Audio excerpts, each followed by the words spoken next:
We are live. Live, what's up, world? We are actually today is our 62nd month in a row doing an online virtual extravaganza. Usually it has many improv teams, many stand-up comedians, and some podcasts going on. Today we have quite a few improv teams from around the globe, quite a few stand-up comedians from around the globe, and also two podcast styles that'll be on for 30 minutes. So it'll be a lot of fun. And I have my co-host here, Mel Post. I'm Andy A, and we're two members of the improv professionals that run this extravaganza. What's going on, Mel? I'm just really distracted by how my face is like right in this horse's mouth. But other than that, I'm doing great. It's going. Did he eat his Tic Tacs or the apple at least? The apple keeps their breath clean, doesn't I'm it? like, I am the apple, apparently. I'm the forbidden fruit. Oh no. But yep, my head is right in between those chompers. Well, that's cool. Definitely with how they hobbit, but yeah. How are Looking, you doing? I'm doing all right. Just messing a little bit with the speaker sounding or what's what, but yeah, gotta see how that goes. But so, um, since the last time we spoke, just gonna see what's going. Have you thought of anything or maybe done something, but have you done anything new in what makes you go forward every day? Well, I do have some new ideas for content. One that I'm actually going to test out today for my solo set. I'm going to try a new spin on an improv game. So, looking forward to seeing how that goes. Live. Okay, that's awesome. Definitely perfect. Um, yep, that is great. I'm actually trying to post this on you know, the whole show thing because we do share it out, obviously, to the sites behind us. The only one that doesn't really go to is Instagram because of the timing. But we will start showing little clips on that here and there. But so that's very cool for what you're saying now with the new birds, the new bee type of style. But This is so the birds and the bees. Yes. birds and the bees, you said? That's what you said. New birds and bees. I'm taking your words. Did I say that really? You Okay. did. You did. Holy cow, maybe I'm really more out. Didn't even realize I said that. Okay. But all You right. can't expect me to not take that. Oh, nope, definitely not. So I'm just looking here on my computer, just trying to get the sounding a little bit. There we go. That should be a lot better now, I believe. But yes. You hear me fine? I heard, yeah, and I heard the nice Windows testing sound. So it's good to know your sound is working. Perfect, perfect, perfect. All right, yeah, I'm messing with that here and there. So I'm kind of wondering what we're gonna just give you, I guess, in a level of threes. Improv loves threes, so I'm just gonna mention this in threes. What is your, in most cases, obviously we don't need to overthink this, but just going with where we're going. Three weathers. Obviously, there's different types of weather from here, this, and that. What is your third favorite type of weather? What's your second favorite type of weather? And what is your most favorable weather? Okay, I guess I would say my third favorite, I'll do it in the order you said it. My third favorite would be rain. Like not a heavy downpour, but like a nice steady rolling rain. As long as I got a raincoat on, I'm good. I don't like walking around in soggy clothes all day, but I don't mind walking around in the rain. It's nice. Second would be like a nice, cool, overcasty day, not too rainy, but just a nice sort of foggy day. And first, I guess I'm going to be super basic. Is a warm, sunny day. Some nice clouds in the sky, around 70 degrees. I like moderate weather, I guess, is what I'm saying. Nothing extreme. What about you? I mean, I guess just in general, going with here, there, saying like weather number three. I guess I kind of put in like little different depth forms, but I go to my third favorite of the bunch would probably be something in maybe 45 to 50 degrees and just kind of like a little bit snowy. I like the snow. I used to love the snow, but I like the snow still. It gives me good reminders. So a little bit of snow. So I think that would be my number three. Number two probably would be anywhere between 65, 75 degrees. I like the cool weather, kind of the Octoberish weather. And to me, yeah, just very cool. Not very sunny, but it could be a little bit sun, just not overbearing. And to me, the best weather on the planet, which I don't feel like we get enough, at least not in the area I'm located in NYC, is rain. I want more rain. I love rain. It's fine with me if I get soaked, and it's fine with me if we don't. But I just want rain to come down a little bit more than what it does. I think it's a great weather. I think rain, like it's weird, but true. Yeah, yeah, I like rain. The only thing I don't like is the aftermath when your clothes are soaked and then you got wet, clingy clothes sticking to your body all day. Oh, it drives me crazy. But I mean, if I can go home and change, it's cool. But if I'm stuck in that, it happened to me a little while ago, and it took like half a day for my clothes to feel normal and not bother me. So, Yeah, I mean, I understand with the rain, the wet feet could be a bit of a pain in the butt, but the oh, reality wet with feet my are the clothes, worst. yeah, I mean, to me, don't we all take showers or baths? I mean, Not in our I know it's clothes, not, not you're in not our clothes, socks. but yeah, I mean, to me, big deal, a little temporary for the good nature of the being, but it's all good. It's how it is. Um, so what would you like to ask? You could ask me something. We got still time to banter here. We're just doing our little bantering start of this, but yes. Okay, well, since our theme is dumplings and there's a horse, I'm curious. What's the connection between dumplings and horses? How would you connect the two? Well, to me, it's actually very easy and it's very truthful, but the whole thing comes down to, with me, dumplings obviously are dumplings. And I've actually have four different improv dumpling shirts from dumpling contests that I joined and was a lot of fun. But to me, dumplings are so good, so tasty. But also, when you look at this horse, to me, obviously we don't know if it's a male or female, but my guess would be I'd say it's probably a female. And what would her name be? Dumpling. I mean, she looks like a dumpling to me. I don't know. She's got that great name of Dumpling. So to me, as soon as I looked at it, I was like, if she was my horse, I would call her Dumpling. I'm like, no brainer. So I went back to this. It's like, yep, we're doing a dumpling Yeah. contest. It was on the day. I'm like, gotta use it. I know that's an inner thought, but that's how I see it. Yeah, I can see that. Dumpling's a nice name for a horse. Now I'm kind of thinking this horse looks hungry. I mean, her mouth is wide open. She's ready to chomp down on something. So why not a dumpling? I guess Right, our but heads are now the dumplings because we're right in there.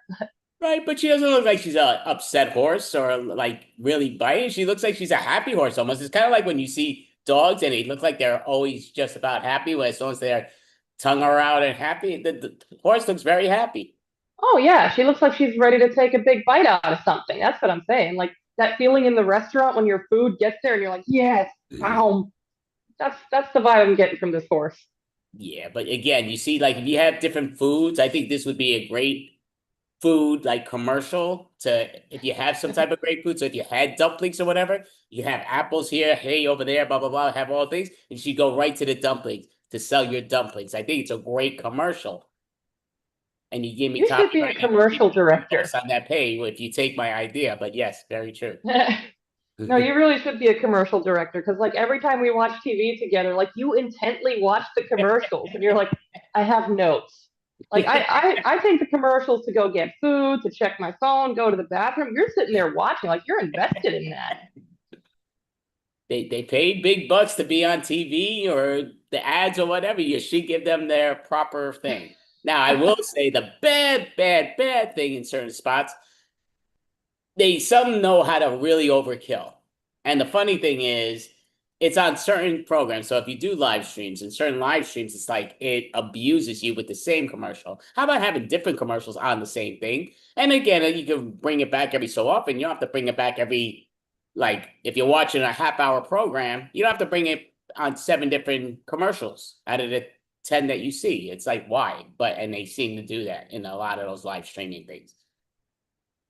Yeah, yeah, that's one of the things that's really annoying about commercials. But I think one of my pet peeves is when the commercials are so much louder than the actual show. Like, why is there such a volume difference? Why do they have to shout in my ear? That immediately makes me not want to listen out of sheer spite. Yeah, well, I think because of what you're saying is more of the reason why they do it because they're paying a lot of money to advertise, and they know most people love to leave during the commercials. So they're like, "We're making sure you hear this. We're making sure you hear this." And they go, "I Even from the believe that. bathroom. I Yeah. think it's a no-brainer Yeah. almost." But Yeah. So, like, do you have a favorite commercial, like a commercial that made you laugh or just really stuck with you for some reason?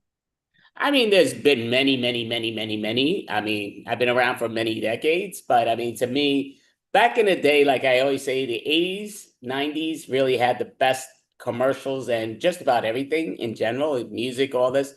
But I would say a great commercial to me, I always say is the greatest commercial of all time. And it's saying a lot because there was many, many great commercials. The get-go, obviously commercials and started from here and there for different ways. But there's a commercial that hasn't been on so long. And this is me remembering it a lot younger, obviously, lot younger. So sometimes you start remembering things a little bit differently, but so I don't remember exactly the wording, but it was a fishing trip. It was a father and son, but the father, I mean, the son is an older man. He's not older, but I'm saying like he's probably in his 30s, and his father's probably maybe in his 60s, and they're fishing, and they're over there doing it on the thing, and they're seeing it, and they're all having good talk and everything. And the son's like this, hey, Dad, yeah, I love you, everything. He's like, oh, that's great to hear. They're going back and forth. And then he's like this, um, Dad. So he's getting like closer to his father and everything. And his father just grabs the beer and says, you're not getting my Budweiser. I love that. Like Budweiser beer commercials used to have the best, the Bud Bowl and all that stuff, but they used to be the best of the best commercials. I don't think I remember that one, but I guess it's probably a little before my time. But yeah, it sounds like a very entertaining one. I would say the ones that stick out to me a lot are uh, the Geico caveman commercials. I don't think they're on anymore. I haven't seen them in a while, but they started, I think, when I was a kid, and I thought they were very entertaining. Like they had this slogan, so easy a caveman could do it. And they had all these cavemen who had a problem with the slogan. It was really fun. One of the cavemen was in therapy because of it. And the therapist was like, why does it bother you so much?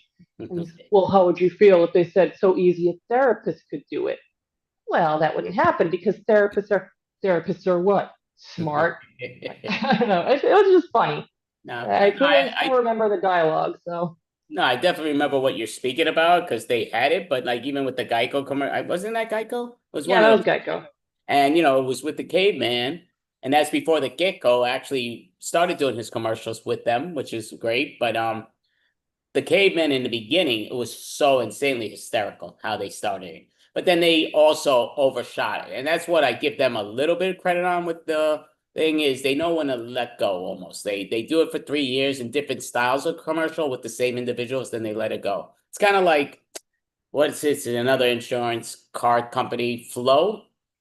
Which one is that? Oh yeah. Oh, Progressive. Progressive. So, and many people have dressed up as Flo on Halloween in the past, which is hysterical. Now they have these extra characters, and the one guy's in a lot of them. I don't even know what his name's supposed to be, even though they say the name of the commercial. But Flo was always she's the one that started that group, which I like, but she's been the big forte. And I think they trying to Yeah. release her and let share it over. Now you should still let Flo be her star, especially that she's a Halloween costume. Why take that away? Yeah, yeah. She's like a whole phenom now. She's got like a whole story and everything. They should make a show with her. Yeah, well, I don't know. I want to get personal. I don't know about doing all that. She could be a good main character. It could be a good episode or something. I don't know. I don't think it'd be a good movie. I don't definitely no season show, but It could yeah. be like an office-based comedy. Well, they have another office-based comedy coming out. I haven't watched it yet, or I don't even know if it came out yet. It's like due. And I think one of the people that were on The Office are actually on it. I don't think it's a spinoff, but it has that office stuff in there, and I forgot the name of it, but yeah, it's very interesting. So I would get it. Yeah, I never really watched that much of The Office, so maybe I'm not interested in office-based comedies. Maybe I shouldn't be advocating for Flo having her own show. I probably wouldn't watch it either. But I mean, I like a lot of different sitcoms, but I love the '90s sitcoms a lot. Like I know you love Everybody Loves Raymond too. greatest show of all time. Yep, it is. So, what do you think is the second greatest sitcom? I mean, again, saying sitcoms, because sitcoms have been around a long time, obviously, and there's been some insanely funny ones. Even when you look at online and you see stuff that you forgot all about. But I mean, to me, number two, you have to give it, in my eyes, I'd have to say Curb Your Enthusiasm. Such a brilliant show, such a brilliant format. And again, you're saying Larry David, who's obviously the main individual on that show, which is such a great show, but he is one that you're saying in Seinfeld, which was another great, great, great sitcom. He was based on Jason Alexander's character, George Costanza, and to me, the greatest character of all time. And there's been many great characters on the past, whether it's cartoon, whether it's this, but nobody could beat George Costanza. He was just brilliant. And Larry David, who as brilliant as he and hysterical as he is, could never have played Larry David as good as George Costanza did in that Seinfeld shows. Yeah, I like that Larry was aware of that and made a Curb episode about just that, like him trying to be George and failing at being George, who's literally just a caricature of himself. It was pretty hilarious. But so you like Curb more than Seinfeld, like even though George is your favorite character Well, he's of the all greatest time, you character of like all time. yeah. Doesn't make it, it helps the show definitely a whole lot.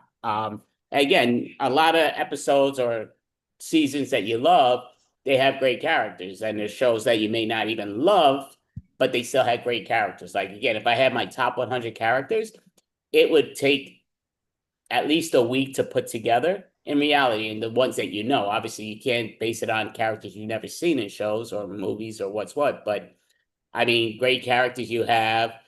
Just there's so many different ones that are some great shows and some not so great shows. Like again, God rest his soul, but to me, a great character, and he was a child actor who was a great character, was Different Strokes by Gary Coleman. Just because he was so brilliant as that child character. I'm not saying he's one of the top 10 characters of all time, but he's definitely top 100 characters of all time in any type of sitcom, show, series, or whatever. I mean, he was brilliant as that young child, being that goof off humor. And Todd Bridges, he's still around and he does a good job. That was his older brother on the show.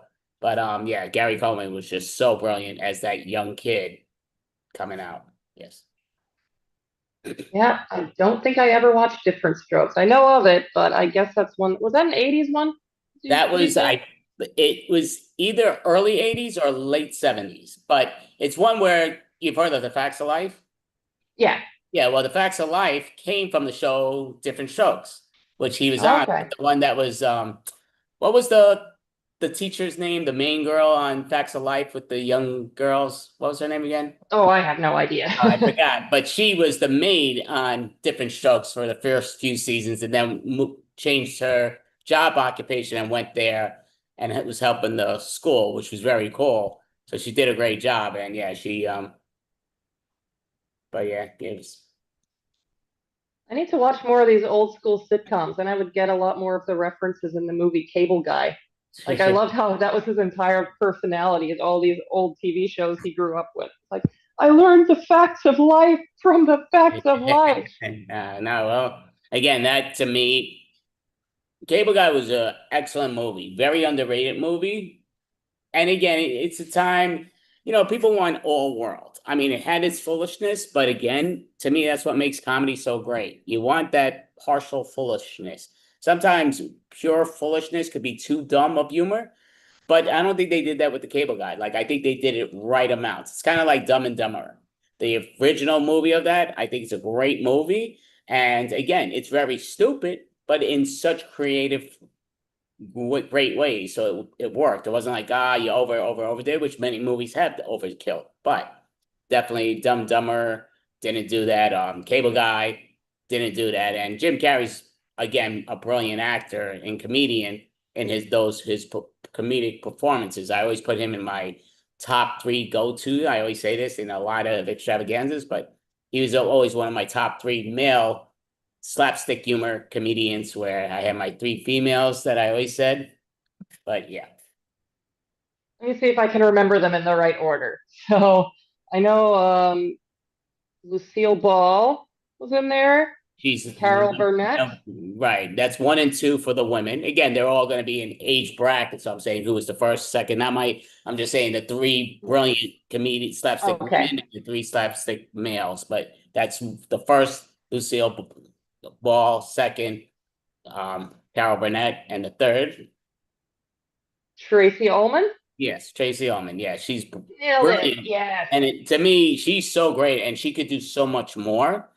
She knows how to hold it back, but I just think she's just such an amazing artist. And slapstick humor was brilliant back in the day of how she did her type of style. And yeah, so it's great to see that two of them are still around because I mean, Carol Burnett, she's not a youngster by any stretch. She's in her 90s. She does an amazing job. I saw her at the Beacon Theater, and she was just so brilliant, so hysterical. And as I told people before, what I loved is she did like probably 60% of her show, maybe 65% of her show standing, walking around, talking on stage. And then she's like this, this the amazing thing is, and I think she's like 84 years old or whatever when she was on performing. It's like, yeah, right now, I'm 84 years old. She says, you would think they would get me a chair up here. And then you see them come running out to me. And then she just said, she's like, why does it take that much time? She was on for a long time. I was just like, wow. And terrible, but yeah. Did she do her Tarzan yell? The which one? The Tarzan yell, the famous Oh yeah, Tarzan she yell did she that. does. Yeah, she did that at one point. She did a lot of things. So she even took questions from the audience. I was trying to get the question, they didn't go to me, but it was just yeah. She really again, she was so great. It's great seeing those legends that do what they do so well. And so that's my three of the women. Who do you think? What do you order? Do you think with slapstick? It could be the same too. It could be different, but what do you think is the one that maybe started it, continue? And again, many have been out there, a lot of amazing women actresses and what they did. But I feel like they're the three that deserve it because Lucille Ball also started in more seriousness, but just went there and took it her way, which was way back in the day you weren't allowed to do, being a lady especially. And she's like, no, yes, okay, we're doing it my way, otherwise the highway. And she took it to such brilliant career. Yeah, yeah, I definitely agree. Lucille Ball was like sort of the trailblazer of uh, physical comedy for women. Because like I know back then, especially like in the 50s, like you said, women were kind of expected not to act that way, and she just totally shattered that mold. She's like, nope, we're doing it, and I mean, she built an empire. So yeah, I have a huge amount of respect for her. It's perfect. And who do you think is number two in your eyes?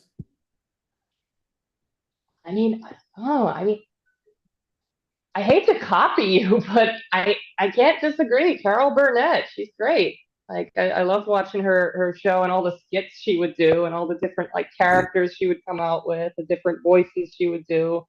So yeah, I don't think I can disagree with that. I don't know as much about Tracy Ullman. I've seen some of her stuff. She's very funny. I haven't seen her in enough things, I would say, to put her in my top. But yeah, not that I'm disagreeing. I just haven't seen as much of her. Oh, that's Uh, understandable.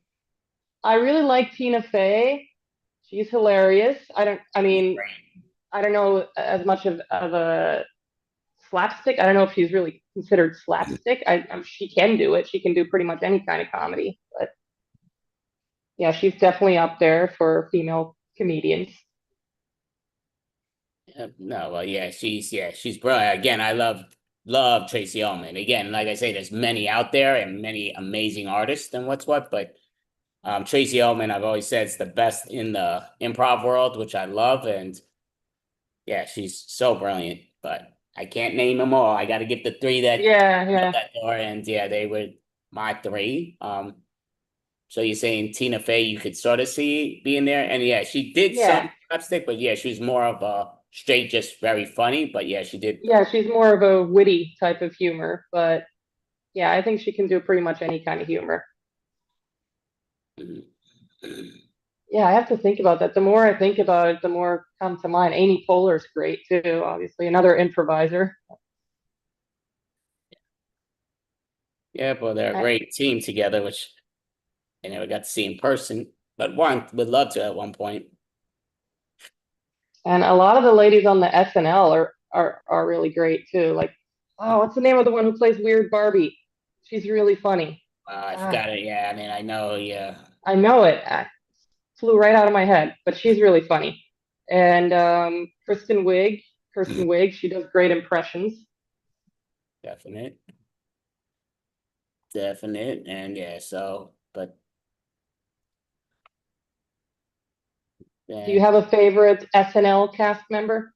It I could be current or mean, I historical. would have to say if you say I would have to give one and two pretty much, and I'm talking old school, but like to me, Eddie Murphy was brilliant, brilliant, brilliant Saturday Night Live, and Steve Martin was brilliant, brilliant Saturday Night Live, and they did such an amazing job. But yeah, it's I do love Steve Martin. Oh, I need to start watching Only Murders in the Building. It's starting again. Such a great show.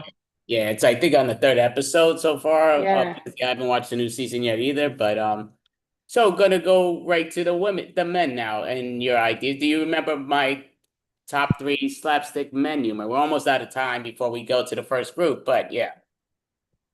Oh, I know what's his name? John Ritter was in there from Three's Company. I don't remember who the first one was. One of Right. the He was really John early ones Ritter. too. Yeah, John Ritter was number two, but yeah, he's my second go-to with the slapstick. And Was it Dick Van Dyke? Dick Van Dyke's number one, most definite. I think he was amazingly brilliant. Oh yeah, he was great. I mean, still is. I mean, he's Yep. amazing. 99 years old. Yeah, and he was in Mass Singer, which was amazing last year. Just the dude's ridiculous, but yep.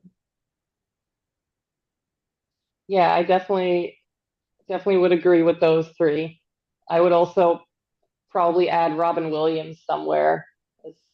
He's Yeah, he was a brilliant slapstick comedian too in his oh, ways. He didn't do as much slapstick in his movies, but when he did, it was so funny. yep. Oh no, yeah. Robin Williams was brilliant. But yeah, to me, I always put Dick Van Dyke number one, John Ritter number two. And again, like I said, there's many, many great slapstick comedians and all that stuff, but I give number three Jim Carrey. I give it to him as being number three, as in the slapstick humor type of comedian that he was Oh so yeah, and did such an amazing job with. yeah. I mean, he kind of invented his own genre of comedy. I think like with Ace Ventura, people thought this movie's never going to be a hit. This is going to flop, and he proved them all wrong. And Definitely. you really just watch it for the character because it's not a brilliant plot by any means, but the character himself is hilarious.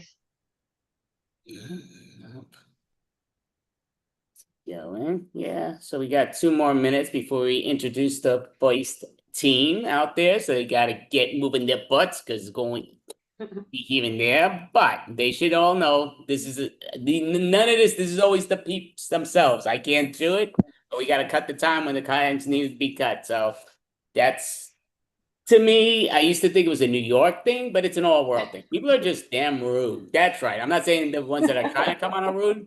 But when you always just wait to the last moment and you say, "Oh, the reasons are I couldn't get on because," that's a you reason. It's not that you can only give that excuse 3 times. And if you use it more than 3 times, enough, it's a you thing. It's kind of like they always said it We're getting distracts the people rant now. from the bus. And it's like, no, it's not. It's a you thing. Look, if something in general, if things go smooth and it takes you a half hour to get there, that's one thing. But if you every time you get there, it takes you an hour because of whatever it takes, then it takes you an hour. Stop with if it's a half hour. Why you're okay to get early? Like people are like, why people love to make others wait. And it's like, stop being a schmuck world. It's okay to not. But So I'm seeing I'm wondering if there might be some technical issues because I saw one of them came in and then immediately left. So I'm right, wondering I if there saw might that be like a, before. But I saw that before. But again, I can't answer that. But like yeah, I say, when it's done, that's why it's okay to come on oily. there we go. That's what I'm saying. Again, I'm not saying for these excuses, but I'm definitely not saying for those excuses. That's just the way it is. So, we do have the first team that will be coming up. So I will introduce them right now. So we do have, I'm gonna put up my app because I make sure the video goes straight down. Haunted Armoire. Haunted Armoire. Yay. Hello, armoire ghosts. We are the Haunted Armoire. I'm the lanky linguist Mel. We have the vaudeville voice Jen and the spooky Hello. scribe John. And today we're going to do a variety of long form games, starting with New Choice, with John being the new choicer. And then we're going to move right into Love Letter Pillars with me and Jen writing to each other. And then we're going to do a montage of whatever that makes us all think of. It's all going to be nice, smooth stream of consciousness. So, all right, Andy, can we get a suggestion for our new choice game? Dumpling competition. Okay. Well, Jen, this is the year that you are going down. I have perfected the dumpling recipe. I don't believe you heard me when I said that it's my turn to win. New choice. Mel, I've always admired your dumpling technique. Will you please show me? I want you to be my mentor. Wait, really? You really mean that? Oh, that's all I ever wanted for you to say that to me. New choice. Oh, you want me to? I see what this is. You want me to teach you to be better than me so you can win. No, no, no, no, no. Not falling for it. New choice. You want me to be your mentor, huh? Well, I'm a pretty tough teacher, just so you know. I'm pretty sure I can handle it. I was a Navy SEAL. Really? Wow, you are full of surprises. Well, we'll talk about your past over dumpling session. So, you tell me, what is the correct first step? You go to cooking school. New choice. You pull the flour off the shelf. New choice. You ask Mel what to do. New choice. You freak out because you don't know how to cook. Exactly. I'm glad you know exactly where you stand. Okay, so next step, you take the flour off the shelf. All right, and we're going to pour this in here. Actually, I'm going to let you do it. Go ahead. I have faith in you.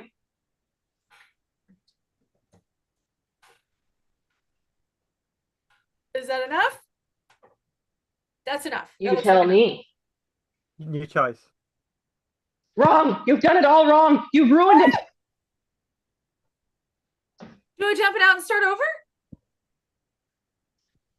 Let this be your lesson for today. That's it. We're done.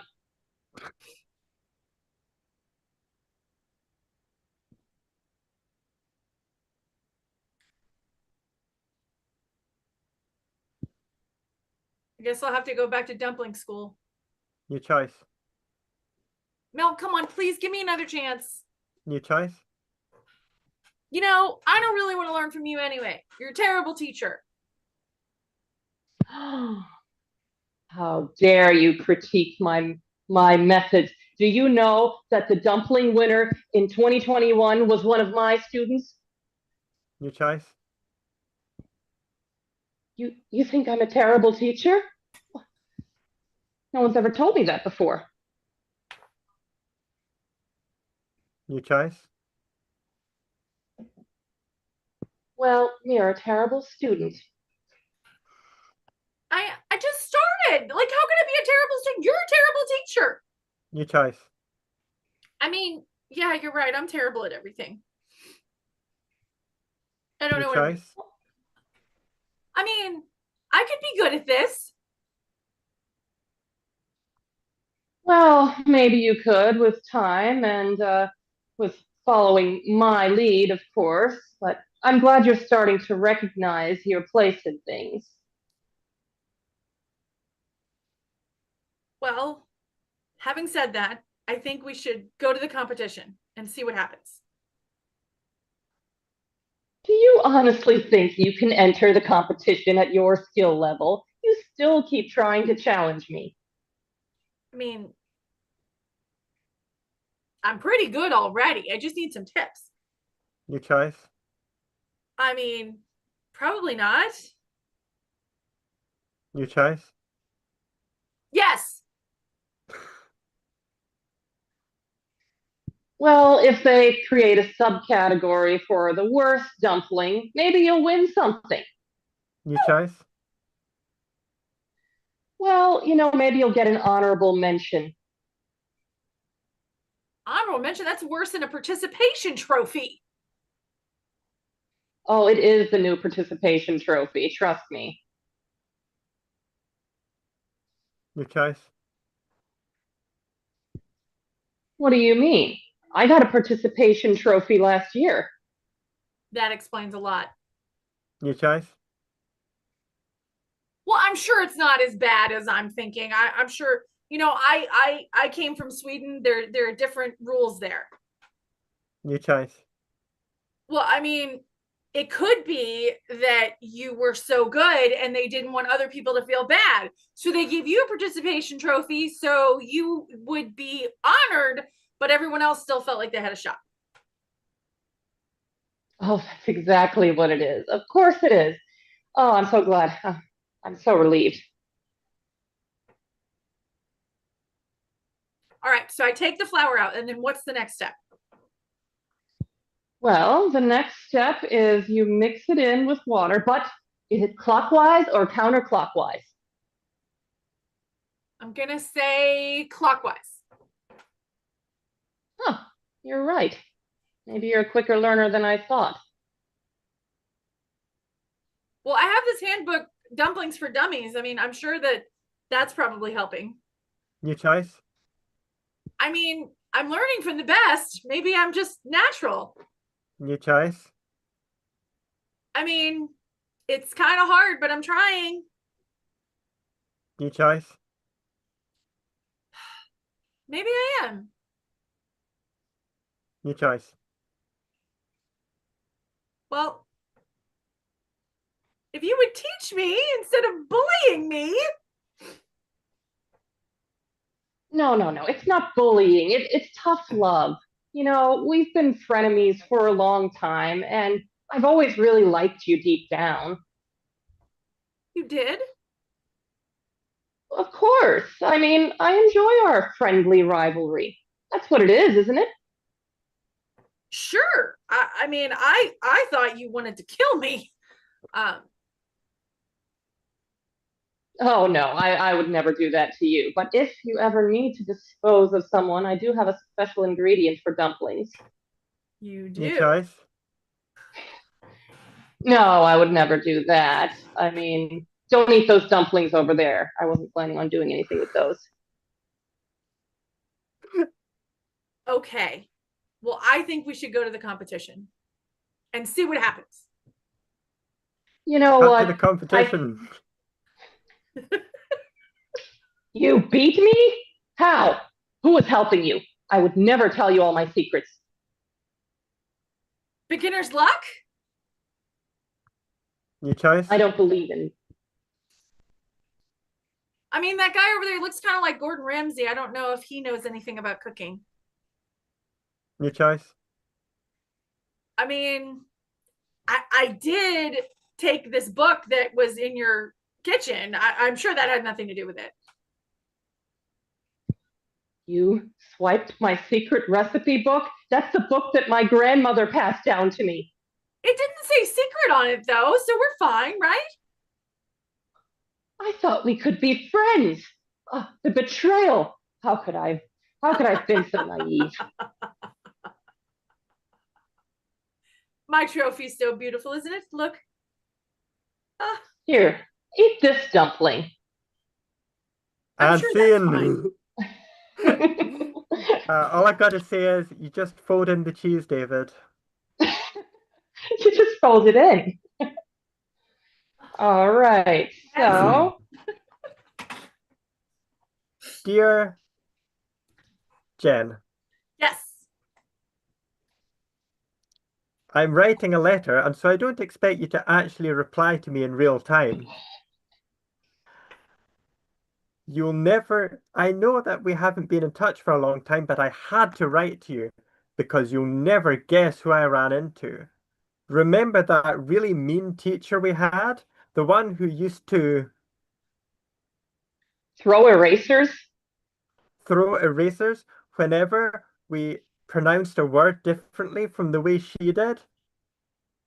And she pronounced words really strangely. Like whenever she was talking about um,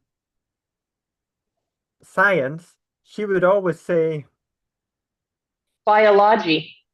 biology. As you can see, I've emphasized the lodge in there. So I ran into her and she recognized me and she said to me, I remember you. You. I remember you, you useless, no account, lazy, waste of desk space. I was so hurt I had no idea what to say. But if I had said something at the time, it would have been, You're an idiot. you're an idiot. We have to get our revenge on her. Unfortunately, I don't know how. Please suggest something. Your former classmate, John, send. Dear John, I was so happy to get your letter. There was actually a feeling that I thought you were going to reach out to me, and I said yes at some point. I don't know what that was about, but now I know. You were writing me a letter about the horrible Mrs. Vickers. Ugh! So I think that you've come to the right place. To get revenge on her, we should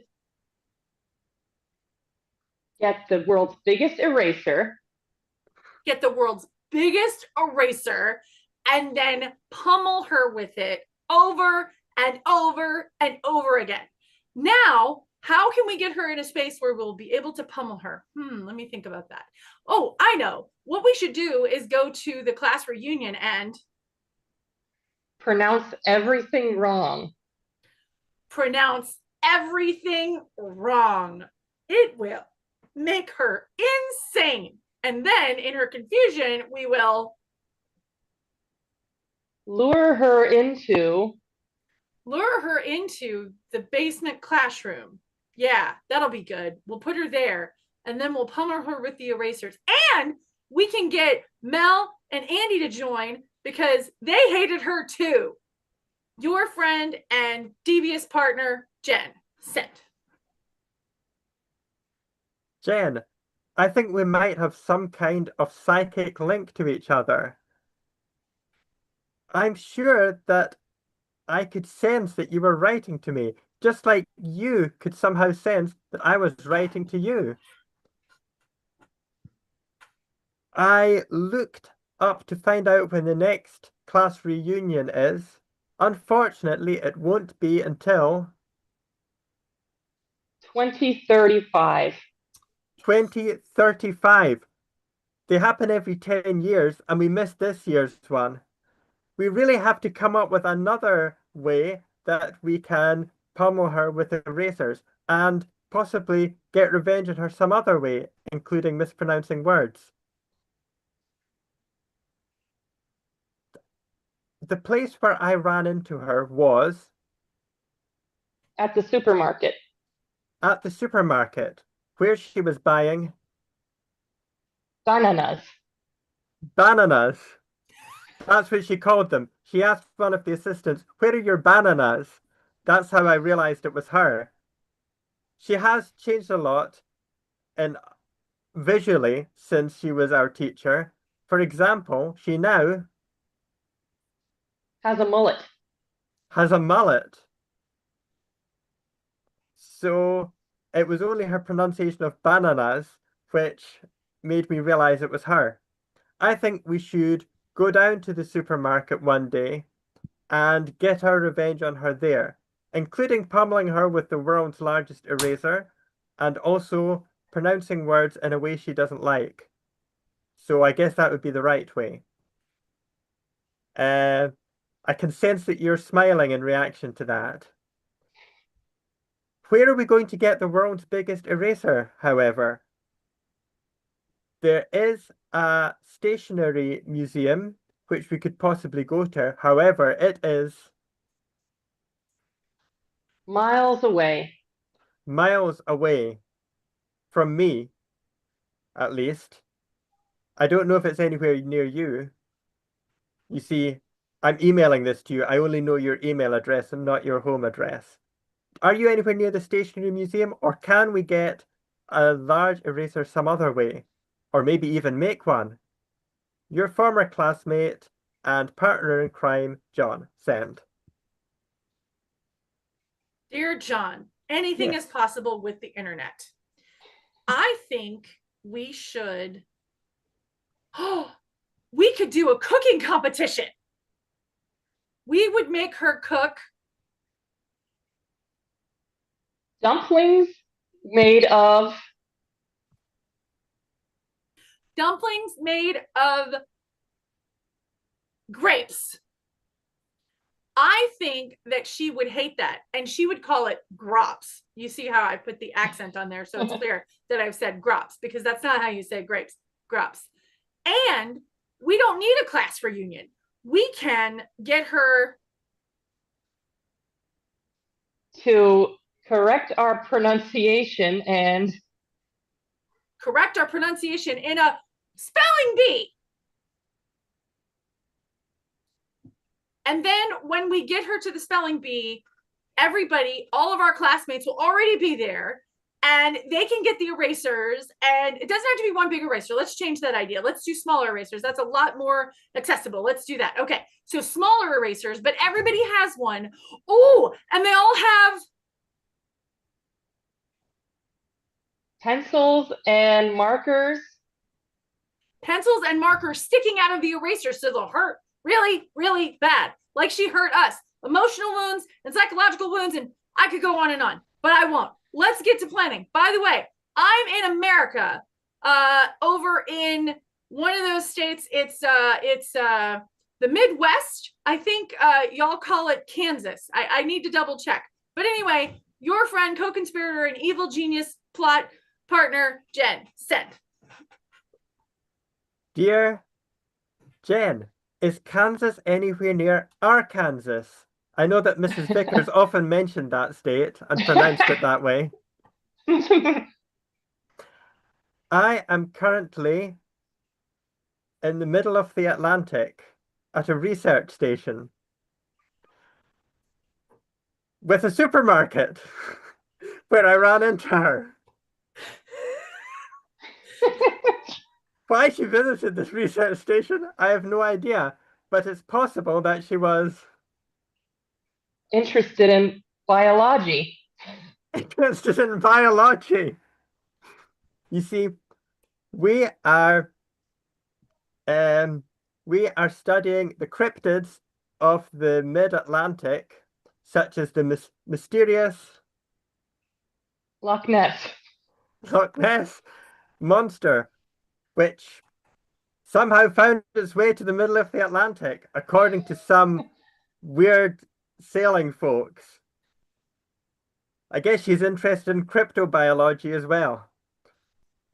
Anyway, yes, spelling bee is a funny idea, but I think a pronunciation bee might be even better.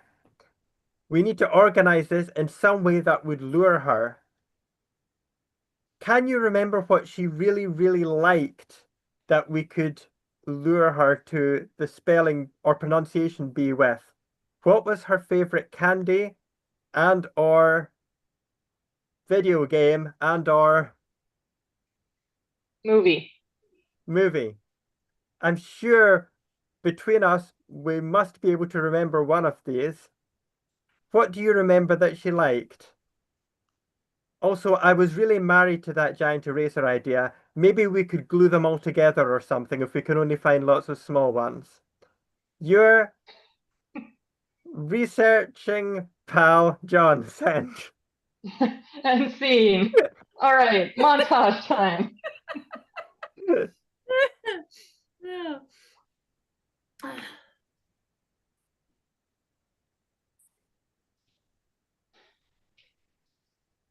Mom, I don't want to enter the spelling bee. Quiet. I'm spying on the neighbors. You will Well, enter please that let me spelling bee, look. young lady. It is time Yes. to learn how to spell. Listen to your father. Mom, can't I look through the binoculars? I want to spy on people too. Absolutely. Yes, go ahead. I thought you'd never ask.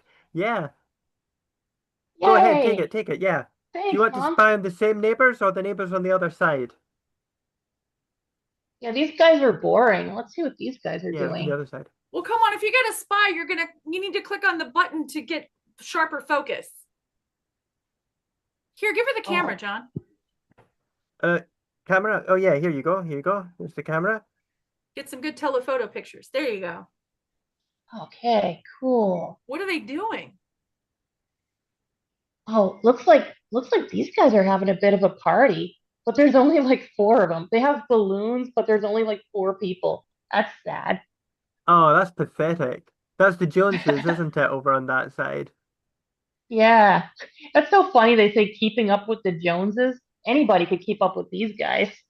Yeah, what are they doing at the party? Are they having much fun or are they just standing around pathetically with their balloons? Yep, looks like they're standing around pathetically. All right. They're drinking some kind of beer. Let's see what they're drinking. Ooh. Wait, Bud are they playing Light. beer pong? Well, I mean, they have some solo cups. I think there could be a beer pong thing taking form here. So there's the two Joneses. Who are the other two people there? Do you recognize them? Wait, wait, that's a guy from down the street. That guy that never came over when we invited him. Remember you invited this guy over. What was his name? Uh, Smith, Smithson. Smitherson, yeah, that's right. Yeah, Smitherson. Mr. Yeah.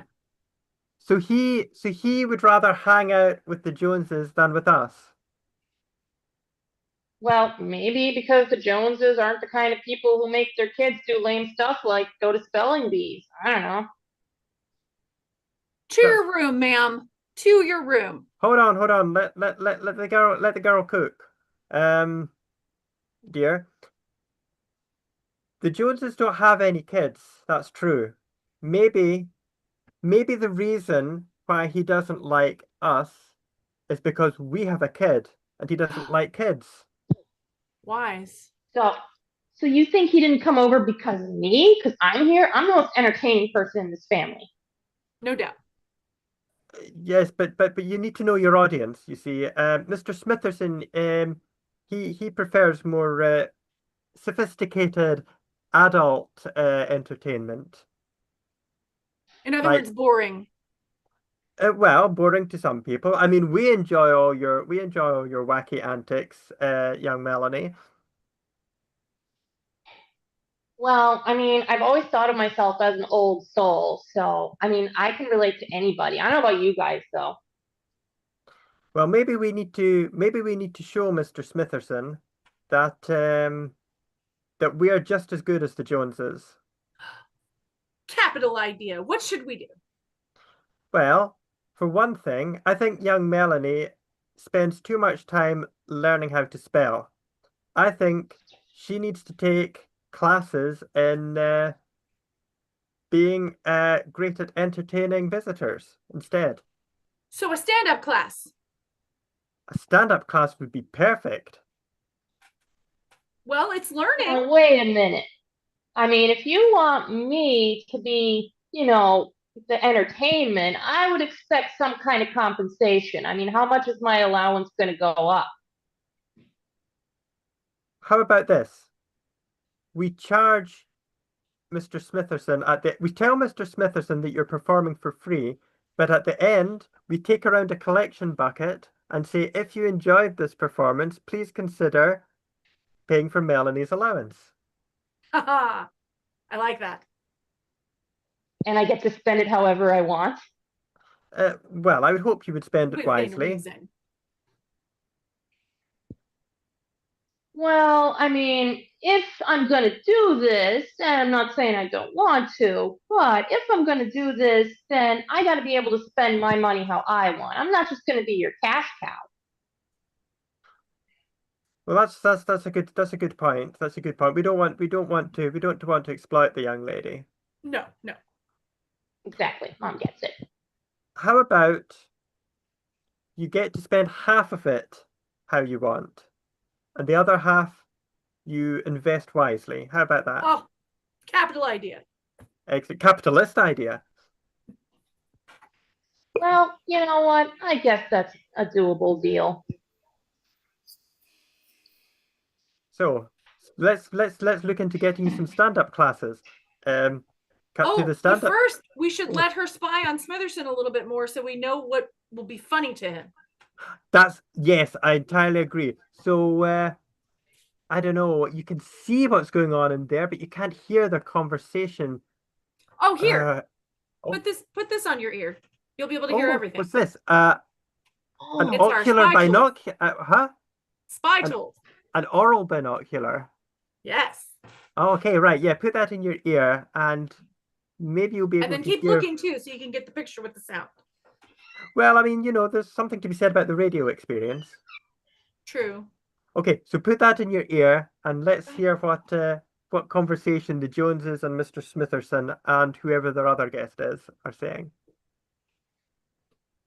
okay. Oh, it looks like the other guest is Mr. Smitherson's brother. They're having like some banter back and forth. Oh, they're talking about neighbors. Oh, this is getting juicy. Oh, you know what I hate about those neighbors? That dang kid. Oh, yeah, that's right. That fool kid. She thinks she's the life and soul of the party.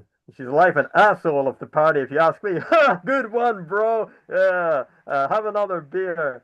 The only thing that would make her even more annoying is if she did stand-up comedy. Oh, yeah, that would be terrible. I would stand up for that. Ho, ho, good one, bro. Have another beer. Anything encouraging?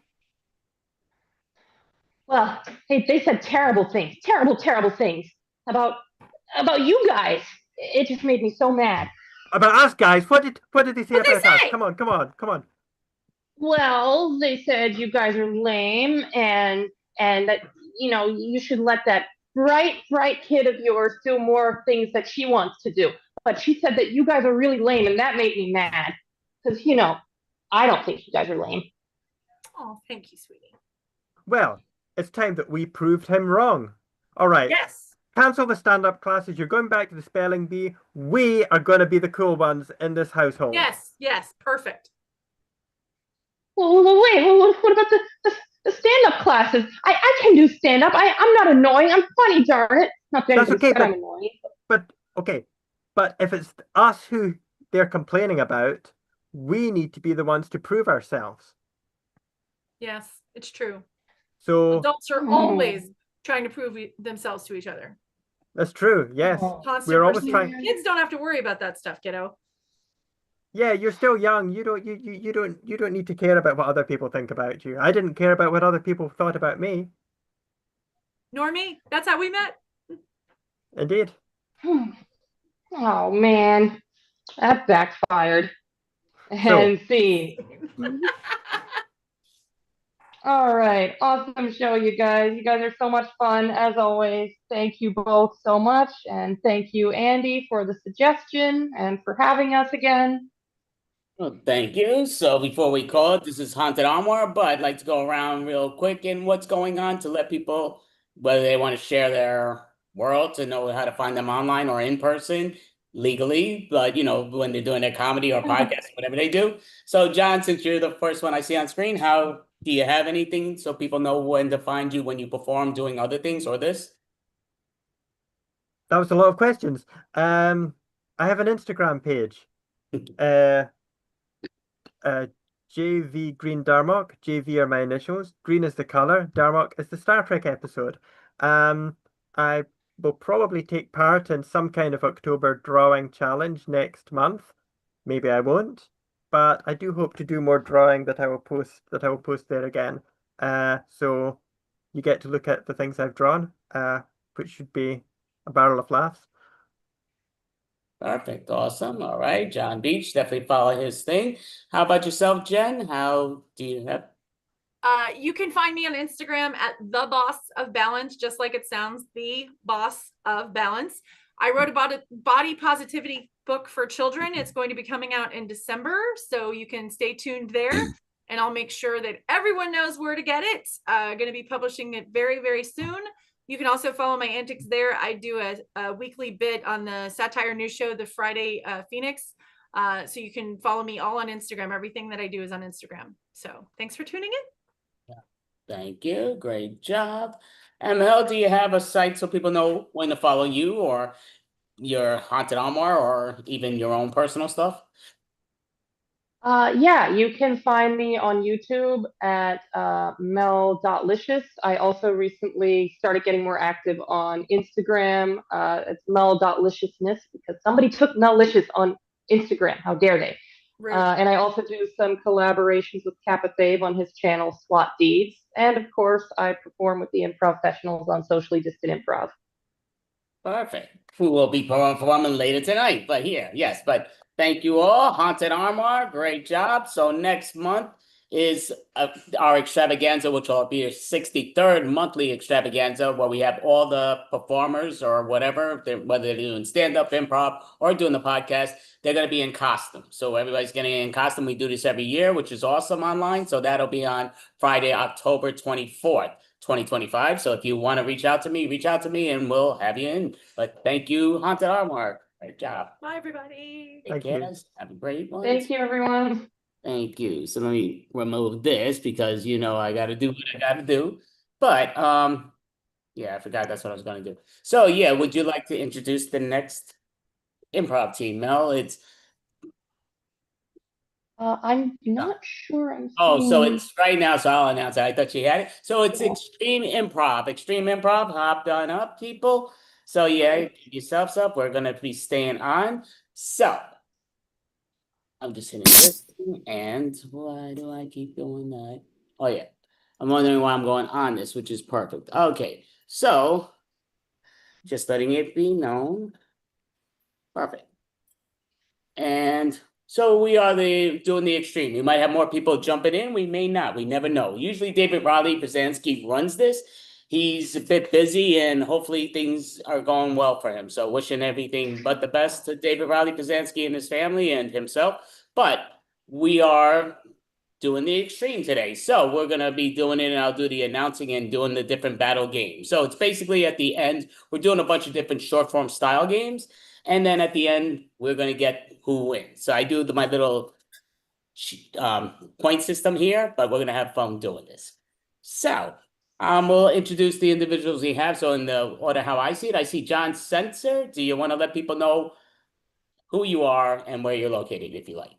Yeah, sure. Yeah, I'm John Sainer, pronunciation guide only, and for the last name. And I'm based in the DMV, Washington, D.C. area. And I've been doing improv for about 9 years, and I'm currently with a new indie team called But Goodies. But goodies. All right, awesome. And Norm, do you have let people know what's what with you and where location, all that? Hi, I'm in the lower right side of your screen, and I live in the Philadelphia area, and I won't be censored. I'm Seener, whatever. I've seen her. That's Mel. Alrighty, so we're gonna have fun today, and we're gonna be doing different improv game styles. So, like right off the bat, we're gonna just start with a little joke pun style game. So how it goes is we're gonna actually, yep, we'll do pun style. Why not? We'll open it up with that. So we're gonna start off with it's not you, it's me. It's not me, it's you. So how it goes is we're gonna ask the person that's starting it to give a theme. They'll start. It'll go around in the number order. So even in your gallery mode, so I'll go first, Mel goes second, John goes third, then Norm goes, then it comes back to me. We finish. Then Mel's gonna start with the brand new one. It's same order, but I'll always switch it to the top. If you're in gallery mode, you'll see it the same way we see it on your computer or laptop. So we'll start off with it's not you, it's me. So as an example, I might say horror. If I said horror, I might say it's not you, it's me. I just don't feel like you're my real boo. It's not me, it's you. You're really too scary for me. You might have too many claws under my bed or whatever, but it's one of those themes. So anywhere you could say it's not you, it's me, it's not me, it's you, but in that theme. So the theme we're going to start with this, we'll say disappointment. Disappointment's the theme in what we're doing. So I'll start it off with it's not you, it's me. You don't entertain me enough. It's not me, it's you. You're always busy. You got disappointment and that appointment. John? Yep. It's not you, it's me. I dropped the ball again for the 55th time, and it's a new record, and I'm only disappointed that I didn't do it 56 times. It's not you, it's me. I never cease to disappoint. It's not me, it's you. You're just a little too depressing with your tears on top of me all the time. I'll give that. So welcome aboard, Ryan. Ryan's in the house. So we are doing it's not you, it's me. It's not me, it's you, and the different themes. So I'm gonna number everybody just to make this a little easier, which is all great. So now we're moving it over, and if you're on Spotlight, which I don't think you will be, I mean on gallery mode, but I don't think you can so easily on the phone. But you're going after Norm right now, Brian. So, with my joke puns and all, we do it always in order. So Mel's going to start. John, Norm, yourself, me, then back to Mel. So Mel, what is your theme, please? Animal. It's not me, it's you. You're always horsing around. It's not you, it's me. I'm just a naysayer. Uh, It's not me, it's you. You're no longer an animal in a sack. It's not me, it's you. I am I'm being very sheepish right now. It's not me, it's you. You're just a jackass. It's not me, it's you. I can't bear you anymore. All right, so great job. Give a hand. Now we're going to have it where John gets to start. So let us know what your theme's going to be, and then you'll start. I get to choose a theme? Any theme you want, and then we all got to follow that theme. Yep. All right, well, since we did animal, let's do vegetable. Hmm. And it's not me, it's you. Because you don't seem to care at all about anything I do. It's not you, it's me. I'm a couch potato. It's not me, it's you. You dated my friend Brock Lee. It's not me, it's you. You're just too corny. It's not me, it's you. You squashed all my dreams. Finish it up, John. Sure, it's not you, it's me. I was gonna root a beg and I didn't know whether to root for you or to beg for something. That's a great job. Give a hand. So now, Norm, give us a brand new theme and let us know who it is. All right, we did vegetable. Let's go to the other end of the spectrum. Candy. It's not you, it's me. I'm no longer stuck on you. It's not you, it's me. Lolly, pop off, why don't you? Because we don't belong together. It's not me, it's you. You love to show off your Tootsie Roll and not give me enough kisses. It's not you, it's me. I'm a sucker. It's not me, it's you. It's the way you're always laughing at me a little bit, all those little snickers. It's not you or me. We're going through a sour patch. All right, so we'll do this just one more time. So Ryan, please give us a theme and you will start. All right, the theme is medical professionals. It's not me, it's you. We were farmers and you wouldn't pharmacist me. It's not me, it's you. You just won't pull out that thermometer out of my butt already. It's not me, it's you. You're always needling me. It's not you, it's me. I've really been just nursing this animosity towards you. It's not me, it's you. You keep disappointing me, so I won't give it a shot anymore. It's not you, it's me. I'm just not quite as swab as I used to be. So, all right. So that'll be our first set. We do the little point systems over here on the side, but it's all good because again, what's great about improv, I'm one that I love to win. But again, what's great about improv, it's okay to make mistakes, but it's okay to lose also. Go, I want to win, but just joking. But yeah, so it's all good. It's meaningless, but the whole thing is to have a good time. So the points are here in the system. And we're gonna do another game, and we're gonna do, you know what? We're gonna do the syllable game. So syllable, simple to the point. Everybody's gonna get the opportunity to do this. I'm gonna share the app, the timer app. So it's a 2-minute scene. Each person's gonna get 2 minutes with the other individual at the moment, but so yes, I put that up. So I'm gonna put me and Mel in the beginning on Spotlight.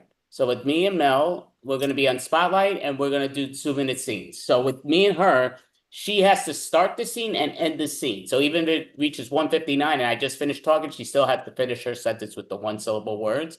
So all her words are 1-syllable or more. She needs to speak at least 3 words or more with only 1 syllable, and I got to speak everything with multiple syllables, 2 or more syllables. So I could do 2 or more. She has to do 3 or more, and we'll see where it takes us. So, you got that right, Mel? Yep.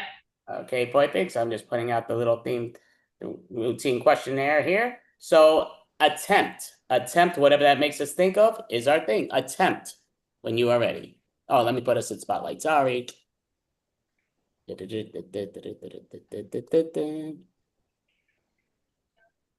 you are ready. Well, that was a big fail. Terribly contributed. Got an F. Wow, this sucks.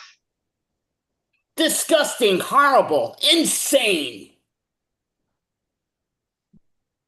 Now have to do more work. Gross. Super grotesque. Teaching insanely. Listening important. Hurry. Right. It's the fault of the teach, not us. Correct. Understanding stupidity, teacher, nonsense. Yes, it's all bull. Let's write that. Super idea. Crappy, teacher, stinky, smelly, punky, styled teachings. Lots of words. That's what they want, right? There you go. Maybe erasing, maybe supering, erasing, tearing, paper, destruction. Come on, don't lose your nerve now. Understanding, failing, super nonsense, muttered, murder. Truly, myself. I'm not scared. No, it's time to take a stand. You and me. Perfect.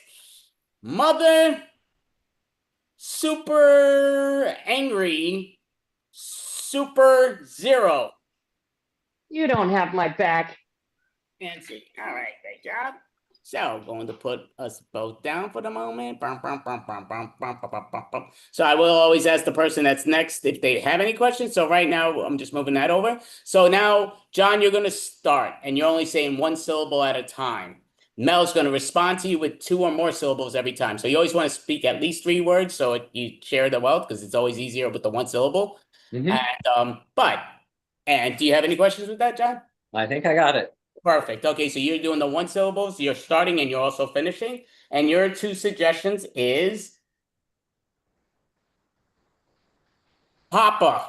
Papa. Whatever that makes you think of. Papa. I'm gonna put you both in spotlight and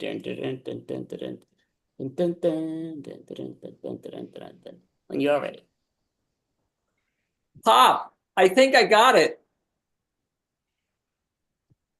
Amazing. Always believed. I can do this. I knew I could do this. Fishing exceptionally easy. Always productive catches. Fish, bait, pail, worms. Yeah. Bingo. Expert fisherman. Future. Pop, can we go fish there? At the pond? Dangerous waters. Dangerous waters ahead. At that pond? Not safe for you or me? Snapping turtles. Ooh, that sounds bad. That sounds real bad. Recalling missing appendages. Oh, yeah. I can see that. That's so sad. Terrible, terrible story. Snapping turtles. Chomping. Tell me the tale again, Pop. Turtle grabbing appendages, pulling, attempted fishing, however, missing digits. I mean, tell me the tale one more time, please. All right, so great job. So I do love that John knew he said the mistake. It happens, no harm, no foul, but does get a couple of minus points. But again, it's all great. So great job, both of you. So we're going to do it again. So I'm going to ask you, because right now it's going to start with Norm, that's saying one syllable at a time words that got to speak at least 3 words at a time. John's doing multiple syllable words, speaking at least 2 words at a time. Norm, do you have any questions? What's her suggestion? Oh, okay, that's not the question, but okay. So, and John, you good, right? Okay, so I'll put you both in spotlight, then I'll tell you your suggestion, which I've been doing, but yes. So here we go. And what your suggestions are feet. Look at them. Gorgeous. They Digits. smell bad. Opinion. Really. Smelling better yesterday.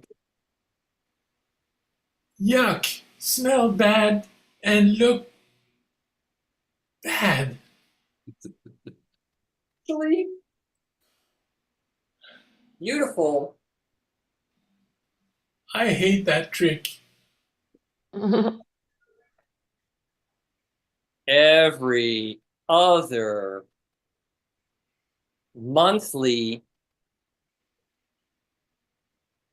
situation. Now you'll ask me to pull your thumb. Then you'll Sucking, fart. farting, smelling. You're not so fun, Dad.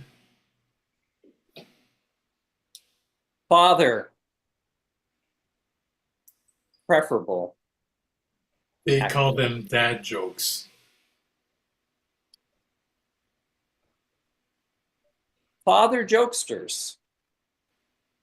Relates. Father funnies. Not fun. They stink. Stinky, funny, always comparable. No, they stink like your feet. Exactly. Because.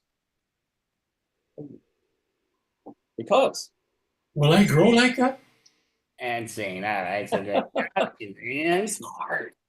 Yeah, and multiple is much harder than a single. It's hard. I'm glad that he thinks that. Yeah, he'll give you 3 words and just let it ride and give you more syllables, even though he says that. But now it's on him. But it's all great. So gonna put you both on. So now the question for you, Ryan. You know you're starting with the 1 syllable and finishing with the 1 syllable. Do you have any questions?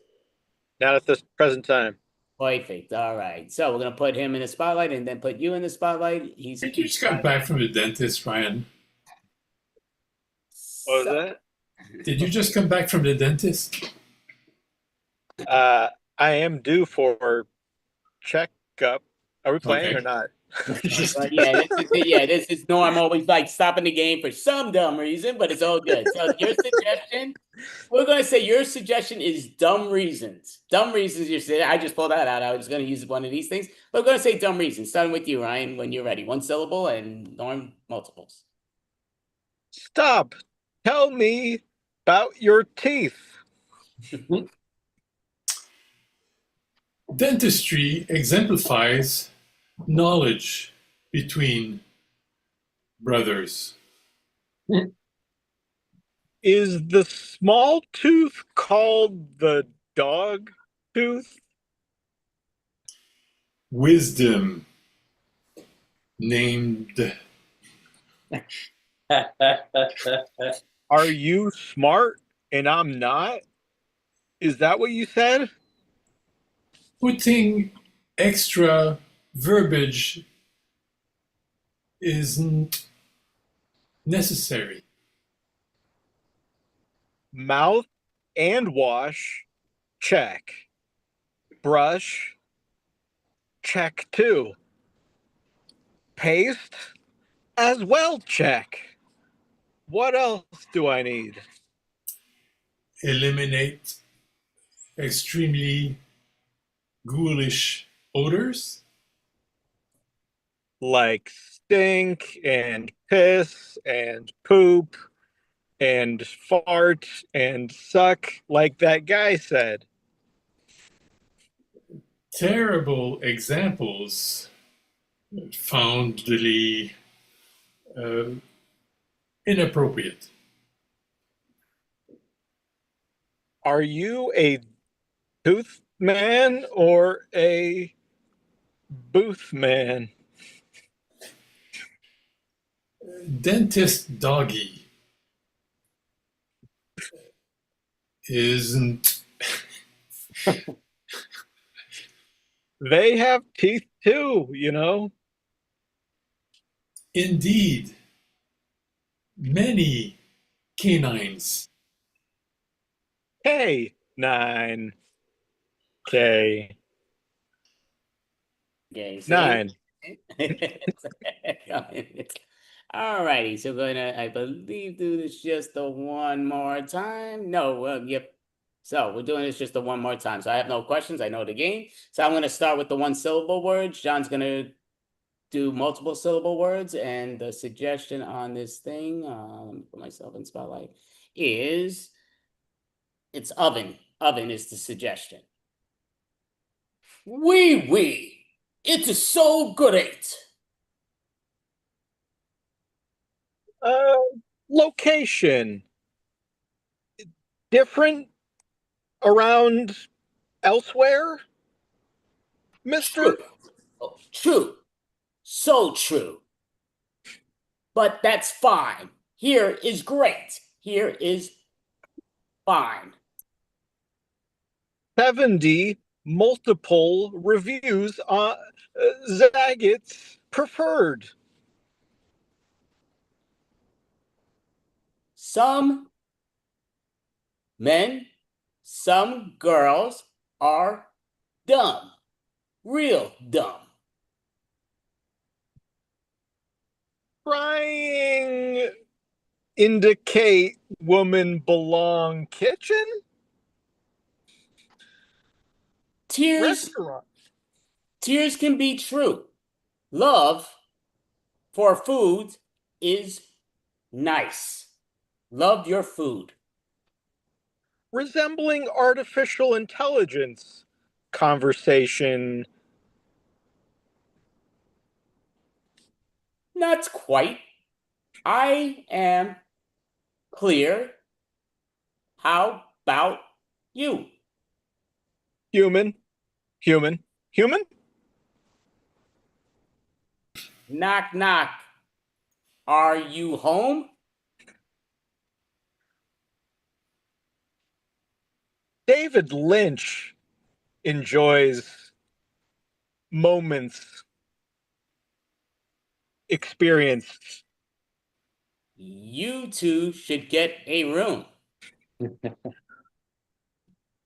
Ooh, vacancy, existence, nevermore. Hey, is so good. And scene. All right, there we go there. Give yourselves a hand. We're going to put the little point system there, remove that, and remove that. So that is the syllable eliminator game. I take down the time for the moment. Don't know what's going with there. So right now, we're going to do a simple, fun game that I feel. And I do this a little differently than most individuals because Zoom, to me, it's better when it's organized. It makes it easier and simpler and so forth. So to me, as long as the scene makes sense, you get your points. If you make a mistake, obviously you get deleted points, but again, no harm, no foul. So it'll get told at the end before we go to our final challenge. So we're gonna do 1-3-5. 1-3-5 I like a lot. 1-3-5 is a very good game. So I do need to put the timer up again. And so how this is going to start is it's going to be John's going to start and he's going to say only one word. He's not going to be continuing his words. It's just one word that makes sense. Mel's going to continue, not his wording. Her character is going to have 3 words and my character is going to have 5 words. So we're going to do a scene together, but we have to go in that order.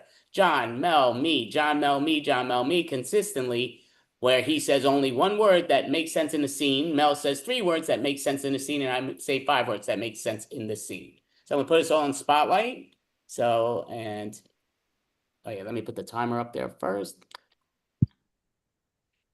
Every time I say I'll put it down, I don't need it now, and then it comes up. Just it's in my way. That's why I do that. Okay, so guess I put this here. I guess I know Mel's done this before. John, do you have any questions? I think I got it. I'm always doing one word. Yeah, and you're starting it. You always go after me, but 1-3-5 in that order.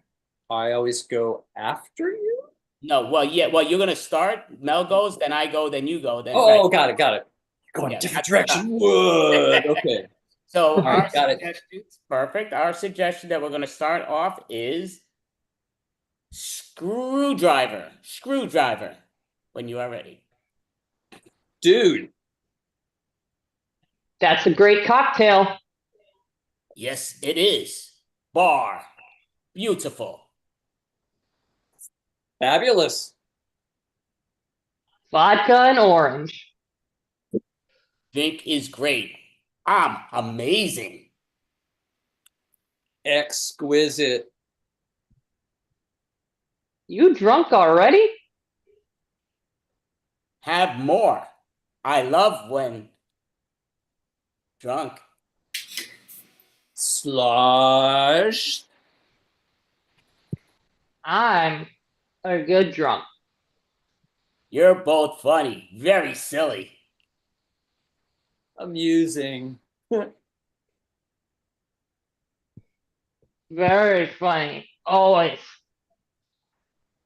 Buy another round for all.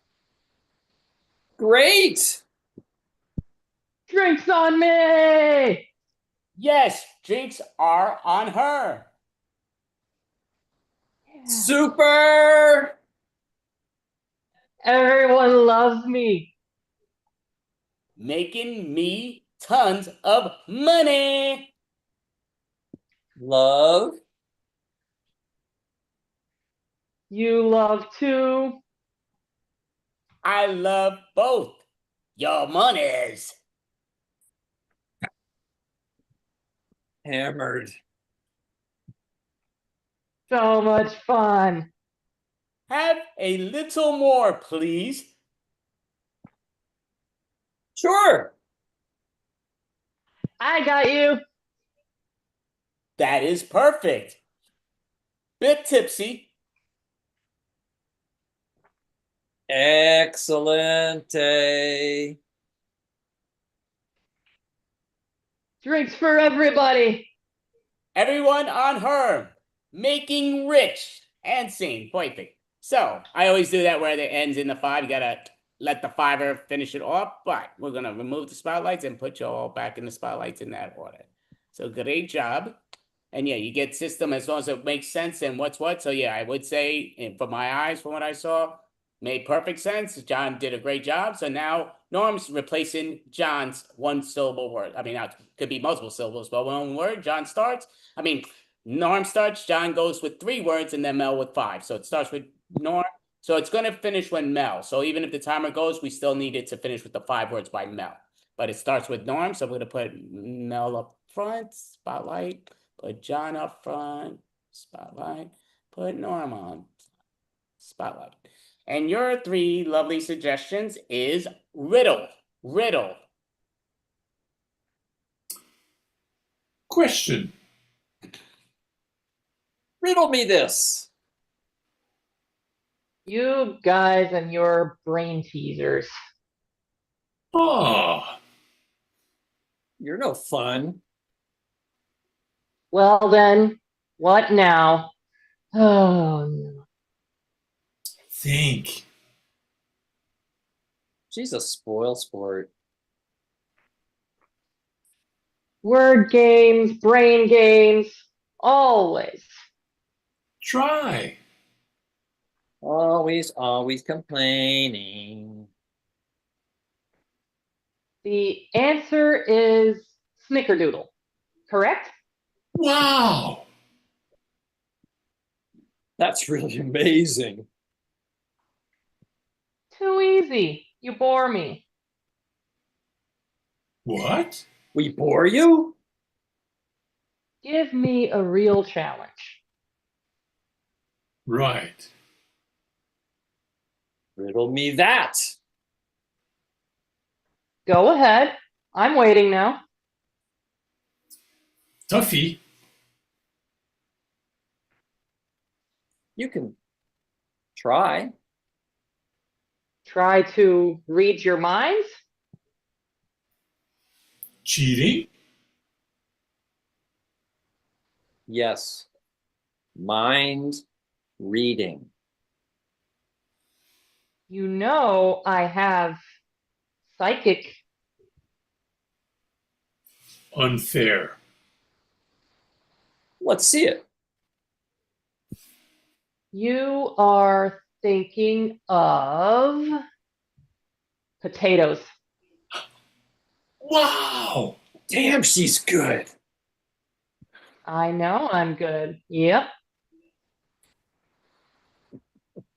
Good job. We're going there and gonna put this. I would say great job by you all. I do think there was one that was questionable by, gotta remove that, by John.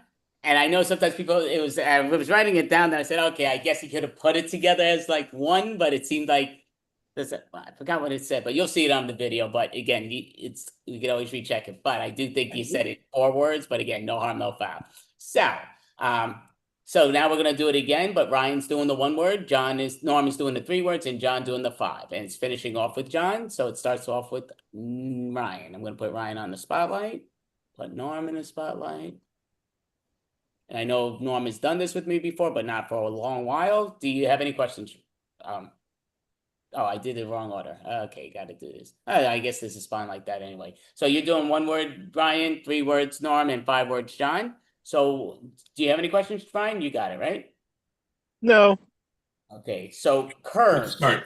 Curves is the suggestion. You're starting, Ryan, 1 word. Curves. Vavoom. Look at that. That is really quite curvy. Orange. That's your mother? She was my mother once. Dad? Yes, my son. Now she's a curvy stripper. Sexy. She had desires. But not my mom anymore. Brain. Works for money. And she works for tips. Hey, That's a pun. She can make great moolah. Cash. Needs an intervention. She's raking in the dough. Shame? Okay with that? Guess I have to be. Progressive. Maybe you can.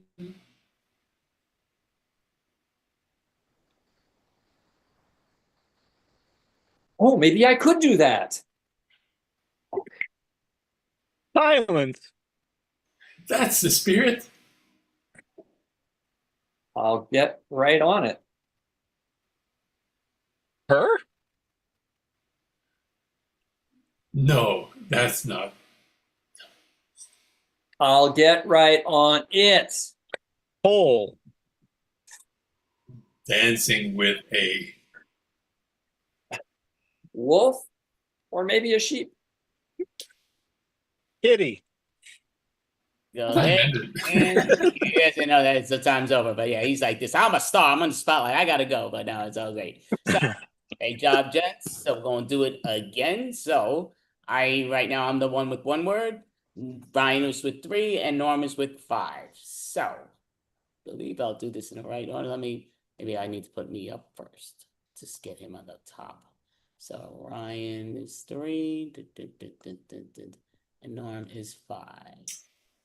No, how do I keep doing this wrong? How is that possible?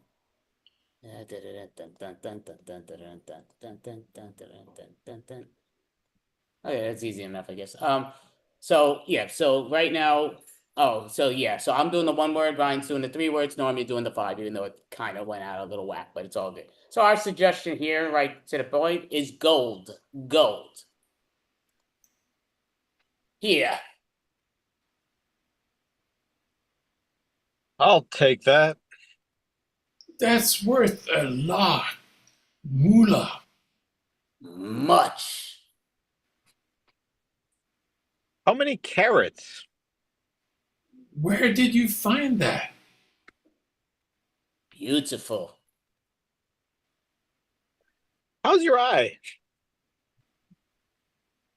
E means your other eye. Okay.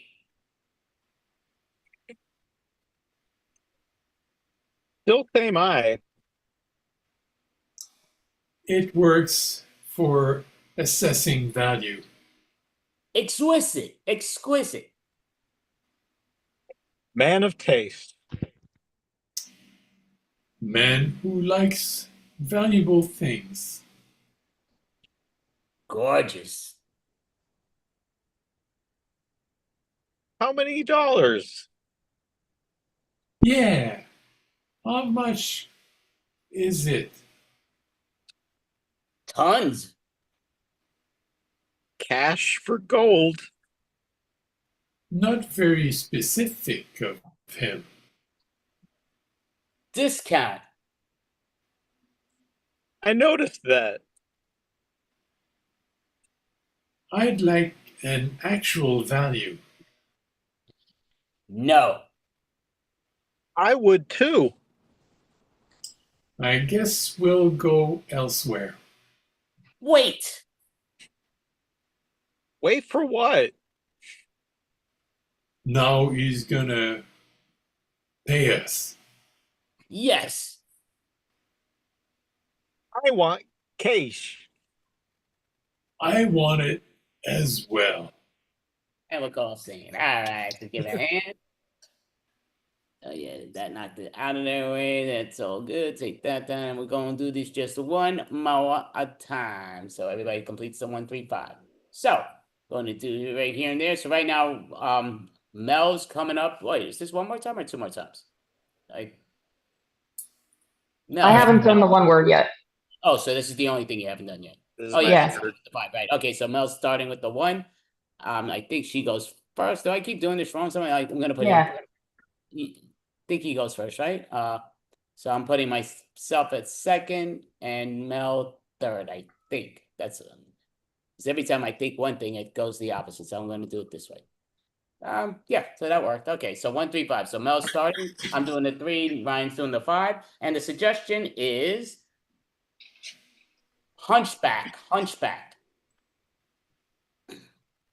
Whoa. Looks really sore. Of Notre Dame, are you? Yes. Ring the bell. Like he said, the bell. Ringing. Why so low? What specific note is that? C. I don't care. I did, so I asked. Music. Real bad question. She's got a hump, guy. Ouch. That was personal. I'm just advancing opportunities here. Rude. He is very. How did I become rude? Insensitive. Yes, he is. I guess don't point, obviously. Yes. Just be nice. I'm sorry, didn't know that. Bell. Does sound great. You love that bell there. Always. She is beautiful. Get a chapel there, guy. All right. Dean, not sure where that went, but okay. Take that off. A great job. Give yourselves all a hand. And what am I getting? Okay, there we go. It's perfect. All right. So, yes, great job. So, looking at the timer. Perfect. All righty. So, gotta make sure I got time with this one. And oh yeah, we got plenty of time. I'm looking at the wrong things. All righty. So, we're gonna do a fun game, and I somehow brain fart. I have them all on my wheels there. As everybody know, when they see me they take my classes, I have a wheel with over 200 improv games that I spin. Here and there. Have different short form, long form, all this and that. So, I forgot the game's name, but again, the name's not so important right now. I'm just blanking out with the name. If somebody said the name, I would remember. But what we're gonna do is we're gonna have we'll make it 3-person scenes, simple to the point. So 3-person scenes, and what they're doing is we're gonna do this twice. So do I have my cards over there? No. So I'm gonna just remind myself, you know what, we're gonna do it. Could do 2-person scenes. You know what? We'll do 2-person scenes. Why not? So, and yeah, we'll do what we've been doing, the 2 back and forth. So it's not easy by any stretch, but nobody cares. So again, it's challenging. So, what we're doing is we're gonna get a subject from an individual. We should make this with 3. It's a lot harder with you know what? Screw it. We'll do 2. Why not? We rise to the challenge, right? So I'm gonna share the wheel again to the stupid wrong screen. Not to share the app button. That timer, 2-minute scenes, because yeah, we can't make this longer than that. So it comes down to we're going to get a subject. So as an example, if you know whatever it is, we just can't use it as the actual word. We need to use it in our sentence. That's not it. So if it's tooth, anything regarding teeth. So it's like a theme of all teeth or dental or whatever, but we can't talk about our teeth. So I might be, if it's dental was the suggestion, I might say, you know, I really love your gum in the mouth, but not talking about that. Love your trident gum. Blah, blah, blah. So we're using that in every sentence. So everybody's going to get an opportunity to do this. So I'm going to ask you, Mel, do you have any questions on this? I forgot the name of the game. I know you've done this with me before, but Conversation, I think. What is it? Conversation is one of the names. Or every sentence must or something. Yeah. Yeah. Anyway, there's a lot of names for Oh, all. Okay, so you got it right, Mel? Yeah. So I'm gonna put us both in the spotlight right now. It's a 2-minute scene, and it doesn't matter who starts, but obviously we're going back and forth. So no matter what it is, we just got to come up with the word and say a line, and it could be an expanded line, just so they got time to go what's what. But basically, yeah. So it's it. So I'm gonna ask any of you individuals. Do you want to give? We could ask any one of you three have a suggestion for us that we got to put into every line, a theme of what's what. Video games. Video games. Okay, so all arcade systems, video games, and we may begin. Once someone speaks, the timer will begin. I'm just really glad that we have this platform to talk. Yes, it is great. You just can't outrun it. Well, what they say, slow and steady always wins the race. That is very true, and I'm gonna punch out. Need to get paid. Well, maybe after work we should head over to Sonic and like get a shake or something. I love that idea. I love when you act so Donkey Kongish. That is so great. Well, I mean, I'm trying not to be so controlling anymore. I appreciate it. And I'm glad that you make it where I have to call you Miss Johanny Pac-Man. So, Miss Pac-Man, Johanny, thank you. Well, I really appreciate that. I feel like you really see me. There's a lot of people out there with really dark souls. You know what I mean? Yeah, I noticed it, and even though it was a hearing thing, I noticed it with the quarter of my eyes. Yeah, I guess we should probably invite some of the others from work too, though. There's probably going to be a lot of fallout if we don't. Very true. Oh, I'm starting to get a headache, so we got to get them before I tilt over. Oh man, I mean, I feel like there's just a resident evil in this company, though. It's just really toxic culture. I think we should be rolling thunder over there and have a couple drinks just to relax. Yeah, let's head over there now. Oh, looks like something's going on. There's some street fighting going on outside of Sonic there.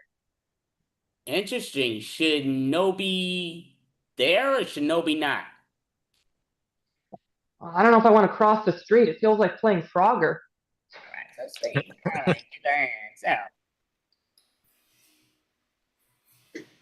so, okay, I hit the wrong button. Okay, I hit the right button by mistake.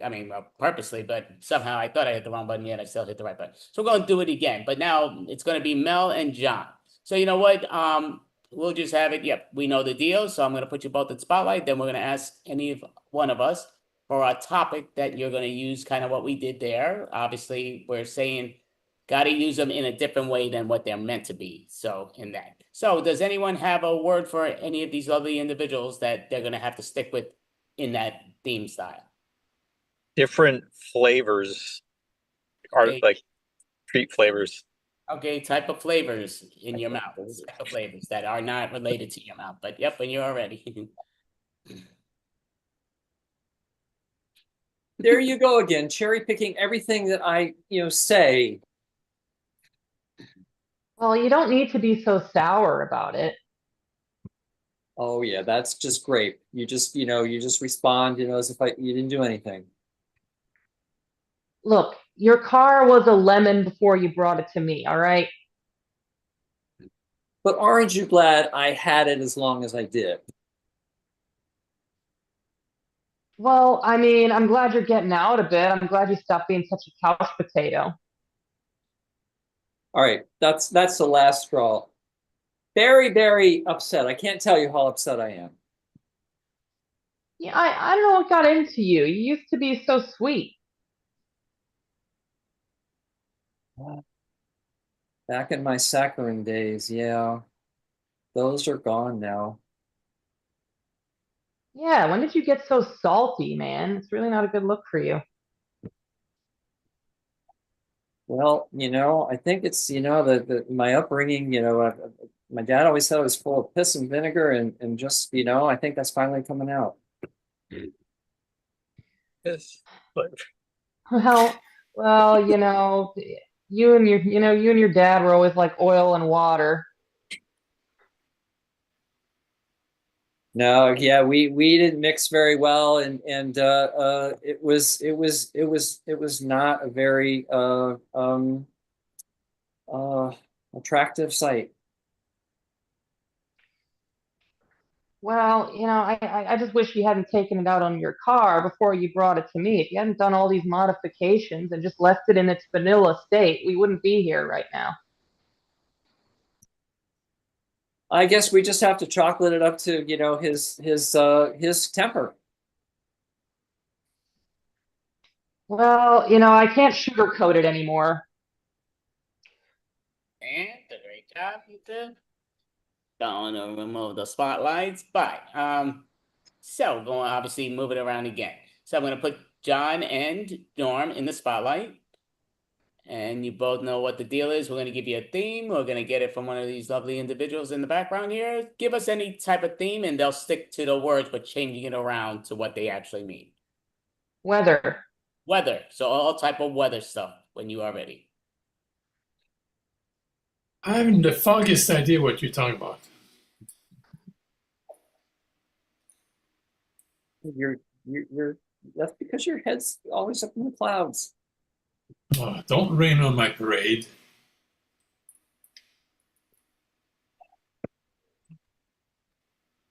All right, I'm not going to feed this to you fast. I'm going to give it to you in little drizzles and drabs. I know, I've lost my thunder. I used to be better. I think you're ready for a bit of enlightening, though. Yeah, I need lightning in a bottle. Because, once you get in touch with yourself, then you get that sort of, you get that real feel of what your insides are really like. Oh, thank you. I like that you believe in me, Sonny. Like, I sometimes feel like that, you just got to bring the heat in these kind of conversations. You know what I mean? Yeah. And when I interview, I need to break the ice better with the prospective employer. Oh, especially if they give you a frosty reception, of course. Yeah, it's a slippery slope. It's I know when they get so icy, at the beginning of an interview and stuff. Yeah, I tried to compliment them. I said, "Hail to the chief," but didn't do it. Oh, that's a slick idea. Yeah. Well, I bombed. Bombs like a cyclone. Oh, I'm sure you ran over them like a tornado. Mm. Great job. All right. The Coronado I drive.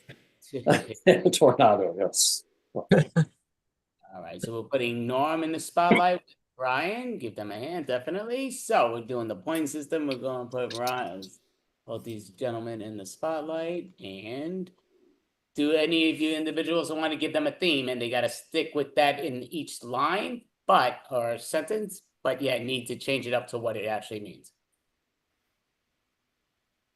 Automobiles. Okay, any automobile type stuff. When you are ready, you may begin. I don't think you can afford that. I'm not that Jeep. Yeah, well, you're better riding horses, so you should pick a Mustang. Hey, Cad, I lack a horse. All right, maybe you should finish eating your pinto beans.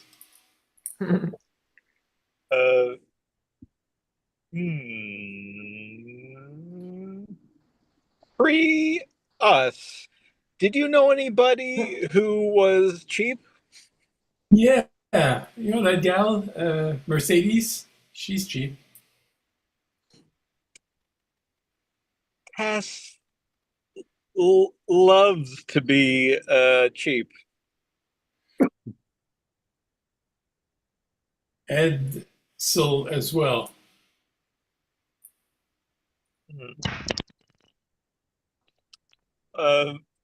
Volks wagging their tail are known as dogs.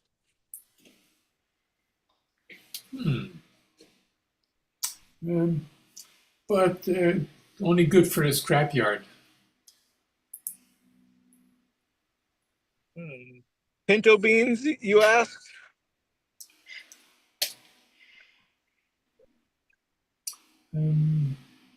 Well, Miata is the Italian name for it.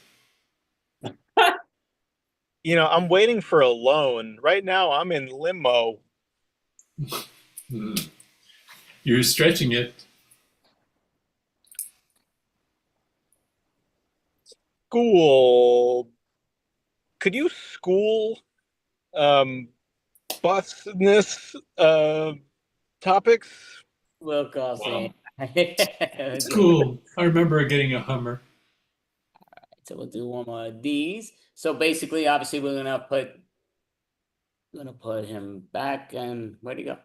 Did I put your video there? No, right there. Boy, my vision's crap. I'm sorry. So spotlight, dun, dun, dun, dun, dun, dun, dun, dun, and spotlight. Oh, you think so? Alrighty. So maybe get a theme of anything, and then we'll do it without the wording. But obviously, it's in every sentence. Professions. Professions. You know, you're really burglarizing everything you do. Stop with the burgers already. Just calm your crime down already. Loy, can I call you Loy? Loy, you're being kind of rude right now. You know, you gotta realize a lot of times you with the tickets and everything, and you didn't buy it enough. But you know, you gotta stop being such a concession hog. Well, I'm just trying to teach her a lesson about good finances. My daughter, I'm referring to. Well, that's very cool. And I'll be honest with you, your daughter is beautiful. I wish you hosted me over towards her. Like a chef, you're cooking up some kind of trouble. Uber thinking that maybe I could cabby over there, or she could lift me up, because I'm just joking with you. You're my buddy. Yeah, you are my bellboy. Well, thank you. I just don't need you to wait her all the time. You know, you could wait, bring her here, wait her here. I'm just trying to manage your expectations about what my temperament is like when talking about family. That is true. Maybe you need to kindergarten it.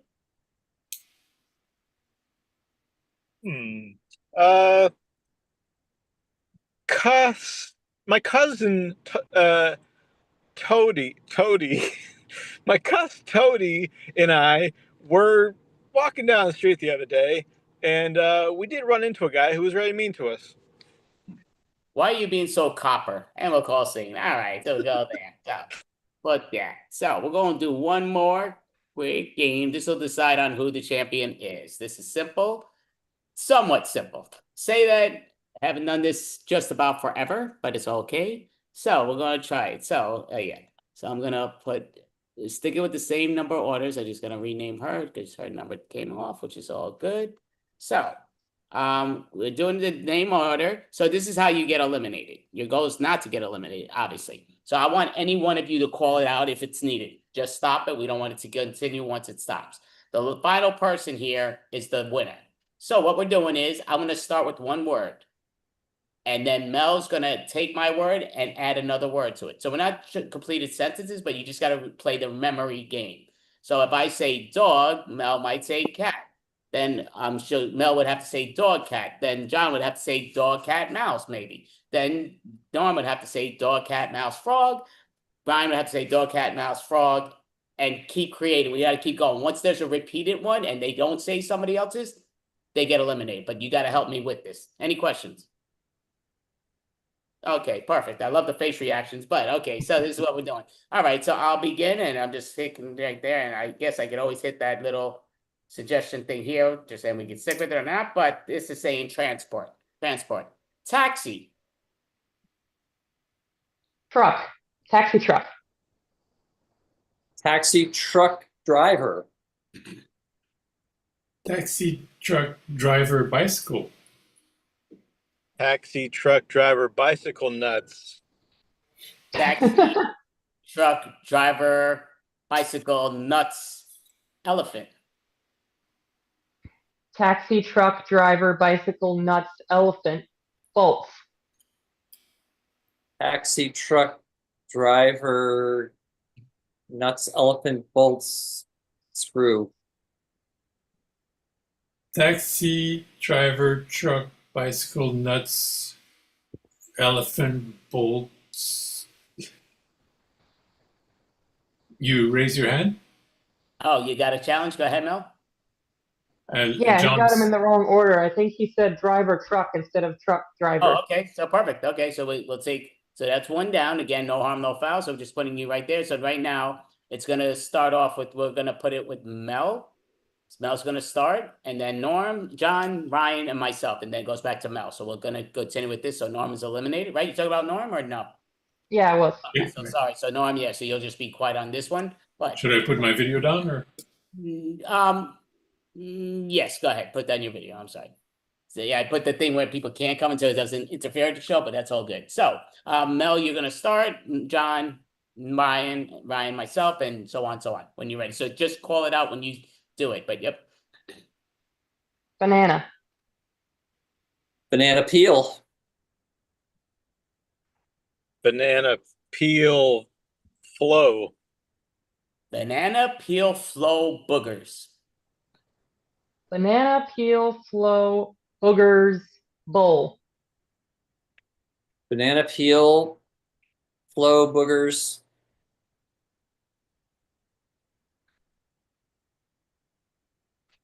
Ratchet.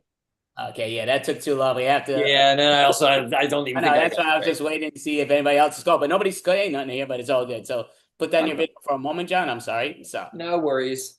So right now it's going to be where Ryan's going to start, then I go, Mel, and in this order. So just call it out. Remember, anybody, you could call it out, but so when you are ready, Ryan, and again, pausing more than 2 seconds, we got to let it go. But Yeah, yeah, that's fine. Fragrance. Fragrance cologne. Fragrance cologne price. Fragrance cologne price who? Fragrance cologne price who, why? Fragrance cologne price who, why, what? Fragrance cologne price who, what, why?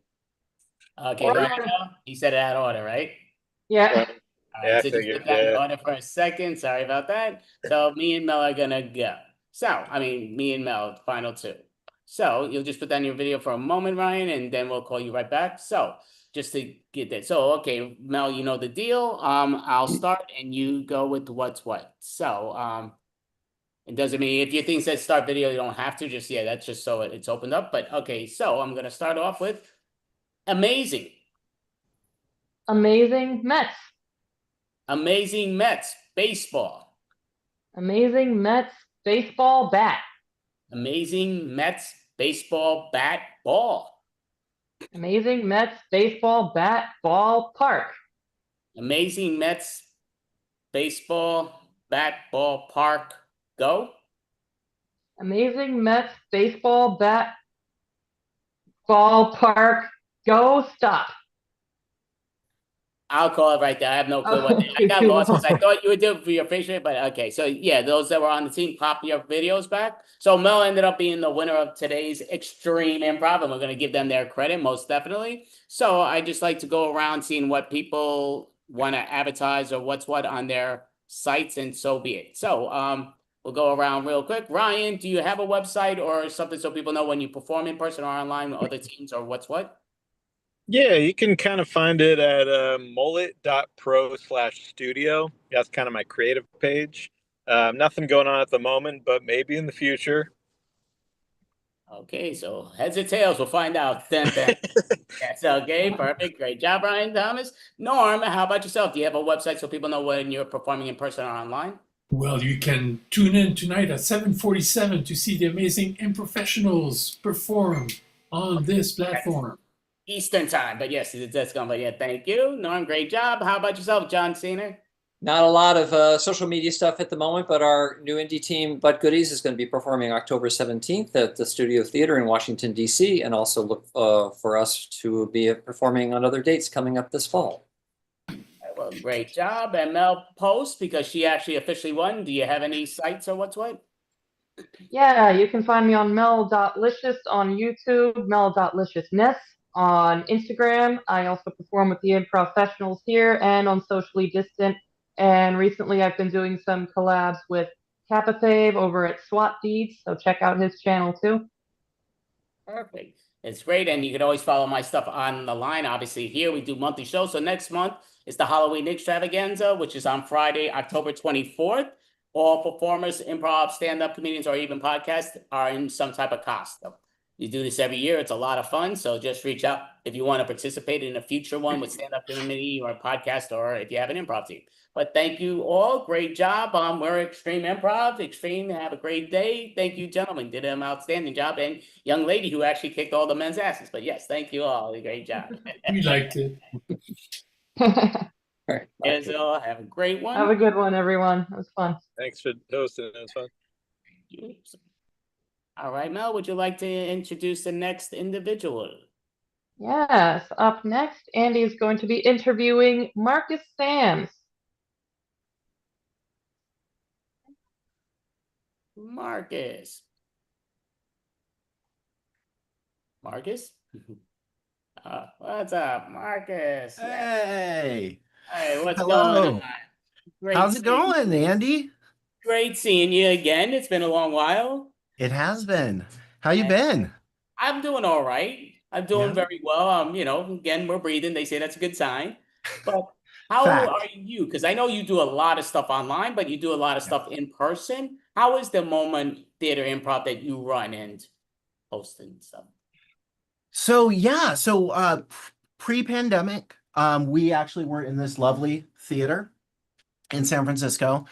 And unfortunately, during the pandemic, we all saw a lot of theater spaces close. Um, I think I saw 15 stages close in San Francisco. Ugh, way to bring the sadness down, right? But as a result of that, I ended up staying online. The plan is at some point to come back for sure. But there's a lot of awesome that can be built online. And so that's kind of been where my focus has been. For the past 5 years, I've been just developing. Okay, that's great. Yeah, so I'm kind of wondering, do you think you're ever going to do both at the same time, or do you think once you leave the live streaming, you're not coming back, or do you think you plan to do both? Oh, definitely both. Definitely both. When Moment comes back, it'll be a hybrid experience. Because you spend so much time working on new technologies, you don't want to give them up. And I totally see a world that both can happen, right? Yeah, so what I will say, just again, it's look under what when Marcus Sams tells us where to find what's what, because he does some sensational stuff that on Zoom Oh. can't match what he does, which is unbelievable. But how did you what got you into improv in general? What made you decide to get into improv? Oh, because so as an actor, I'm an actor in San Francisco, and as an actor, you are not always working. Just any actors out there, just so you know, um, and you have to find some way to artistically keep yourself sane. And so, back in college, I jumped into an improv group. I think the title was "I don't know. I thought it was your line." Pretty original, right? And like after that first semester, I had a great time playing with friends, and then I found myself kind of like co-leading the group, and that went on for a while. I get out of college. I see an audition in San Francisco. I audition for the improv company, Leela, and I don't get in. Oh, And so then I try again next year, and then I get in, and just doing improv absolutely changed my life. I am now officially a lifer. I actually left IT to do this full time. Um, because yeah, it's such a powerful art form. Yes, there's comedy and it's fun, but also like the fundamental changes that happen for people is just amazing and so beautiful. Nope, I mean, yeah, very true. I teach improv for many years, and I love improv. Yeah. I have a passion for it, and kind of like with you, I do it in person, but online way more now because of COVID Yeah. forced that, which I never thought I'd like. Now, yeah, kind of with that curiosity, Yeah. when it first COVID hit and we had to go online, I felt like I'm dead. I have no improv. I'm gonna go nuts, and I went to Mm. work in person, but nowhere to go afterwards. And it's like, what? I'm gonna do this crap online. How the hell? But I made it Yeah. work. How did that feel in the beginning of you when you were kind of forced to do it this way? So actually, funny enough, this kind of circles back to our approach to improv at Moment Improv. Um, so one of the like cornerstones of the way that we approach improv is around this idea of the moment of change. And for me, what the moment of change is it asks the improviser and humans the question of, will we be connected enough and in the moment enough to notice when something changes? And will we be brave enough to then take action? And that's on the stage, in an improv scene, or in life. And so when COVID hit, it was like, oh crap, that just happened. What's next? And then I just started running. I think I closed my doors officially on the Wednesday before the like global lockdown happened. And then by that Monday, I was already online teaching in Zoom, just learning it, figuring it out, right? Um, but then I kind of galvanized like what did I want Moment's version of improv to be online? How do we attack this medium, so to say? And then I'm like, okay, well, there's this frame, right? And people are used to watching television. They're used to watching the frame. So from that, I'm like, okay, I want to do live improvised sitcoms. Well, how do you do that? Well, create camera angles, right? So that's when I started to develop the fly technique. And that stands for fixed lens improvisation.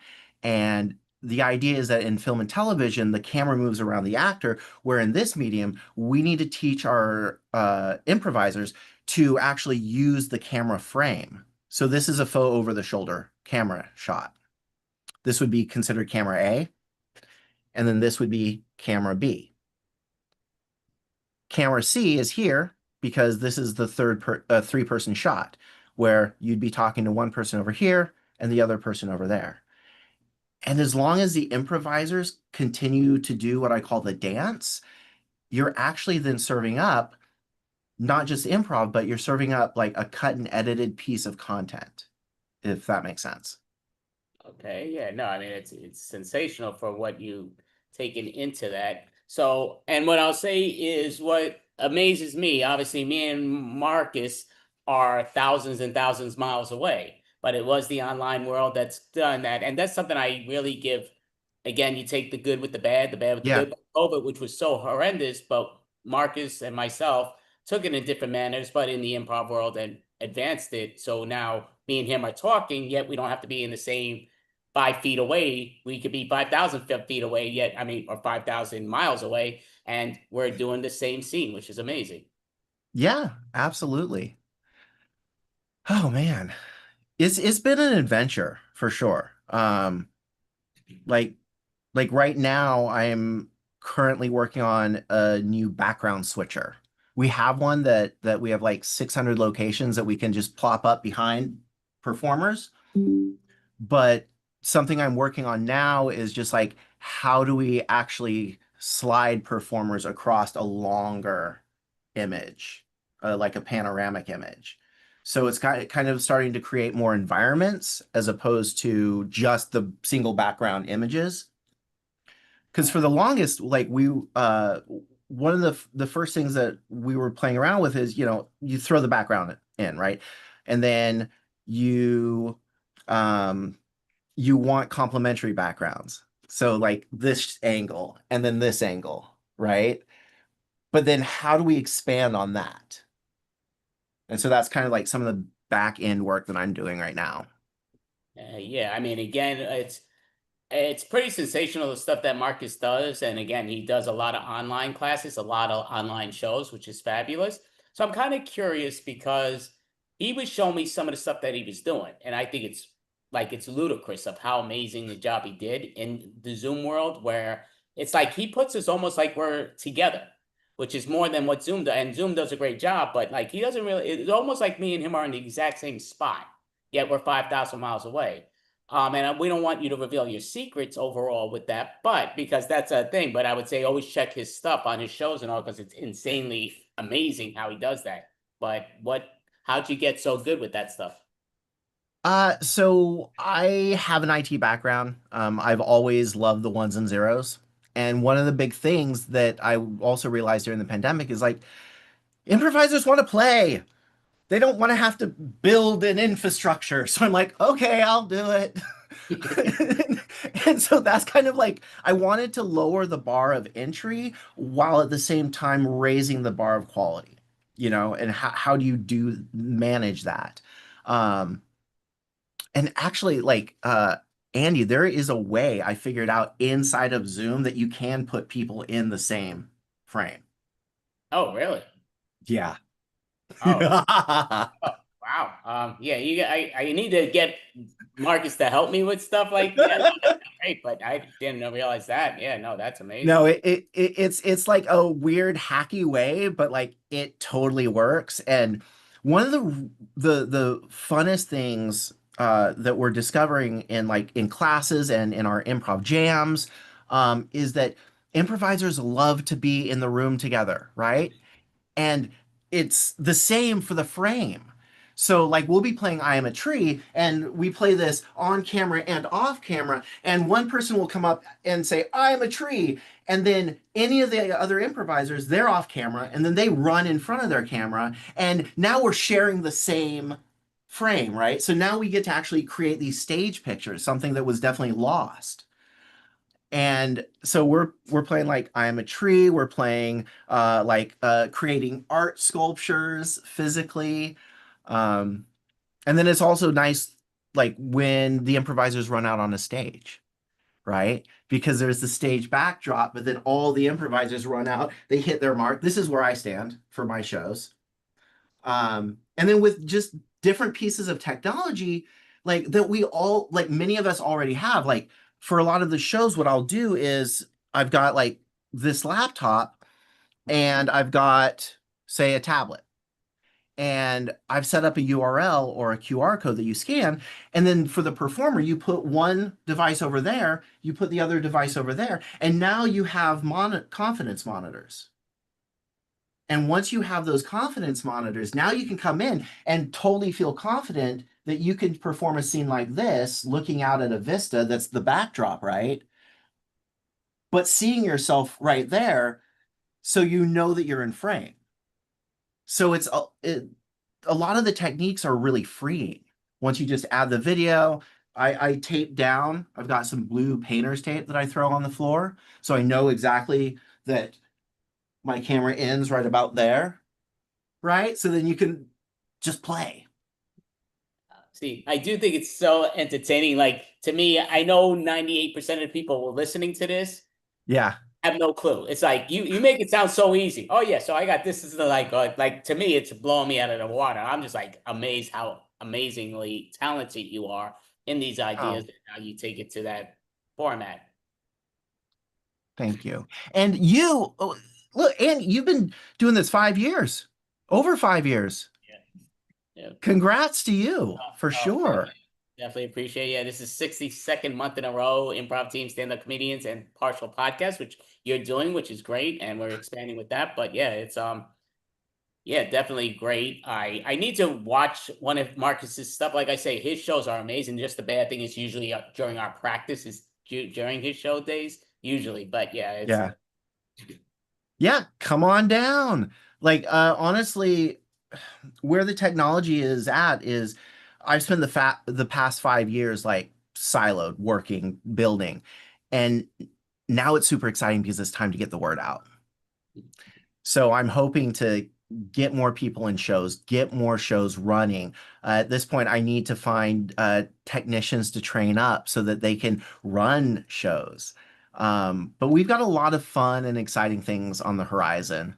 A couple of shows that, you know, if you've got an internet connection and good lights, you're good. So, yeah. definitely sounds perfect. Now, so going to ask you because this is something you mentioned before, but what decided, I'm guessing this was a very young Marcus, but what decided that you want to become an actor? Oh, man. Because it was the only thing that sang to my heart. I will have to say. I went to college to be practical. I was taking business classes, and my first major was mechatronic engineering.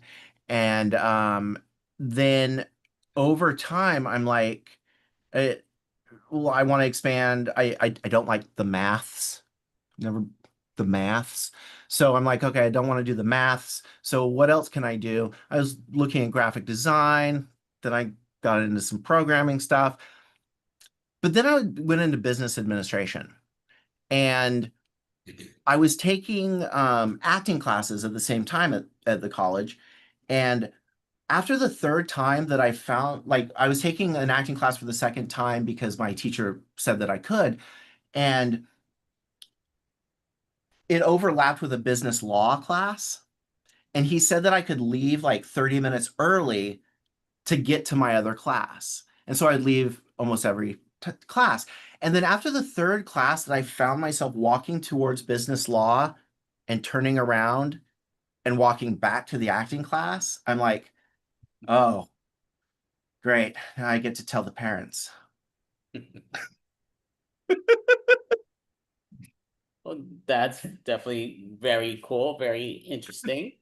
So I'm kind of wondering if what do you like in theme style more, like genre style, should I say? Do you prefer to do more comedy? Do you prefer more drama, more horror? What type of, and I'm sure you love them all, but I'm saying like if somebody said right now you're gonna do, we got you for 20 minutes, you're doing your thing, what theme would your genre would you be up for? Honestly, whatever happens, blanket statement. Because like I don't like any sort of pre-planning. I'm a big proponent of like don't come out on the stage or in front of the camera with an idea. I mean the moment logo. I guess you can see it right here, right there. That M, what it stands for is human structure on the outside, hence the classes and the hard font, human on the inside, and we'll find the moment together. So you can see it's two people holding hands because that's all you need in improv. You need that one other person and you need to come in and pay attention to them and see what they're about because there's always going to be something. Definitely very true. I do have a question since you said that though, and I agree with a lot with what you're saying on that, but Yeah. I do But a lot of solo improv. So okay. so I got my own back when I do solo improv. Do you do a Mhm. lot of solo improv where you teach that stuff? I don't.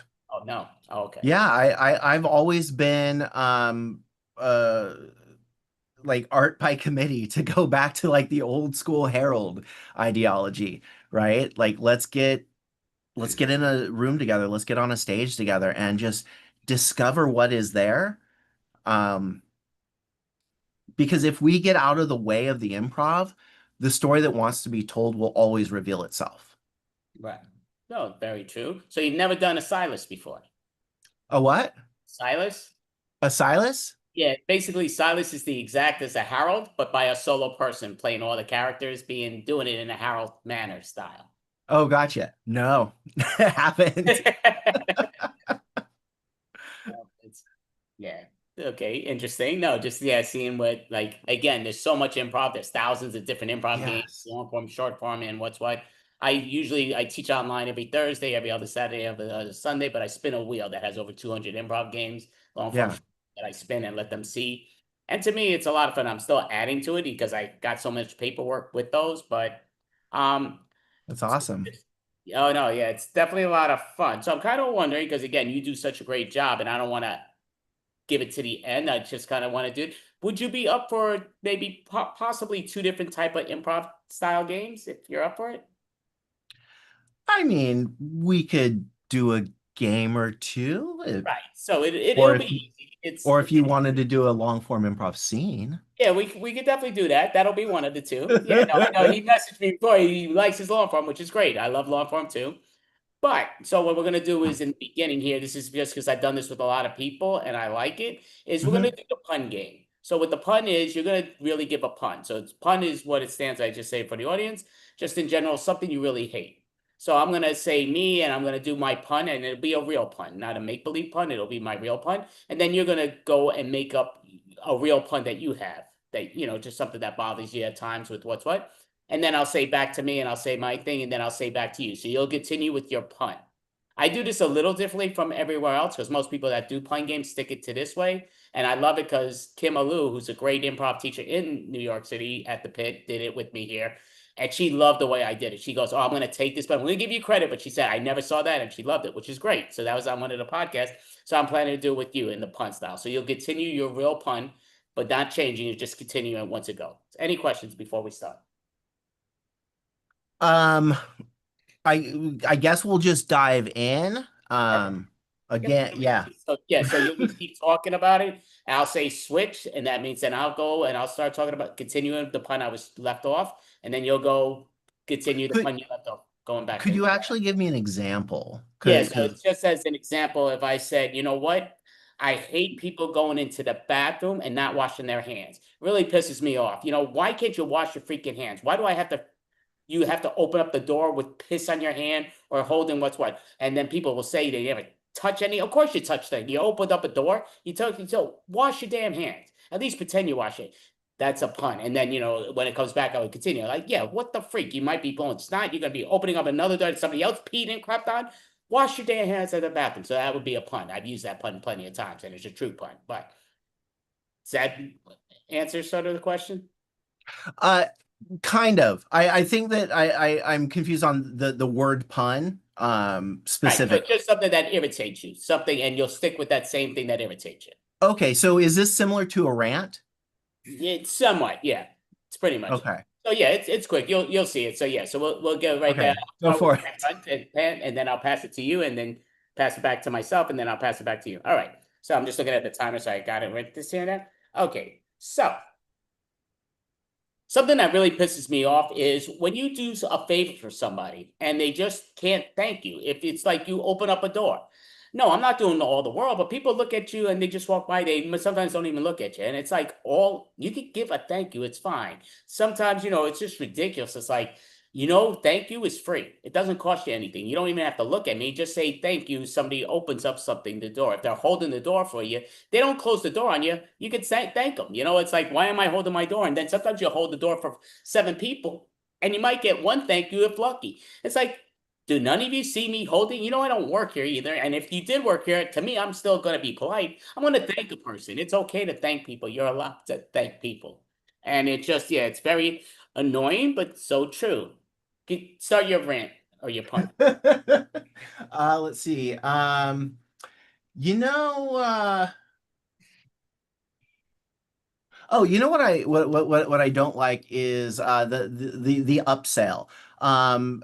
You just the other day I went to get new tires, and when I got these new tires, I went in to get one tire replaced, and then unfortunately they're like, oh well, look, you've got cracks on these other tires, so you need to get new tires, all four of them. So then you walk away with that upsell, and then they want to sell you on the alignment. And then maybe you go to the movie theater, right? And then when you go to the movie theater, you walk through the door and you buy the ticket. The ticket's now $20. And then you go to get your popcorn, and then that is the upsell. You want to supersize that, want to get it a little bit larger of a soda. How about some candy? And then, like, I'm surprised that they don't have the ushers coming through the aisles asking you, hey, peanuts, got you peanuts, all right? That would totally ruin the movie, but as long as they're making a bunch of money, right? Okay, so the pun, now I'm going to continue my pun. So yeah, so basically to me, you're holding up the door. I'm not doing it to get the thank you. I'm just, again, you're taking whether it's a second and a half or 10 seconds out of my day that I'm stopping for you. You can say thank you. It's not a hard thing. Sometimes people will drop something, you pick it up for them, and they just grab it and they walk away. Can't give you the thank you word. To me, why is that? It's the easiest thing on the planet. It's free. You're allowed to say thank you. Just go over it. Just don't like to be courteous. It just drives me nuts. You hold the door open. So I'm one that I'm big in threes. If I've seen you twice before and I hold the door and you never say thank you the third time, I'm purposely closing the door on you in your face. That's a me thing. And they'll look at me, oh, that was rude. Be like, no. Do you remember? And I'm one that straightforward. Continue your pun. Go for it. I mean, I think in general, the world has kind of learned how to get more and more sneaky because now they're figuring out ways to upsell you when you're not even thinking or realizing that you're being upsold. Like, take emails. They send you an email, and then you open that email, and because you open that email and because they've got tracking software on that email, now all of a sudden they know that you opened the email, so now they're going to upsell you and send you another email, and now you get that email, and then you don't want to click on the button, because if there's one thing that we've all learned, don't click on buttons in emails. So now all the emails that are coming through have that little icon that sometimes are even fake. MailChimp, get off my email, and you go to click it. But now I've got click anxiety, and there's nothing worse than click anxiety because we're on computers and we're clicking all the time. So now we're attaching this idea of the upsell to the click. Okay, so now I'm going to say the opposite of what I've been talking about. I'm going to praise what is my real pun. So it's simple to the point is, you open up a door, open up the door. Don't say thank you. Why do I need to hear thank you? I don't need to hear thank you. I just opened up the door. Let it go through. I don't need to say thank you. You're opening up the door. Just hold it. Simple. Oh, you picked up my bag? Good. I'm not going to say thank you. I don't want to thank you if I pick up your bag. Like, to me, thank yous are just a waste of words. Why are we wasting words? What if we're limited to each individual with so many words? So why say thank you and waste time? No. I'd rather say, hey, what's going on in the Mets game? Instead of saying, oh, yeah, thank you, or getting a thank you. Thank you, you're welcome. They're a waste of time. Why do that? Nah, it's a waste of time, waste of everybody's time. Why thank anybody? If they open up the door, they should open up the door. If they pick up your package, they should pick up your package. Just let it go. So tell us how much you love what you just said, how much you hate. Oh my goodness. But here's the thing. Here's the thing about the upsell and about the clicking, right? If you think about it, when someone gets upsold, it's sometimes that company is giving you a product or a service that you never even knew you needed, right? And so you're getting all these emails, and you open the email, that's on you, or in this case, it's on me. And so yes, I want that product clearly. So give it to me. I walk into that movie theater and I'm like, I'm just going to watch this movie and I'm just gonna sit here. No, that would be lame. What my 4-year-old always says when we want to watch a movie? It's family movie night. I want popcorn and candy. A 4-year-old knows what's good for you, so you might as well get upsold, get the popcorn, get the soda, get 2 pouches of candy, and go into that movie theater and enjoy yourself. Will call scenes. A great job. So what I say with the pun game, it's normally they just stick with the pun, blah, blah, blah, like something that irritates them. But the reason I do this, the pun game, it was always meant for truth and comedy. And there's a lot of truth in comedy, but it's also okay to be whoever you want. So like me and him right now talking, I could have more hair. I could be more glamorous. I could have more money. Real life, none of the above, but it's okay. Like we're just in it. It's okay to make believe in improv. I do all the time. A lot of times I put some truth in there, but sometimes I don't. It's okay. There's no right or wrong. So that's why I love to do both ways, where truth in comedy, but there's also truth in just being fake. You're allowed to in the improv world. Great job with you on that. Yeah. How do you feel with that? Great. It's so why I said the rant is because so when I teach the rant, I teach it as like a sawtooth. And I say, okay, find something that you could not hate. Something that you like, puppies. Like, come on. You gotta love puppies, right? And so then you hate on that subject and you come up and you get to an apex, and then you have what I call a boil down moment.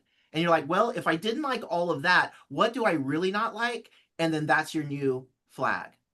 And then you hate on that for a bit, flag.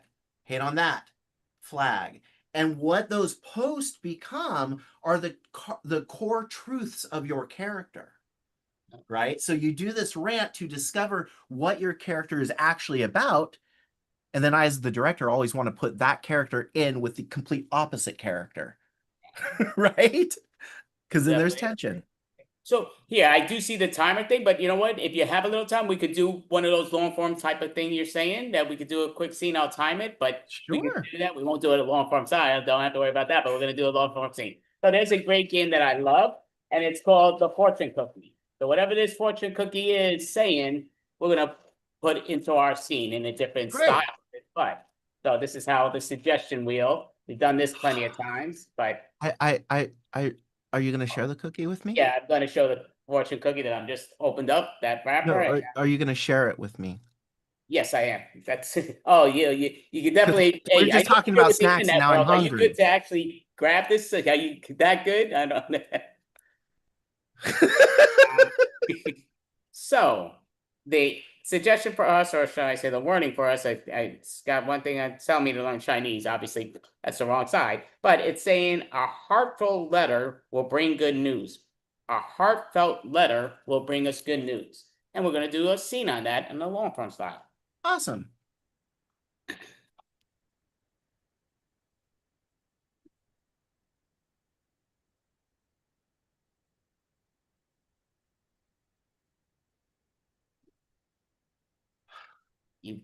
You really seem very interested in it. Barry, it's the most wonderful news. Well, it's good to hear, because you really haven't been bad things going, so I'm glad to hear something great's going now. Barry, it's a handwritten letter from the doctor. Okay, interesting. I've never seen a doctor handwrite anything without it being asked. I know. This is like from the days of yore or something, right? Okay, so I'm assuming you're going to reveal what it is, because it's such great news. We're pregnant! Oh my goodness, holy cow, holy, congratulations. I mean, that's unbelievable. Holy cow, I know! I've been so long. You're going to make such a good daddy. Oh, trust you me, I can't believe it. I'm glad. You know, the doctor always seems to give bad news and everything's been going downhill, but this is so amazing. Yes, I'm so happy. I know. You know, who cares if the car fell off the cliff last week?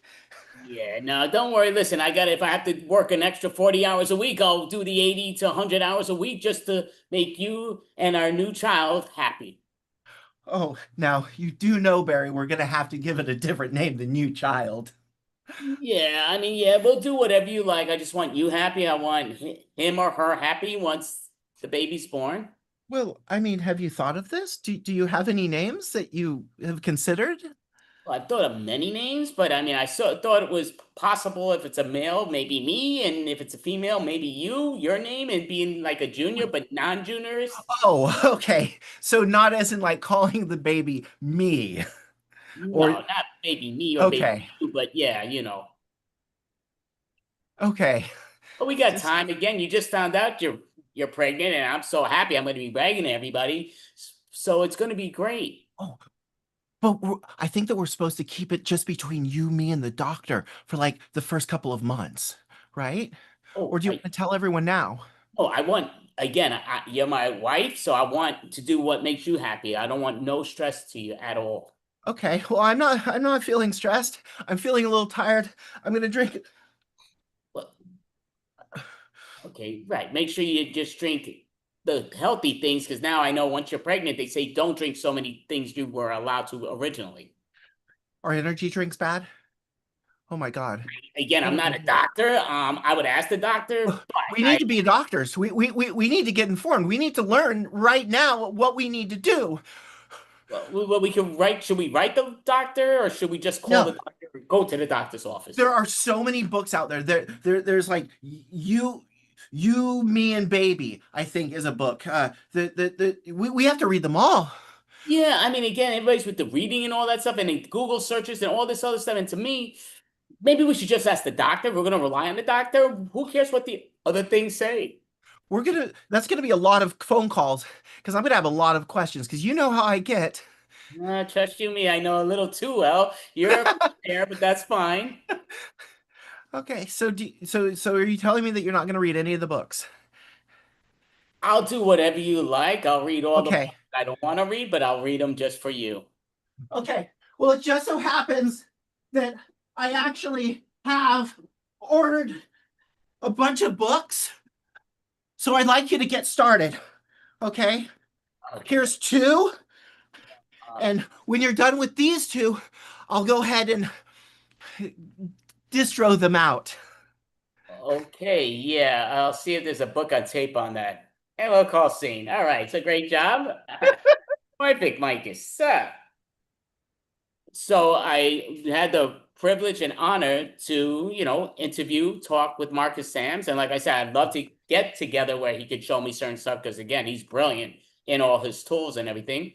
But do you want to let people know before you leave something that you love, like whether they have a website? And I do see you have a scanner there, which is great. But what I would say, realize with the scanner, which is great, but a lot of the old school people still don't pick up on the scanners, but they'll pick up more www. So do you want to let people know they can scan, but if you don't know how to scan, do you want to let them know how to find when Marcus is in person or online when he's performing or teaching? Yeah, absolutely. So you can find out all about Moment Improv classes, shows, and our improv jam. We actually have a show tonight at 8:30 Pacific time, PM. And we have our improv jam this Sunday at 3 p.m. Pacific time. And one thing that I really wanted to do with the jam is actually put the technology that I've been developing in the hands of the improvisers. So y'all's get to play. We have the ability to scan a QR code to put a button switcher on your phone, which then allows you to jump on and off the stage. It's a lot of fun. You can find out all that information right there and at my.momentimprov.com. There you go. my.momentimprov.com. There we go. See, I'm old school, but I was able to do it now. But yeah, so great job. Thank you so much, Marcus Sams. Follow him on his online thing and in person and in the legitimate ways. But yeah, don't be a stalker. Just follow him and learn great improv and teachings by the great Marcus Sams. Thank you. Thank you so much for having me. It's been great chatting with you. And yeah, I come by anytime and I look forward to talking more with you. Oh, perfect. Thank you, Marcus Sams. Thank you so All much. right. Yeah. Bye. Great one. Take care. So perfect. So Mel, yeah, Mel, you can come back if you want. Okay, I'm not. Oh, I gotta. Did I hit this? Oh, yeah, I hit the wrong button. That's a me thing. That's a me thing. That's a me thing. The reason I do that, as I said to people before, people pop on when people are talking, not purposely, but it still happens after 5 years. I'm like, God, I gotta make it not happen, which it hasn't happened. I'm just announcing that how it could. After the scene, not during. But Mel, how are you doing, young lady? Okay, not hearing you. We can't really. I don't read lips very well, but it's okay. So, Can you hear me now? I do hear you now. Okay, perfect. Okay, that was very weird. I wasn't even muted on the Zoom thing, so weird technical Okay. issues. I'm doing all right. So, Enjoy. doing well. Do you want to introduce the next individual that's performing? Yes, up next we have the fourth smartest man in the world, Joshua Previn. Perfect, Joshua. Hey guys, how are you? Just turning. Can you hear me okay? Yes, perfectly. Oh, that's great. That's great. Thanks. We do have it's exciting. You'll have to hold on because it's a little bit of the ticker symbol. There's a ticker symbol. It's like the stock exchange where they release the results about who's the smartest person in the world. And so it is coming out right now. So we feel like, I would say, Steve, cautiously optimistic that we might be up to 3. We've never been at 3. We've been doing this for 20, how many years? 27 years. And we've never gone up to 3. But Steve, did the results come out? And anyway, this should be a lesson for all of you out there that if you feel like you're the 4th smartest person in the world and you've never been 3rd, then you should just keep trying, because I've tried and I've never made it. That doesn't mean you won't. So I really do want to I want that. Steve, we need to have more lessons that we teach people, because I realize that, I come on here and I don't know how many millions of people there are watching this, but there is a certain responsibility, I feel, because I need to be someone who thinks of more. I want to start telling people more what to do with their lives. I think I'm in a position where I think I should tell other people what's good for them. So Steve, think about that. Think about ways that we can just lecture other people about the way they should lead their lives. For the moment, we'll leave it. We do have some gifts in the Patreon. We have a sign that says Patreon. We have a hamster wheel that is about 3 years old. It's a little rusty. We have a mop. Steve, do we have the mop squisher? Okay, good. We have the device to squish. And what else? And what about patents? Do we have any patents pending that we want to let people know about? Okay, good. Yeah, we've as you know, every month we file patents, and we expect that. I mean, I don't want to be a zillionaire, but I do think that earning $1 billion from so what we have this month is I'm sure you've heard of a fan. A fan is a device that blows wind by spinning. So if you'll notice, fans always spin the same way, except in Australia. So what we've done is we've just patented a fan that spins the other way. So in a way, it's very similar, but I think that it's Steve. That doesn't. Why would anyone want to buy that though? What's the difference? I mean, why? Is it a better or something? I don't. Okay. It's worth a try. I'm just afraid it might blow the air backwards and make you hotter. So now I'm concerned. Steve, can you take a memo? You know what? Never mind. We've patented an AI product. And by that I mean we're suing. You've probably heard the New York Times is suing ChatGPT, OpenAI. We are party to that suit. We will be writing an amicus brief, and we'll be appearing with the lawyers from the New York Times. They have denied that. They said that we have nothing to do with it. We will be there. We will be making our case. We are part of that lawsuit, whether or not the New York Times wants to or not, because we have the same problem they have, which is that our intellectual property, and I don't mean property like my house. I'm talking about intellectual property, has been stolen. Steve, let's shoot off a memo to the New York Times offering a settlement offer them 10. No. Say let's take this offline, but we are a party to that lawsuit, and we will be a party to every lawsuit, and we will also have a party. We can have a party, and we're going to have a party. And guess who's not going to be invited? The New York Times. Nope, we're going to invite the Wall Street Journal, the Washington Post, and all the other papers, and the New York Times is going to have to just sit outside drinking a warm beer and taking a leak in the bushes because we're sick of this shit. I'm sick of it, and I can say that word because this is a free country. Steve, have we patented that idea of a free country? Because that would actually be good. That would be very. We're going to patent it before we figure freedom's a little bit on the waning thing lately, and so if we patent it, maybe that will bring things in. Do we still have the? Okay, yeah. So you saw the UN General Assembly was there, and so we are going to be following up. We, as you know, have submitted an application to start our own nation, and it's not easy. I'll tell you, it's been a lot of paperwork. I think it may be one of the reasons that escalator broke when Trump was on, because they've been doing a lot of work. We have a name. We know exactly where we want the country to be. The problem that we have is that it's a very small space at this point, which I guess technically would you consider it Steve's mother's garage. So I'm not denying, but the Vatican is probably only as big as a closet, which is why the Pope, if you ever see them, they're always short. And there's a reason for that, because they're very small people, because they live in a very small country.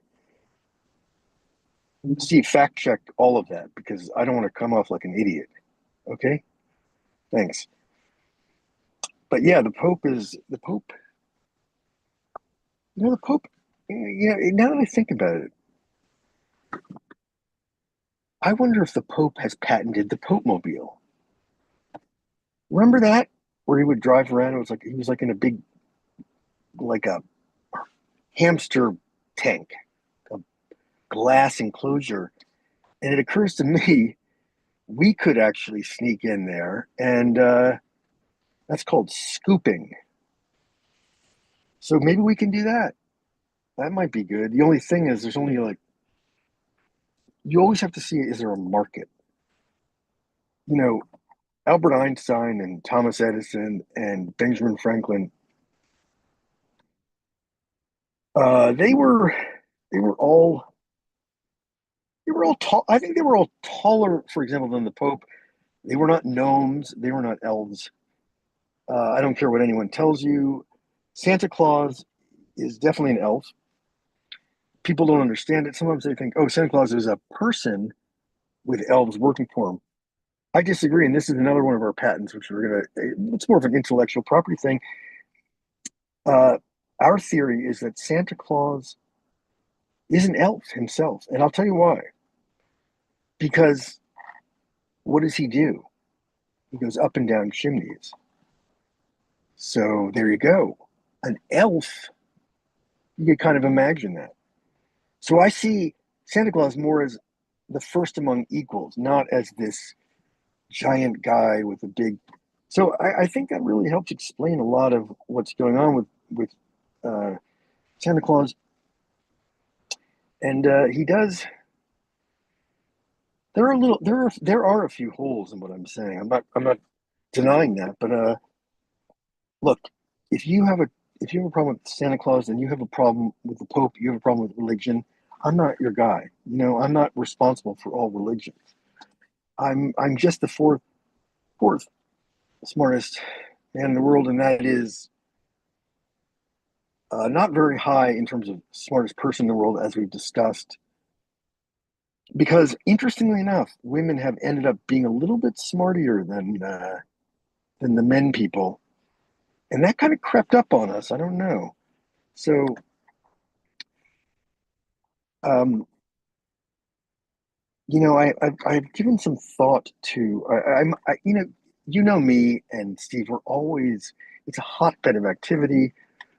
We have some surveys. We're doing some research on string theory, other smart stuff. We're doing some math puzzles that we were just doing, Sudoku. We did paper mache balloons that you can put balloons and paper mache. And Steve, are the ratings going as quickly down as I would imagine? Are they just dropping out completely as I ramble aimlessly? Are we just losing everybody? We're not down to Kimmel level, are we? You know what, Steve, take a note. We should have Kimmel on here because we don't believe in censorship here. Censorship is for losers. Censorship is for sissies. We don't censor ourselves. I don't censor myself. It's obvious I don't censor myself. You know who doesn't censor themselves? And that's a tongue twister, by the way. And we should patent that. Patent that tongue twister. You know what? Ironically, that's going to be the thing that gets us money. I'll tell you who these improv people, the improv people who they never censor themselves. They go around just shooting off they really have a lot of nerve. They really do. They're just going off and like they're honestly, and you can keep this on the QT. They're constantly making shit up. It's like it's all just blah blah blah. They make it up. So I don't know. I don't know what to do about it. I wish there was a way that we could politely, but get these improvisers to learn their lines. I'm just saying, like, you don't have to know them perfectly. If you want to have like those cue cards that they have on SNL, that's fine. But at least do a little, the bare minimum. Like, for example, everything I've said has been written down.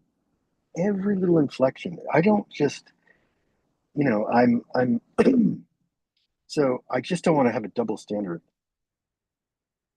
I'm not the third smartest, not the second, not the first, not the fifth, but I am the fourth, and I think that carries a little bit of weight.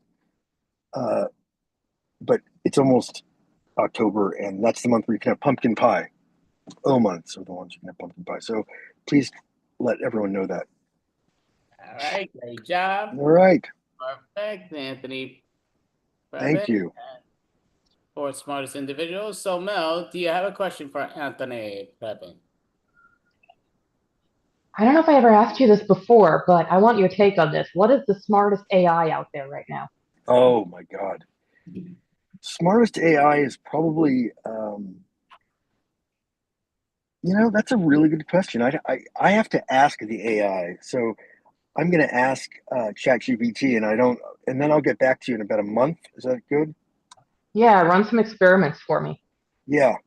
Sounds great. And just for the record, and do you have a website so people know where you're performing or when you do perform, Joshua? Thank you. Probably the best thing is my Facebook, which is my name, Joshua Previn, and you can find me there. Okay, perfect. So, and Joshua Previn's been a big part of the extravaganzas. He's in the majority of them, which is great. He does a great job. That's why he's the smartest man on the planet. And it just comes down to next month, which is Friday, October 24th. 2025 is our Halloween extravaganza. So we've been in that. So we ask everybody to dress up in some type of costume and whatever. But so hopefully you'll be able to perform in that. And great job, Joshua Previn. Thank you guys so much. Have a nice day. Talk to you later. Bye. Have a great weekend. Thank you, Joshua. Have a good one. Great job. So, Mayo, would you like to introduce the next individual? Yes. Up next we have Anthony Renda. Thank you. This is car comedy. I'm talking now. Look at that, guys. All right. I just want to say there's a little tension between me and Joshua. You can see it from the expression of my face. Look at this. I got such tension right here. Look at that. I got little nerves. You can see all the stress. It's because I'm the third smartest man in the world. Okay. I just surpassed him recently, and Joshua was a little, frustrated and angry about it. But And Andy's number 2, and Mel is number 1. All right, guys. Congratulations on Extravaganza. The September what's today? September? October? I don't even know what month it is. All right. This is when you realize you're getting up there in age. When you have to ask yourself on a consistent basis, like, what's today? What's today? I ask myself that at least anywhere between 5 and 8 times. All right. Then I have to ask myself, what's for Extravaganza? What's today's month? It's the 55th. It's October, September. September, right? Yeah, it's September. Okay, okay. All right, guys. Time just flashing by. Like my new haircut? Yeah. Look at that. Okay, I look 10 years younger. I look Mel Post's age. What is she, 28, 27? Or Andy's age. She's 38. Okay. So Mel, what was Oh, oh, we have little technical issues. All right. But whatchamacallit? Welcome to Extravaganza September version 2025. Lots going on. I'm gonna get right into it. Okay, all right. I don't like to get too political, because people start giving you dirty looks, especially when you do live shows. If you say you're a Republican or a Democrat, you get like all gnarls and snarls, this and that. But I just gotta say, this whole Charlie Kirk, I'm not gonna. I didn't agree with him. Like 95% of the things he said, with his Christian values and principles. But no one deserves to die. Okay. Only person deserves to die is the devil. All right. And if you killed many, many, many people, like mass shooter, murderer. But I have to admit, his wife's a knockout. Yeah. Okay. Supposedly Erica Kirk was a former basketball player, makes her more attractive. When a female plays sports, her attractiveness goes up like a tenfold. All right. And she was a former Miss Arizona. Ah, blonde hair, blue eyes.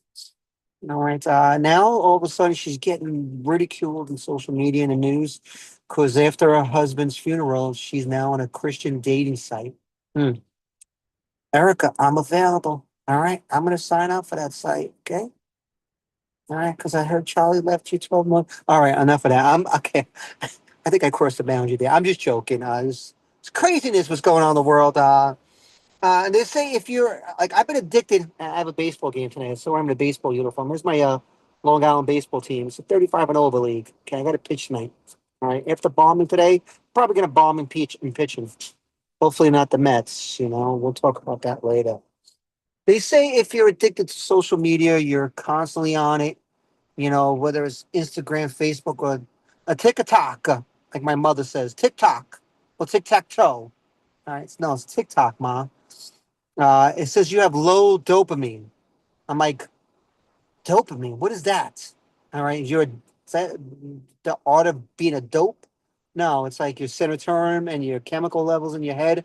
And I'm seeing myself constantly on Facebook and Instagram. Like, yeah, I gotta watch videos. Yeah, I gotta see what's going on in the world. Be, updated with everything. Maybe it's gonna change my life. I'm not gonna be as miserable, as frustrated, right? Right? We think we got, I'm gonna find something that's gonna make me more happier. That's what I think when I watch Instagram. All right. Then I watch Andy Abramson, Mel Post videos, and I am happier. I watch them. Okay. And okay, enough of that. So I'm just gonna say myself because I see myself constantly scrolling. All right. And I said so they say you have to give yourself time limits, like maybe 5 minutes or 7 minutes. I did that, and 3 hours later, I was like, fuck, I still can't get off. No, 20 minutes. All right, so I'm going to pretend I have high dopamine right here. Okay, moderate, at least good level. All right, okay, that's going on in the world. I'm not going to talk about Ukraine and now Russia sending planes in Hawaii. All right, okay, Russia. Didn't you play a game when you were a little kid? Not in my backyard. All right. Keep your hands to yourself. Keep distance. Okay. I don't think Russia played that game. All right, because they're coming to our territory. All right. They don't know about their personal space. And I thought Putin and Trump were like this. Like ebony and ivory. All right, like a tick a tock. All right. Mets, Yankees. Yankees are going to make the playoffs. Whether it's going to be the first wild card or they have a good shot at the division. Mets they're trying to fight by the skin of their teeth, right? Literally by the skin of their teeth. All right, they have the most $1 million budget payroll All these players getting paid an immense amount of money, including Juan Soto, who they got from the Yankees, and they're barely over 500, and they're fighting for the last playoff spot in the wild card. Okay, I don't know about you. When Whitney Houston says, "Show me the receipts," I want the receipts for these guys' payroll. All right, because I might want a refund on Juan Soto. Okay, Francisco Lindor. No, it's Francisco Lindor is great. Juan Soto's actually has the best home run production year, and they're just barely 5 games above 500. I don't get it. They need more pitching. Maybe they need me. All right, Mets. I don't cost that much. Give me a couple million. I'll be happy. Blah blah blah. Okay. This is going fluent, guys. If you need to take a water break, please do. If you have to go to the bathroom, I don't mind. All right. Okay, this is how you grow, guys. All right, that's what I tell my crowd. All right, but all right, guys. Look at these guys beeping the horn. Okay, it's the New York way. I'm sick of New York. Okay, can I just move to France? All right, lots going on in my life recently. This is something that I've been feeling throughout the day. You ever say to yourself, like, "Oh man, I think I should be doing more. My life is boring." All right. I'd probably say that maybe anywhere between 3 and 7 times a day. Like, oh man, life's boring. Like, and I'm saying to myself, what am I supposed to be doing? Like Tony Hawk, skateboarding and doing 360s and 720s, jumping off cliffs, jumping off airplanes. Like that's how my mind thinks. Like I think I'm like this daredevil or the X Games. I should be doing some things crazy because most of your life, if you think about it, especially if you work an office job, you're behind the desk on the computer sending emails. You're sitting down. That's most of work. All right. There's times you got to work out because I do work out. I'm a trainer, so you got to do the chest presses and your bench presses, your deadlifting squats. But that's just life, all right? It's the ego, that crazy mind thinking. Anybody have that? You listen to it. For your females, it's called your egoette. Okay, it's a feminine version. All right, it's craziness. All right, so that's what I'm doing right now. I'm going through a midlife crisis for the 7th time, 7 years in a row. You guys will be there maybe in a few years. Mel's got some years. Andy might be closer there. All right. But I got to say, you got to take things in stride, take things slow. All right. So, midlife crisis. Anybody know a good therapist? All right. Because I might need one. All right. Because I don't believe in therapy. Because a lot of if you're a Gen X, I'm just a couple years from being a millennial. Gen Xers are the ones like, you got to toughen up. You got to do it on your own. All right. And I'm like, no, I think I might need therapy. My therapist is myself. All right. Or like I like to call Chad GBT. You ever talk to Chad GBT and you say, hey, Chad GBT, I'm feeling down in the dumps. I'm not feeling my usually energetic self. What should I do? And Chad GBT would say, you need to pace yourself and self-love yourself. All right. My car's irritating me now. All right. Like self-love is a great remedy to get past your depression or add some variety to your life. Change things up. Appreciate things. Like they say, if you're grateful, you can't be depressed at the same time. You can't show love and gratefulness along with being fearful or depressed. It's got to be one. All right. So I choose love or gratefulness. All right. Then you got to make a list in the morning. Like, what am I grateful for? All right. And I listed some things that I'm grateful for. And here it is. All right. It's a long list. All right. It's not that long, actually, guys. It's very short. All right. Here are some things I'm grateful for. Let me read it off. All right. Here it is. I made the list. Okay. I'm grateful for a nice cup of coffee in the morning with 1.5 sugars and almond milk. No almond milk, regular milk. All right, that's not bad. All right, second thing I'm grateful for. All right, here's the second one on my list. There's none. Okay, that's all it is. It's empty. All right, I'm only grateful for that. All right, now, of course, you're grateful for many things like family and loved ones, your parents, if they're still alive. Yeah, my mother and father, they're getting there. All right, they're getting older and older. All right, and it's my sister, my brother. But in a Sicilian household, they always say, whether it's any household, family first. And I'm like, all right, I'm gonna put family first, along with your health. That should be an even 1 and 1 or 1 and 2. Family first. My mom bosses me around, annoys me. My sister always tells me stop lecturing her and stop doing this and stop doing that. My brother's always telling me I'm a bum. I like to question these priorities of values that you should find important. All right? Family first. What happens if they annoy you and stress you out and aggravate you? I don't know about that. Okay. All right. So I'll just Chad GPT. Me and Chad GPT's like become very close, like my closest friend now. All right. Other things I've been experiencing now, besides the midlife crisis, 7 years in a row, is like I'm thinking about where to travel. And I've been saying this for the last like maybe over a decade that I want to go to Thailand, so the Philippines. And then I realized, okay, how long's the plane ride? 14 hours, 16 hours. Damn. I could barely survive on a plane going to the Caribbean for 4.5 hours. All right. When I went to St. Martin and went to Bermuda, I was like, oh my God. How did people do that? Go on a plane for like 14 hours, 16 hours. I'm like, is there a gym? Is there a place to do comedy? Is there comedy clubs? Is there hookah lounges? Like maybe, what do I need in a 14 hour? Like maybe a park to walk around? Maybe a burger spot? Like, how do I do that? All right, so I'm going to be open to like some drugs, like Ambien. I think that if you take Ambien, here's another drug that I was looking into, like a whole bottle of scotch or tequila. Well, my favorite friend, or one of my best friends, Jack Daniels. I don't know if you guys ever heard of him. Yeah, he's like my friend at times. A shot here and there. Okay. But I do want to go to Thailand. I've been saying it. I'm trying to get people, and they say you have to take a connecting flight. You got to stop at Tokyo, Korea. Yeah, but that's like 12 hours away. That's still a long flight. I'm like, maybe we could stop at Italy, maybe 6 hours away.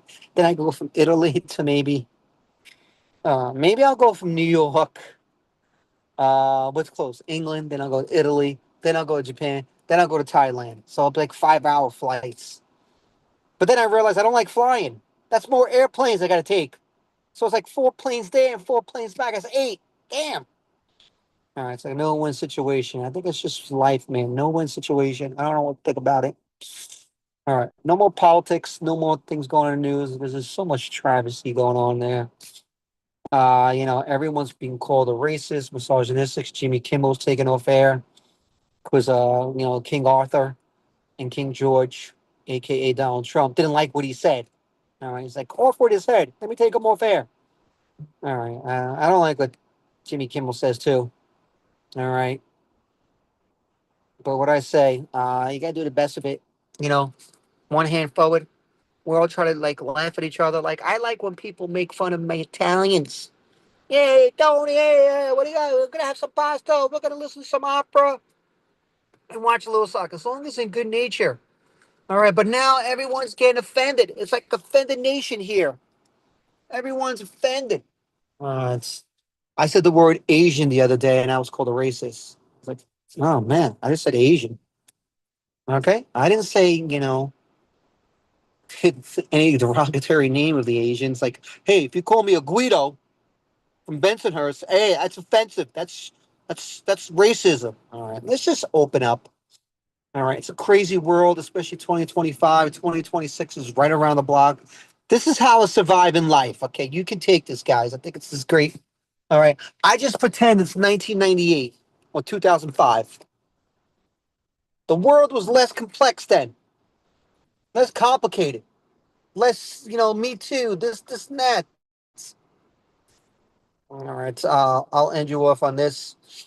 Okay, it's October's coming up, so you know what that means.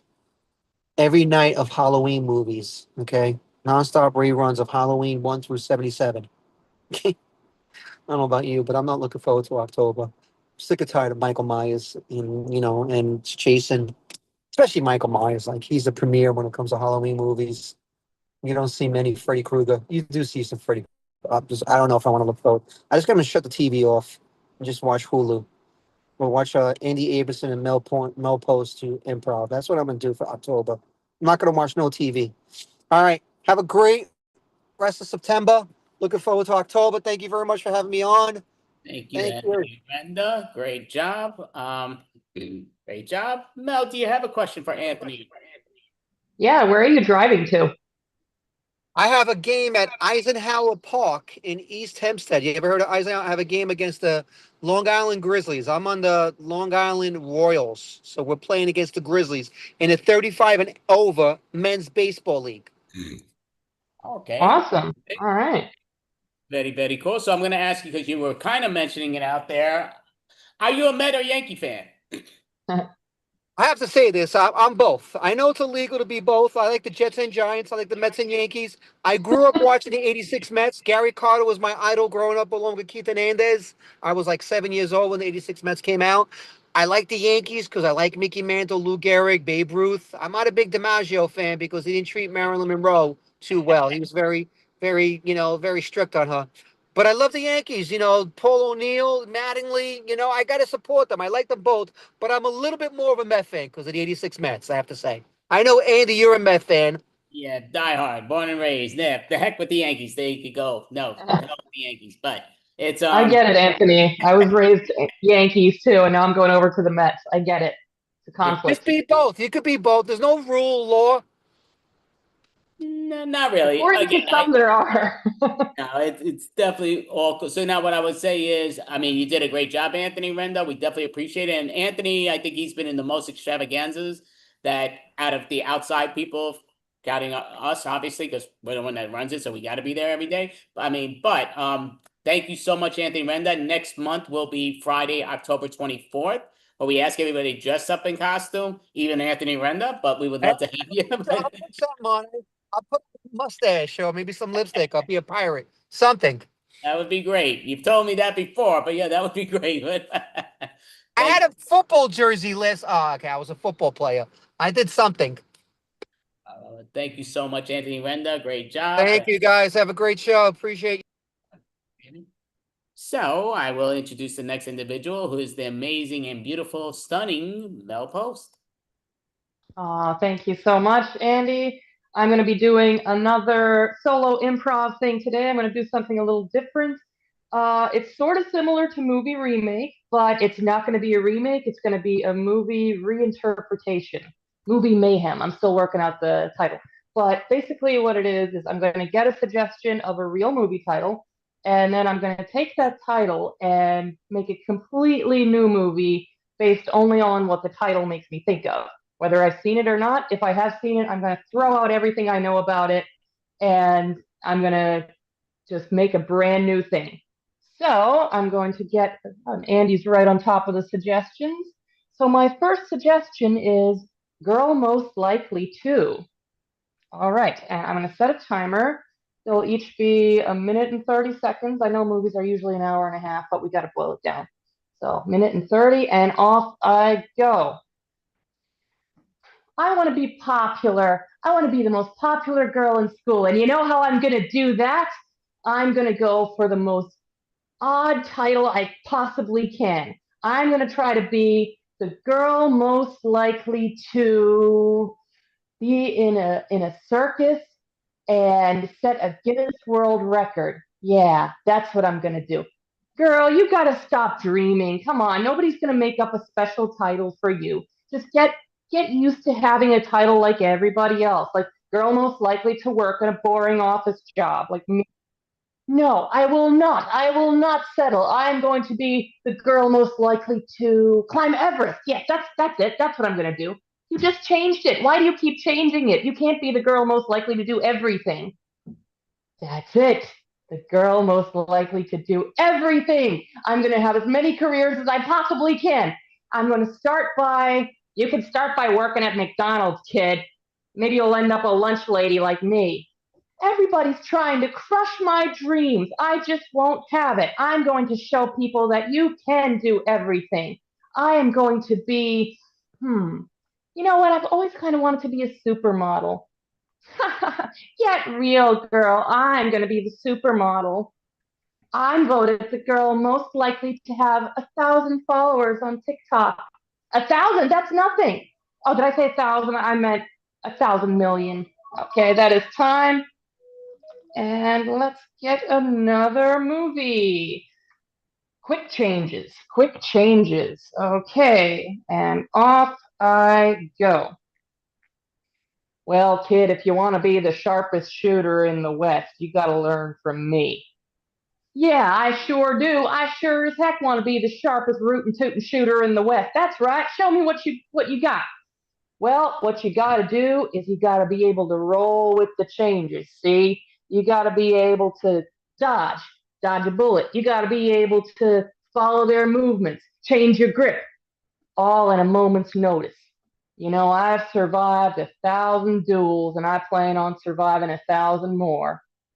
Oh yeah? Well, they say I'm the quickest kid in the West, so things are about to change around here.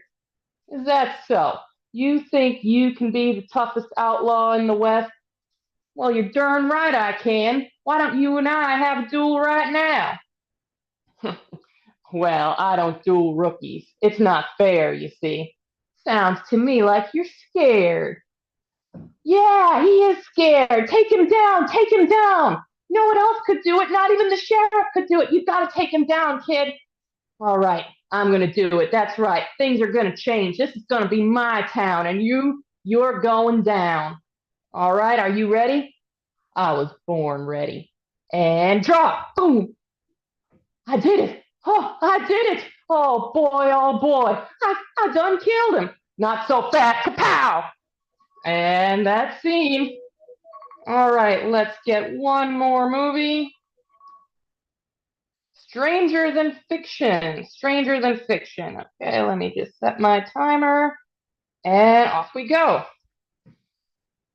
You know, I think we should travel in time. Yes, travel through time and space, like a science fiction novel.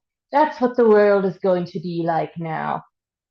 You know, you're just a mad scientist. I'm so sick of being your assistant. You're full of all these wacky pipe dreams about traveling through time. What the? I did it! My shrinking machine, it worked! I knew it! Yes, I'm the most powerful inventor in the world. You won't get away with this! Yes, I will. I'll get away with so much more. I'm going to manipulate time and space itself. Yes, science fiction will be modeling itself after me. In fact, there won't be any need for fiction anymore because reality will be even greater, even stranger, you should say. Stop, villain! You cannot tamper with time and space itself. These are immutable laws. How dare you? No one will ever stop me. In fact, I want to hear you say that again. Let's rewind, shall we? Stop, villain. You can't tamper with time and space. Ah, that's enough. Mute. Yes, my controller works perfectly. I shall control everything. Reality will bend to my will. Oh no, my machine. It's turning on me. No, no. Ooh. And that was the final one. And thank you so much, Andy, for your suggestions. That's my set. Right. So, Mel, curiosity. How do people know when you perform in person or online? So you can. Can't hear you, Mel. Headphones. Okay. Can you hear me now? I'm glad it didn't do that during my set. Okay, so you can follow me on Mel.Licious on YouTube, and also I'm Melanie Catherine Post on Facebook, Mel.Liciousness on Instagram. So if I have anything coming up, I'll post it on one or all of those sites. But I do plan on posting more videos, hopefully some videos from the Extravaganza on my YouTube channel. So yeah, definitely keep watch. More is to come. Oh, well, it definitely sounds great. So I'm kind of curious for yourself in general. How do you feel when you're performing in person and online? What's the difference in your mind besides the obviously the audience reaction? But what do you feel doing it online where you're limited? Do you expand on your limited, or do you just not move in your ideas? Yeah, in person, I think you can really take more advantage of the space, obviously, because there's more space to take advantage of. You can run around the stage, and, being trained online, sometimes I tend to, forget about that because I'm not used to performing in person. So it's like I have all this space to my advantage, and I should, work on using it. So that's something I want to work on a little bit more, is getting more physical and stuff. Obviously, with this, space is a little bit limited, but, there's always more that you can do. And both are great in their own ways. I get to meet people from all around the world doing this online, and, in person, obviously you get that live feedback, that energy loop, which is really fun. Oh, well, that's great. I mean, you did an amazing job. So I'm just looking here with this little timer thing. So you know what? I mean, this is Mel Post. I would say, yeah, follow her online to see what she's performing as, because she does a lot of stand-up. She does a lot of improv. She's a very talented individual, and obviously she's helps me host this every month now, and I appreciate her being here and helping me host it. So it's a lot of fun. She does a great job. Yeah, and a lot of fun. So Mel Post, thank you. So, just looking at the timer here. So, you know what? We are going to introduce the next act. So, we're going to go for Orb and his buddy. So, do you want to introduce them, Mel? I'll let you do it, but it's Orb. Yes. Aaron and Orb, or is it Orb and Aaron, are up next. And All right. Thank you so much. I appreciate it. Yes, it's Aaron and Orb. And I really want to give a proper introduction. Welcome, my life coach, my comedy buddy, the giant one-eyed monster, Orb. I'm not doing the live stream now. Okay, wait a minute. Hold on. I'm sorry. Orb, we have to do this show. We got like 15 minutes to fill. I'm not doing the mic. Why? I don't like how you introduced me. Well, what do you want? I want you to introduce me as a huge alien cyclops. H-A-C. You want to be known as a hack. Screw that. You're the hack. Okay, thanks. I'm sorry. Did I hurt your itty bitty feelings? You did. I mean, you hurt my feelings. Oh, okay. Sorry. Are you going to introduce me so we can get on with our show? Okay. Welcome the biggest dick here, Aaron. Okay. That wasn't needed, Orb. I really didn't need it. Oh, ladies and gentlemen, I guarantee he's not packing. He's hung like a matchstick. I am not hung like a matchstick. Why would you even say that on this show? Because I seen a picture on your phone, and it looked like you took a picture of your privates. Wait a minute. I don't take pictures of my privates on my phone. I'm happily married. Sure you are. Yes, I am. So what was that? It was a picture of a matchstick. Stick to that story, would you? Okay. Oh, this to let everybody know, I have 2 dogs, and their names are Brody and Twiggy.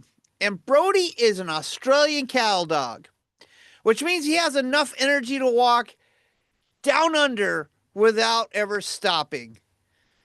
Yeah, he crosses the English Channel, no problem. No, he goes over the equator. Never mind. He's 77 in dog years. So in other words, he's that senior citizen that every bitch is lusting after. Yeah, I guess so, with all that energy, if you get my drift. Then there's Twiggy. She's my little tree walker hound, and she is 70 years old in dog years, and walking Twiggy is great for the first quarter mile. And then it turns into a story problem. I'm walking north at 3 miles an hour, and Twiggy stops and goes Mach 6 south, thinking she's found Hoffa's corpse for the 16th time. How long will it take for his skeleton to be ripped out of his body? Sulfur X. Twiggy pulls me back so fast, I might travel back in time to see when and where I was conceived. Oh, I know what it was. What? It was a cold day in May in the back of a Dodge truck, and your parents are really kinky. La la la la la la la la la la la. I don't want to hear it. But you know what I did hear growing up? I grew up in a small farmhouse. We didn't have really any interior doors except for the bathroom door. So when my parents were getting it on, all you could hear was the the mattress going. There was not enough pillow to cover my ears. That sounds like you are really traumatized. Yes, I'm so traumatized that I put shock absorbers on our bed. That sounds like you need to do that. Yep. And you know what? I'm trying to have sex with my wife, talking about, fun stuff to do. I have to clear security she's got set up around her. I have to cross a border made of fur, and that would be my dog Twiggy. And I have to use a forklift to move her because when she falls asleep, she's like a half ton of dead weight. Yeah. And you know what? I'm happy to say I've got my forklift operator's license. Thank you very much. Yep. And then when I try to get busy with my wife, the security guard dog, well, you keep screwing that up. Yeah, I'm sorry. My dog Brody starts watching us. Yeah. Isn't that fun? So it's like a European sex orgy, except he's a furry, you know what? Yeah, I'm not going to say that word here. Yeah, Brody is the ultimate cock blocker. I can't tell him to leave the room or I would end up in the doghouse. Well, that sounds like a good idea. No, I don't want it up in the doghouse, Orb. I really don't. So, yeah, I just don't want to do that. And you don't know. I'm sure everybody here, maybe Andrew likes it, but I don't like going to the dentist. And I had to go the other day because the dentist found one cavity in my mouth, and she says it was pretty small. Oh, it looks pretty big to me here. Wait, hold on a second. You can see my cavity from there? Yeah, it's that big gaping hole below your nose.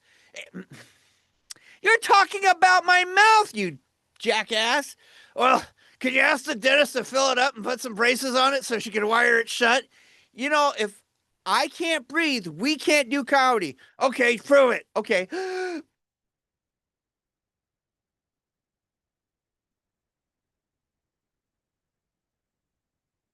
Oh, holy crap. Who knew I needed you to do comedy? Well, I told you this was a comedy duo. Sorry, I forgot. Yeah, you forgot. All right. I don't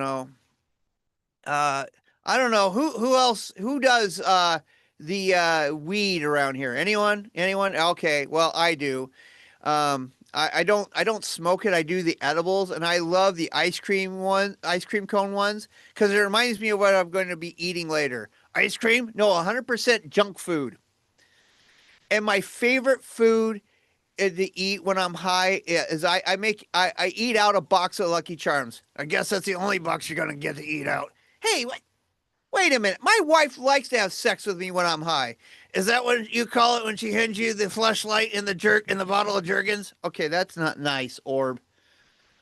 My life coach Orb, everyone. Yeah, you deal with this guy, please.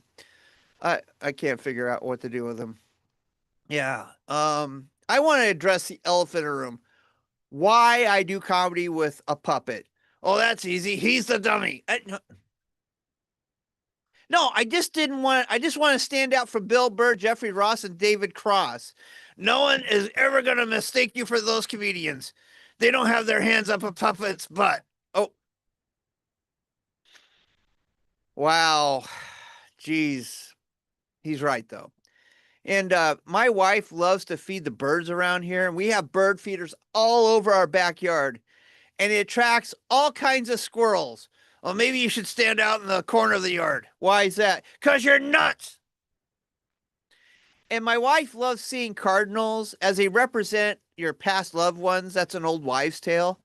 Well, how does she know which cardinal's which? Because her dad's ones keeps tweeting, "You could do better. You could do better." I agree. Okay, that's not nice.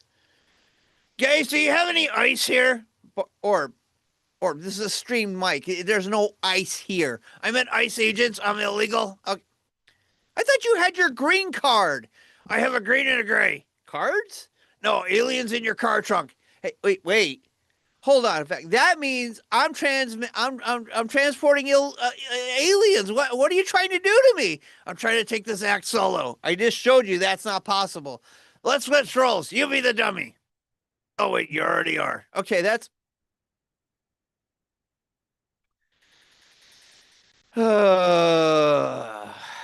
Yeah, that's what I get to deal with every day. And I just wanted to let everybody know I had to attend a viewing for a family friend, and me and my wife did. And I told my wife we need to get our wills drawn together. I've already drawn yours out. Oh wait, how did You forged my signature? A squiggly line with an A and D in it? That's very easy to copy. Okay, so if you did that, what did you make my final requests? To have you stuffed. Wait a minute. What? Why would you have me stuffed? I always wanted a life-size puppet. Okay. Then I get to fist you. Oh, wait. Is that going too far for you guys? You're fine with him doing this to me in front of you, but going the other way around, you guys are queasy about it? I guess so, Orb. Oh, you know what? The doctor got on my case the other day and says, man, you have to get in shape. So I finally got off the couch and started running every day. Could you keep running until you're not here? What? You mean, I'm not trying to lose all my weight, Orb. That's ridiculous. No, I mean, keep running till you're past the horizon. What? Why would I do that? Just looking at you is hard on the eye. What? You're giving me glaucoma being this close to you. Okay. I don't think so. No, I'm trying to eat healthy. You know, it's really hard. And the doctor says I have to lose at least another 20 pounds. Have you tried cutting everything off from the neck up? That's 20 pounds of dead weight right there. Hey, my life coach Orb, everyone. And I'm using my Fitness Pal app to log all my food. Oh, you know what? I know what other people use to log their food. What's that? The toilet? And you know what? This helps me track. The app helps me track my caloric intake. Well, how does it do that? Well, everything I eat now has a barcode on it. That must be awkward during sex. Hey. Really? Really? So how much does she charge you? Orb, I just give her the credit card. You know, the other day I got yelled at as I was jogging. What did I tell you about running in the middle of the road? No. The guy leaned outside his beat up Yukon and yelled, "You look like crap." Oh, that's better than what I call you. Usually I call you roadkill. I got so ticked at this guy, I ran after him. How far did you get? 12 steps. Talking like a true alcoholic. I'm not No.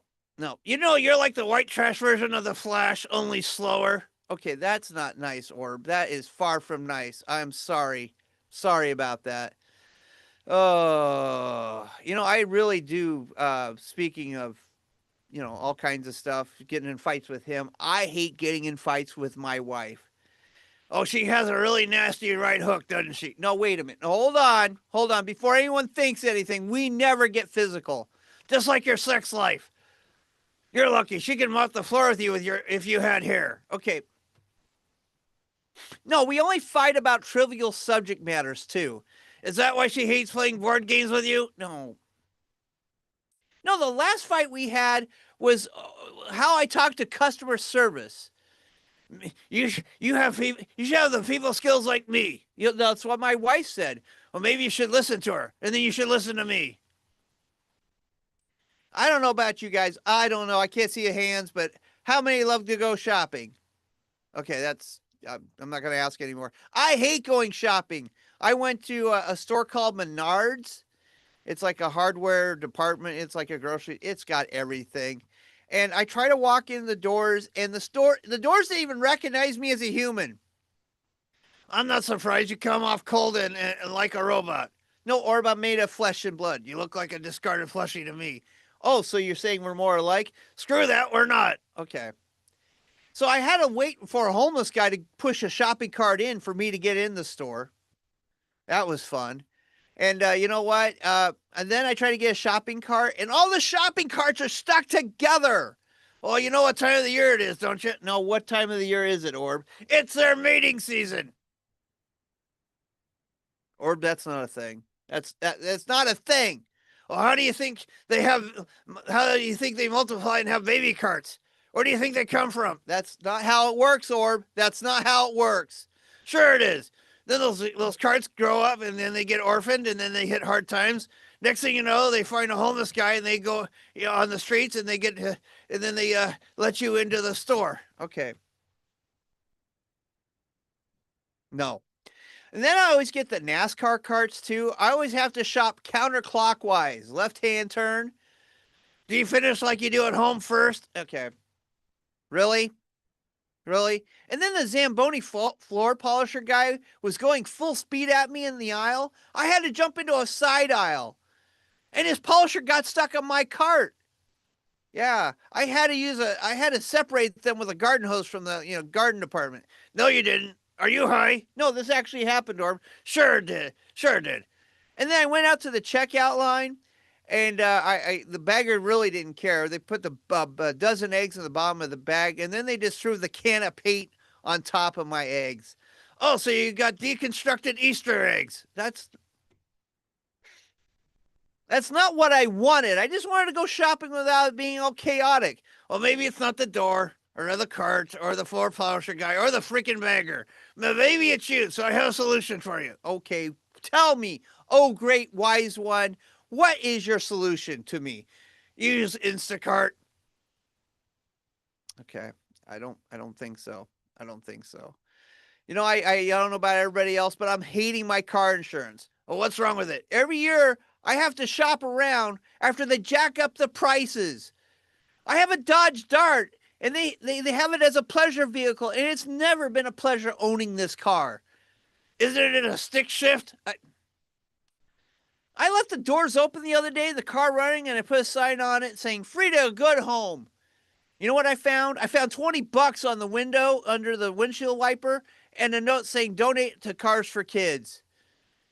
Change the coverage to so you have it as a commuter. Or I work remotely. How's that going to work? Drive around the block, then you'll have an excuse why you're late. Why would I be late? Why would I be late? Well, because I would lock the doors? Okay, I don't think so. Oh, man. I don't know about you. I'm 54 years old, and I thought zits would go away after I reach adulthood, but I get them everywhere. I think you're like 13 with a receding hairline. You look like a discarded Charlie Brown. Discarded puppet, you can discard Charlie Brown. Besides, look at what you're doing right now. I'm just a kid at heart. That explains why your wife puts you in timeout. Let me explain that. She only does it when I don't eat my seconds and thirds. He married an Italian lady? Yeah. Yeah, he's not wrong. You know what I really do, though? I really hate when I'm talking people in here. Who cares? Or I was trying to say something. I have a trivia question for you. What travels faster, the speed of light or the speed of sound?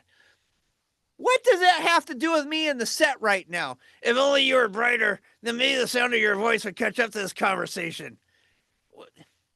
Doesn't it matter what I have to say? Only for buying me weed and liquor. Okay. Now, I feel like I have to yell for people to hear me.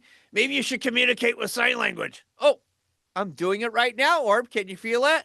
This is like double inception. You got your hand up my you-know-what, and you're flipping me off. I'm not sure if I'm supposed to be ticked off or turned on. Oh, ew. Ew. And, it's funny. I am considered the black sheep of the family. Wait, have they seen how white you are? What do you mean? You shouldn't go out past Labor Day. Really? It's like looking directly at the sun, except people like being out in the sun. The shine off your head blinds people when you drive. That's not nice, Orb. When you go out on the street, people walk towards you think it's the end times or rapture. Okay, that's enough. No. Employers have asked you what race you are, and you mark as other. Are you done yet? No, I would. The reason I'm considered the black sheep of my family is I don't talk to my dad. Oh, why not? Because I borrowed money from the guy, and he charges me interest, compound interest. I'm losing interest in this whole thing and working with you. Okay. I quit paying him back after he tried to cancel my own wedding. He didn't want you to have a happily ever after? No, he wanted me to be happily ever. He wanted to be happily ever after with his money. You know what? I can make this. I can make something happen to him. Whoa! Hold on. What are you saying, Orb? I can make him an offer he can't refuse. What do you mean? I can make him swim with the fishes. That sounds like premeditated murder, Orb. I call it my daily meditations. Orb, I would like to talk to you in front of everyone so they know what's going on. Your extracurricular activities. What business of that is yours? You know, I got a skin infection from you. Maybe you should put a glove on before you fist me. No. Quit turning this on me. You gave me an STD. I gave you arm herpes. No. I'm about to give you a black eye. I gave you a box of condoms, Orb. They were meant for you. Those condoms are the size of matchsticks. You're a giant dick. Thank you. So are you. Yeah. So, Orb, do you want to say you have a lot of one night stands? How dare you? I have sex on multiple nightstands and sometimes on couches and even during the day. Oh my God! Oh, sorry, everyone. Everybody, I'm so sorry. Look up here. Up here. What? Why? Because I'm indecent. Oh, I'm sorry, Orb. This happens every time Aaron wears a t-shirt. Well, I'm so sorry. I'm having an existential crisis right now. Well, why is that? I'm an alien being probed by a human. This is so wrong. Well, I feel like I have the upper hand with you. Could you scratch me a little to the right inside? No, I will not do that. But Orb, we are getting close to our time, and I really, really appreciate you showing up to the extravaganza this month, patriotically dressed. Thank you, like Kid Rock. How dare you? Well, I'm sorry. You're patriotically dressed too. Blue shirt, black pants. No, you're a white guy with a redneck and blue balls. Hey, wait a minute. How you know my balls are blue? I heard your wife turned you down on Monday. Then you couldn't clear security on Tuesday. Then Wednesday, the security guard was watching you. Then Thursday, you were doing a mic. And then Friday, you were down here. And then Saturday, I know your wife's going out. And then last Sunday, she turned you down twice. I would fight with him, but he's right. I've been Ron. And I've been Orb. Thank you, guys.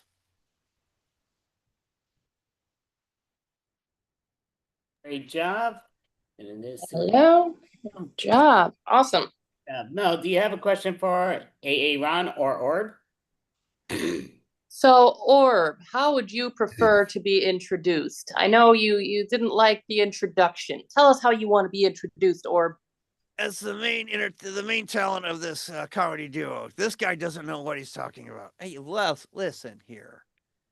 Hey, I do write. Yeah, he writes crap. Okay, that's not nice. So I should get top billing, but I always get second billing because he says his name starts with an A. I don't agree with that at all. Okay. Does anyone else want to work with this life coach? I don't know.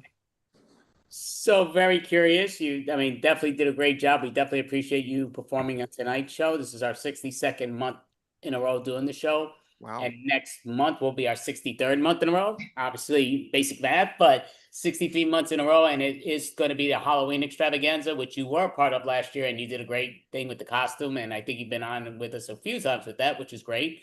So next one will be Friday, October 24th, 2025, where everybody dresses up in costume. We would love to have you. Love to do it. Great sensation. Oh, definite. Yes. I know I have my little banner here, but that's where you can find me. If you look at the Substack, it's basically our newsletter, but also we do interviews of what we call Who Books This. We're interviewing all our hosts for all our Oddly Funny mics. As of today, we have 10 mics during the week online. 10 mics. We've exploded, and it's crazy, and it's been a fun time. So if you look for the Oddly Funny Substack, you can look up the schedule and see all that and watch Who Books This. And Orb's been interviewed recently, so you want to watch that. Yes, I was interviewed with Christine Knowlton. It was great. Okay. Thank you so much, Orb and Ron, both sensational. See, Orb, I give you your credit. I put you first. Thank you. Great job. I like that. Oh, by the way, you can catch Joker's Ace on Thursday nights at 8 o'clock on DVTV, and at Sunday mornings at 3 freaking a.m. Yeah, I know it's really early in the morning. So you gotta tell people what part of the world, because remember, we're worldwide, so it could be Eastern time, Central time. We don't know. Right. Yeah. So thank you guys so much. I really appreciate it. But yeah, so where is it? Eastern time, Central time? I'm not sure. It's Eastern time, 3 a.m. Eastern time on Sunday mornings, but 8 p.m. on Thursdays Eastern time on DBTV. You can find DBTV on your Roku, your Amazon Fire Stick, or on dbtv.tv. See if I got that thing here. Oh, I just got to move it up. Hold on. Come on. Oops, no, I didn't move. There you go, DBTV. Find that logo. You can put it down. You can watch it on your phone from dbtv.tv or watch it on your Amazon Fire Stick or Roku. And yeah, support us. I'd really appreciate it. Yep, definitely go follow his link and yep, follow when he's performing next. Thank you so much, Orban. Hey, Ron, great job. Thank gentlemen. you. I was told I was going to be paid in liquor tonight. So where's the liquor? No. Yeah. All right, we're going. Bye. Take care. Have a great one. Appreciate that. Thank you. Bye. So, I do think my co-host connection got dismantled, but we're gonna call the improv professionals up next. So come on up, everyone. Don't even know what's going on here, but down. Alrighty. So I'm assuming she's coming back. I mean, hopefully the connection world allows her to, but we all know that's how that goes. So I'm going to just remove this in here.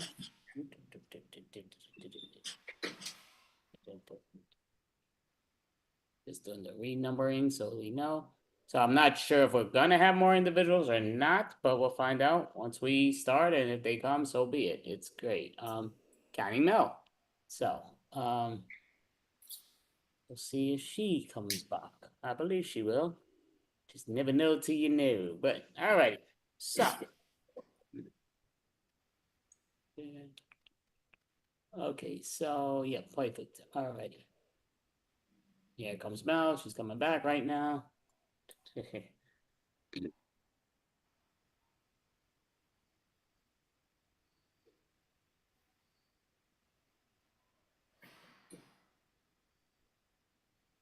What's up, Mel? Long time no see. All right. So it looks like she's changing her connection world from the phone, it looks like, but Yeah, fun stuff. okay, so putting her at number 2 as she climbs her wall, but yes, all right. So we're going to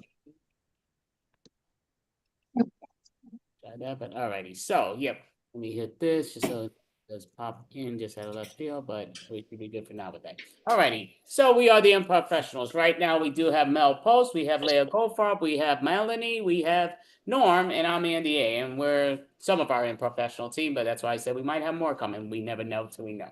But a lot of fun and here and there. So we're gonna do a lot of short form style games, probably 1 or possibly 2 long form style games. One I know can be short or long, so we're gonna put that in and see where it takes us. And again, numbers always depending on what's what, but we'll take it here. So we just like to start off with a pun joke style game. And again, we do things a little differently because I get everybody to perform instead of just going at a whim. You might hear somebody saying something 7 times, somebody saying something else 5 times, 3, and somebody not speaking. No, we get everybody to go. So it's in that number order that we had.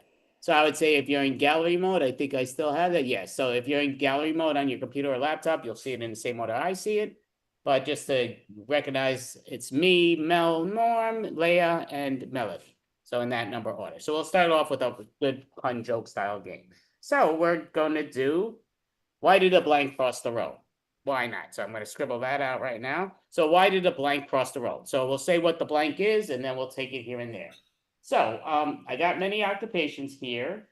Just sort of wondering, I was going to have here and there, just wondering, these are all occupations. There's many there. You might have different things here, but screw it. We'll use this. Why not? A lot of times I have people pick it and then they take forever to go out. We don't want forever this. Now that takes away from the game. So I'm mixing these up. And again, it's only so many occupations you have. I think there's like 80 and maybe even 100 plus on this because I used all 100 cards. So anyway, we're going to start off with waiter. Waiter is the suggestion. So why did the waiter cross the road? I'll start it to go around. So why did the waiter cross the road? Because his customer was on the other side. Why did the waiter cross the road? Because he was tired of waiting. Why did the waiter cross the road? Because his customer's on the other side. He wanted to deliver the drinks. Why did the waiter cross the road? Because, he needed a cigarette break. Why did the waiter cross the road? Because the chef told him to chase the chicken. Why did the waiter cross the road? Because he wanted to get a tip. So we'll give a hand there. So hopefully we never know till we know improv's what it is. But hopefully Norm realizes it's not his conscience speaking to him, that it's me speaking, and he keeps taking my words. But we'll try to take it. We're gonna mix it up, and now Mel is gonna give us agent. Why did the agent cross the road? Because he had to get there in 007 seconds. Why did the agent cross the road? It's a secret. Why did the agent cross the road? Well, he was looking for a lead. Why did the agent cross the road? He can do whatever he wants. He's a special agent. Why did the agent cross the road? Because of the film Noir. Why did the agent cross the road? Because someone told him it was Mission Impossible. That's a great job. Gonna put that to the side. So now Norm's gonna get a new word, and his word is, we mix this up and just pull it out, and magician. Why did the magician cross the road? He wanted to chase a rabbit to put in his hat.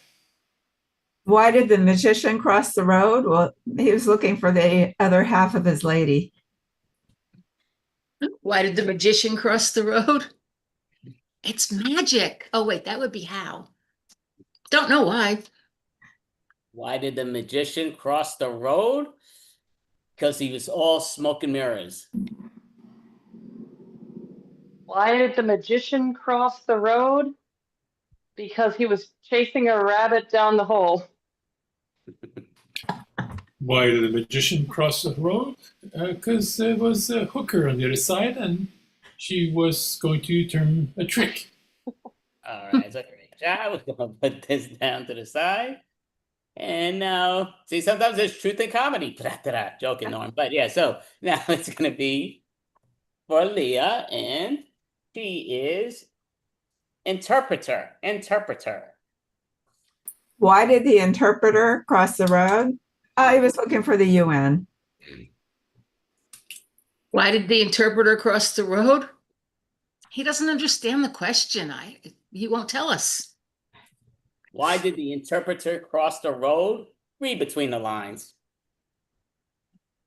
Why did the interpreter cross the road? Because he was lost in translation. Why did the interpreter cross the road? Parce qu'il voulait aller de l'autre côté. Why did the interpreter cross the road? Well, he was looking for a sign. Job. We're going to do this game a one ML a time. So we're going to give a brand new word for Melanie, and then she's going to tell us who crosses the road, which is game designer. Why did the game designer cross the road? He was testing his Frogger game. Why did the game designer cross the road? Because he ran out of quarters? Why did the game designer cross the road? Because he had control issues. Why did the game designer go cross the road? Because Pokemon said go. Why did the game designer cross the road? Well, he needed another life. Okay. Why did the game designer cross the road? He had his own designs for it. All right, perfect. So give a hand. See, that would have been a perfect one for you, Norm, with the magician one. Yeah.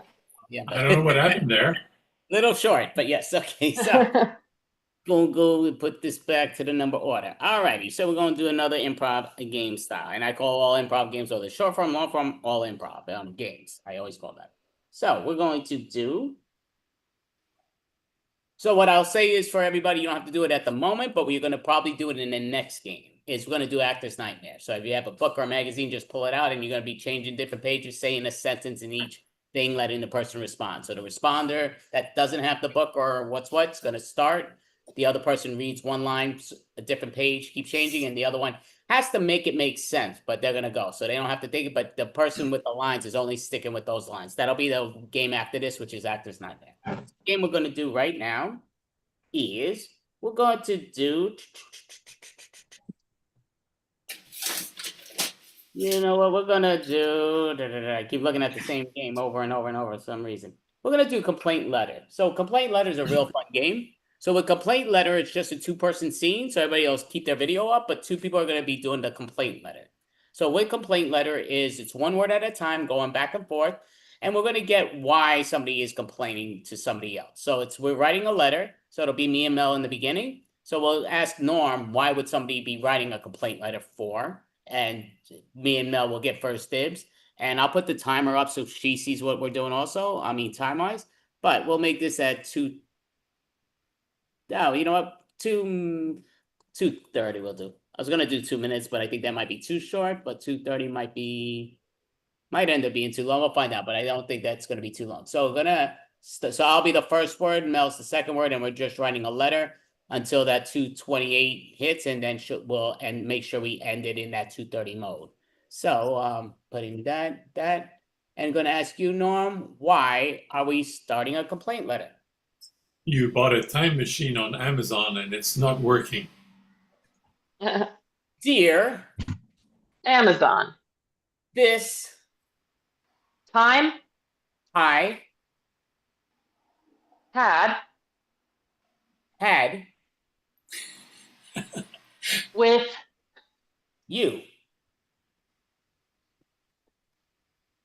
the time machine is broken, or malfunctioning, because when it turned supposedly on, it made a weird farting sound at least until the flux capacity started to work. my Instinct says that I am a good, Samaritan. so You should give me back my money so I can not waste my resources and time. you Should realize time is very valuable. so This time my machine is bad. so I will stop using it. Let's see. All right, so go there. Stop. And it is, I'm putting down the spotlight. So what I'll say is, and obviously it's impossible to know where anybody, this always happens in in the one word at a time stories. Anytime that it's done these things, it never goes the way you're going. Each one's trying to steer it in one way, but we're going opposite ways. And it's like, oh, what's going on? It always happens. Like I thought that it probably multiple times, maybe 4 or 5 times that we're going over and she's taking it another way. I'm like, what the freak's going with my car? But it's how it goes. Now Norm's going to start. Norm's going to respond one word at a time. Same deal. But now Leah, so I'll put them in the spotlight. Mel will start and you'll have the timer up there. And basically Leah's going to give you a reason why you're complaining. What's your complaint letter about? The pet drinking fountain is not working right. Okay, the pet drinking fountain is not working right. When you are ready, Mel, you're gonna start. But Dear Distinguished Petco, owner. the Drinking fountain is not functioning. properly. I Tried several, times. but It still keeps splashing all over the house. my Dog, loves the, splashing.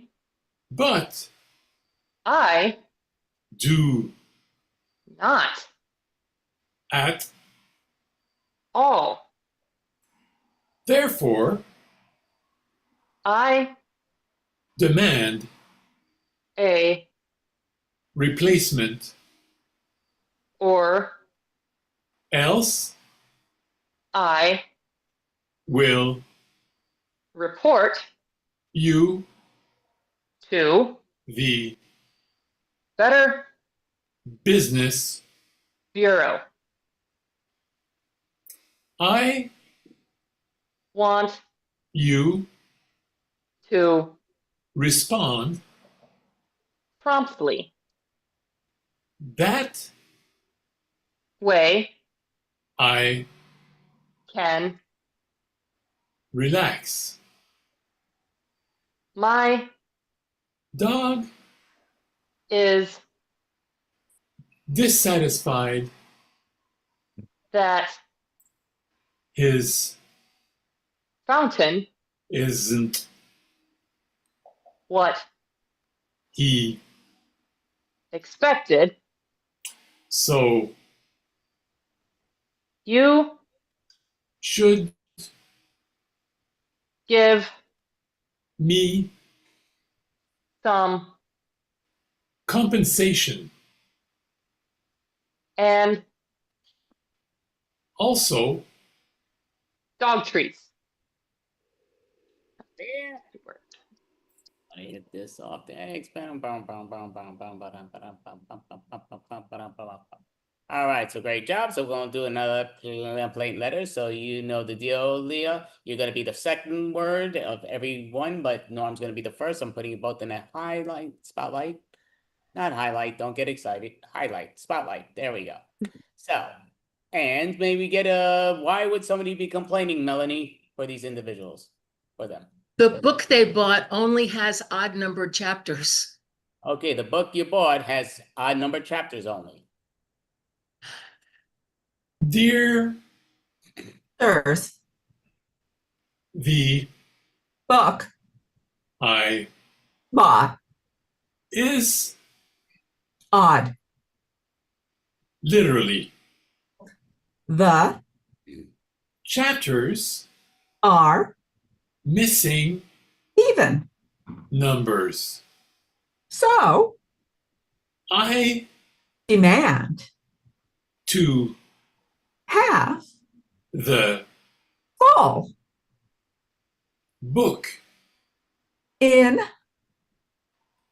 order to be able to read it. entirely. I Hope you understand, and appreciate that I would like to review the book before you think about creating another. one. However, If you decide to create another, book, make one with complete. chapters. I Sincerely expect to have the satisfaction of reading an entire. book. Otherwise, I will hunt you down, and kill you. in chapters. All right, so got the 2 words. Doesn't mean you have to put another 2 words in, but all right. So That give an completed answer. So we're going to do it again. So Leah's doing the first word, Melanie the second, and so on. So I'll put you both in spotlight, and then I'll give you why you complain. So spotlight, one word at a time, spotlight. And you're doing your complaints is about FICA taxes. Why does your paycheck take all this FICA? Who the hell's this FICA? That's your complaint. Go for it. Dear Payroll. department, I don't understand why you are giving me trouble with FICA because they or he are taking too much money from my paycheck. so Please don't give me less money than I earned. I Need that money. to Pay my mortgage. and Buy drugs and so please give my money back immediately. now. See The only money you are entitled to is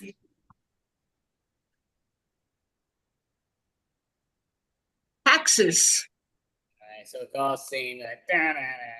All righty, so we're gonna do this one hour at a time. So we obviously are going here. So Melanie now is in the spotlight, so she'll be the first word. I'm the second word, and Mel is gonna let us know why we're writing a complaint letter to who. Your slippers aren't soft enough. Dear Instigators. I Am very upset. because These slippers suck. very Very. badly. They were supposed to be super comfy, and adorable. they Are none they are crack, horrible, feel, rough, and hard, really, slippery, and uncomfortable, I request, to get, you to, court, unless, you give me my doubled money, you must because you really falsely said these slippers were so comfortable. yet They really suck, and hurt. all right, so the bag in the hand. All righty. All righty, so we're gonna do Actor's Nightmare. Actor's Nightmare is a game I love. I think it's a great game. So Actor's Nightmare is a great one where you read from a book. Again, my vision's crap, so I'm reading from my phone. And I'm gonna have different ones than I've done in the past because that makes it easier so they don't get the same stuff. But I'm going right there, it's on here and there. So I'm gonna be doing a scene with Mel right now. So with Mel, I'm gonna ask you, it's up to Mel. Do you want to be the book or do you want to be the speaker where I'm the book first? Your choice. You can do the book first. So I'll do the book. So she's gonna start the scene and she's gonna end the scene. So I'm gonna put her up there front. So we're gonna do it in that order. So spotlight her, then spotlight me. So, yep. So yeah, so basically the thing is, I'm gonna make this a 3-minute scene. Why not? To me, it makes sense. It's a great game, Actor's Nightmare. So the whole thing is, yeah, she has to justify that what I'm saying makes sense in her scene. So she's got to put it all together, is what it is. So, yep, when you are ready, you actually may begin. Did we get a suggestion? Oh, a lot of times you don't with get, but you know what? Screw it. We'll get a suggestion. Norm, give us any suggestion, please. Party. Wow, I really love what you've done with the place. You know how to throw a party. Guy trying to get an ex back. Well, I mean, that's one reason to throw a party, but I think it might be working. She seems pretty jealous. Barista turning down somebody's invitation to prom. I know you're still salty about that, but you gotta let that go. I mean, it's been 10 years since high school, man. Night recapping a sports game. I know you keep playing these scenarios over in your head like an instant replay in the sports game, but you gotta learn to let things go. Stop worrying about your exes and meet someone new. Clown giving the morning weather report. Yeah, that could work. Just go up to somebody, make a little small talk, nice weather outside. There's nothing wrong with that. Ogre attempting to explain their symptoms to a doctor. Oh, don't be so mean to yourself. You're not an ogre. Put it down. You no idea where it's been. Oh, okay. I won't take that drink then. Thanks for the warning. My mother thanks you. My father thanks you. My sister thanks you. And I thank you. Aw, I really appreciate that. You've been my friend for a long time, and I'm always here for you, buddy. Trying to cheer somebody up. Yeah, it seems to me like you kind of threw this party to cheer yourself up, and I'm not sure if it's working. I mean, you're still hung up on all these girls from the past. Is in a boat that just sprung a leak.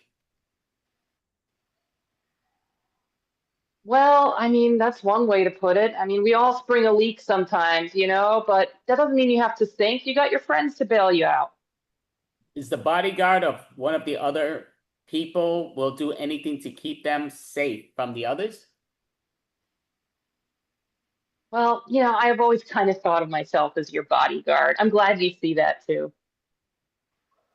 Do you love pyramids? Oh, dude, don't try to get me into a pyramid scheme now. Come on. Chemical scene. All right, give a hand. Dun, dun, dun. So I will say one little falter.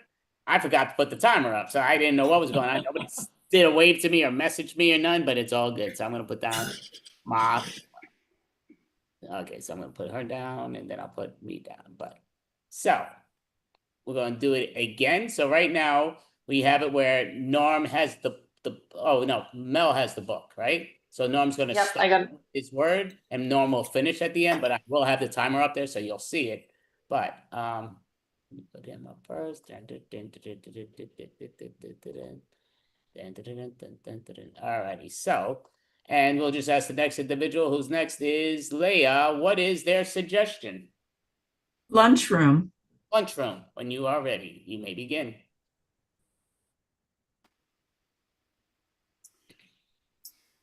So, yeah, okay, go. you got something good to eat today? This is about the most exciting invitation I ever had. Yeah, well, you're always eating at the table alone over there. I thought you'd eat with us, Who is this? Oh, that's Barney. He works accounting. You people are all so serious. Well, bean counters tend to be very serious, but we can be fun in the right setting. Anybody want to chicken out? No, we need this job. Are you kidding? We can't leave. If we accomplish all this, we'll be solving 5 mysteries in one trip. Yeah, that's our job. We gotta solve all the problems here, and that's why they pay us the big bucks. We girls will meet you in a jiffy. Wow, that sounds exciting. Yes, finally, our dreams will be coming true. So the story is true. Yeah, we were looking at you. We didn't think it was proper to approach you. I wish I had. Oh, I'm so glad that I asked you over. You won't regret it. It's going to be fun. I've had enough chasing to last me a week. Wow. Okay. Well, you're free to chase me anytime. Are you sure you weren't having a nightmare? No. Well, I've had nightmares where they usually don't end well. I get slapped and it ends there. All we can tell you is that they wore slacks and sweaters and had bushy short hair. Wow. That sounds like a great orgy. Clothes everywhere. Do they live around here? Nobody asked who they were. It was just a big mess. It was people galore. We picked up a clue to that ghost last night. Really? Oh my God. Oh, tell me what it was. I'm glad I'm not a mother octopus. Really? I get it. With 8 arms, they can do all kinds of different things at the same time. I thought it was haunted for real. it's not unpacked yet.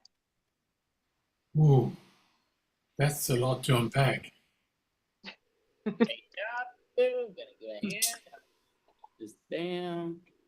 Put that down. Alrighty. So now we're gonna have it where Norm is gonna be speaking, but Leia's gonna be doing words, and Norm is gonna be pulling lines from the book, the sentence. So I'm gonna put them both in spotlight. So Leah starts? Yeah, Leah starts normal and she'll end with normal, but you just gotta stick to this whatever your page says and your just line, and change the pages constantly as every response does. So who's the next individual? Melanie? Melanie, can you give them a reason or any suggestion? I'm sorry. Camping. Okay, go ahead. Whatever jumping makes you think of, go for it. Well, I'm so excited that you came out today to join me in this. Don't make the same mistake twice. Well, I have no intention. I mean, I'm going to run the race, but I'm not going to make a mistake this time. If you people really want to give something back, you could let go of a little of that arrogance. Excuse me. My arrogance is what keeps me a winner in these races. Who dug out their best black golfing outfits to attend one of the hottest burials to hit this town in decades? Ooh. Well, of course. I always dress up when I go for a race. Well, a man with gold teeth who wants to play stud poker on the floor of the bus station men's room. You're going to mention that again? Okay, so I made a little mess up in the men's room, okay? It was something that I put behind me. I was drunk. A priest with an eye patch and a limp who's selling pieces of the cross? Yeah, I told you I was drunk. I mean, I didn't care who was with me in the men's room. Well, any guy named Dogmeat whose body has over 6 square feet of scar tissue. Yes, you know, he was really my most exciting date ever, I gotta say. A girl whose wallet contains nude photos of Sam Donaldson or Yasser Arafat. You've been looking through my wallet? God damn it, what kind of roommate are you? Oh, ice cream tastes way much better than sewage. Well, I agree. I mean, I always prefer it when I can eat out of the refrigerator than the toilet. This prune cake is extremely not bad. Are you feeding me prune cake before a race? I think you're trying to sabotage me. I couldn't get to sleep yesterday. You couldn't get to sleep because I was partying, and now you're going to pay me back by feeding me prune cake before a race. Not too shabby. That's right. And I'm onto you. I am onto your games. And can't we figure out something evil to do, these people who call themselves survivors? Well, you know, the neighbors really were loud. It wasn't just me. And you're right. They are survivors, but that doesn't give them a right to party all night like that. There are also certain reckless people in this country who are abusing ongoing and early on. Oh, right. They are abusing ongoing, and early on, they're abusing them ongoing. The media often refer to the killing of a white policeman as a tragedy. It is. It absolutely is. Definitely is. Yeah, won't do it every time, but all right, great job. I'll never get it, but that's a me thing. I can't explain, but we're going to take it again. So Leah's got the wording now. So Melanie's going to start and she has to finish the scene if that's okay. So we want Melanie to start and Melanie to finish the scene. So Leah's going to be reading out of the book one word at a time. So I'm going to put you both in the spotlight. And your suggestion for your meeting, we're going to say third date. It's your third date when you are ready. Wow, you know, when we first met a couple weeks ago, I wasn't sure if we were going to make it to even a second date, never mind a third. We're all going to hell in a handbasket. I thought you were enjoying your time with me. Well, I'm really disappointed that you said that. To ensure an effective rollout of my gay agenda, every U.S. citizen will receive a stimulus package, including a FAGA baseball cap. Wow. I mean, well, sure, we are a same-sex couple, but do we need to advertise it like that? I mean, that sounds a little extreme. That's the body I'm supposed to have. Oh. Oh, okay. So, that's okay. It's all right with me if you're trans. It's okay. Now, listen, I don't want to be too self deprecating here. No, I don't want you to be self-deprecating at all. I like you, and I hope you like yourself. By that, I mean, I am concerned that they are not quite in the same place they once were. Well, people evolve, people change. If you saw my balls, you'd probably say something polite like, I don't know what you're talking about. Your balls are fine. Okay, wait. Now I'm confused. Are you transitioning now? I was that little fat kid at the neighborhood swimming pool wearing a t-shirt in the water. So you got teased a lot. So did I, but I got teased for being a nerd. A few years later, I was working in a restaurant in Manhattan where I met and fell madly in love with a boy. Oh, so you were into men for a while. Hoping I was the only one who might notice, I decided I would try to ignore it and go about my business. Well, yeah, that's a good idea, especially if the other person doesn't show any interest back to you. After a few meetings, I found a doctor I liked. Oh, good. I must How'd it say, go? I must say, it feels good to talk about this stuff. I'm glad you feel comfortable enough with me to be open about it. I guess one really great thing about age is the courage it can bring. That's true. That's true. I'll pretty much say anything. And we'll call saying, all right, great job, ladies. Give me hands. We're going to do this game of 1 mile at a time. All right, so I'm going to be starting. Melanie's going to be reading out of her book, different lines and different pages, but put her in the spotlight. So I'll start it. I'll end up finishing it, but looking right here at spotlight. So, yep, and maybe get a suggestion, Mel, of why we're hanging. Sporting event. Okay. I'm so excited. This is going to be the game of a lifetime. Harry listened to a jingle about fruit and bran breakfast cereal while he watched Mrs. Fig, a batty, cat-loving old lady from nearby Wisteria Walk, amble slowly past. Yeah, I mean, she was always exciting. I loved her with those commercials and all that stuff, but we're talking about now we're at the sporting event. The heck with her. She didn't want to come. I invited her. Dudley backed into the alley wall. That's what he always does. He gets into the way. So sometimes we could blame him, but I don't want to blame him. Each individual is entitled to do what they want to do. What have you done to my son? Your son, I punished him. I was taking over. Hey, listen, I have a hot dog. Here's a hot dog for you. But yeah, look, he didn't want to come. He wanted to do his little buddy thing. So I didn't invite him to here. If we throw him out, the neighbors will talk. No, I definitely want to throw him out. I mean, he's too freaking young. He's 12 years old. Sometimes he get punished and you get mad when I punish him. He snatched up his wand from his bedside table and stood facing his bedroom door, listening with all his might.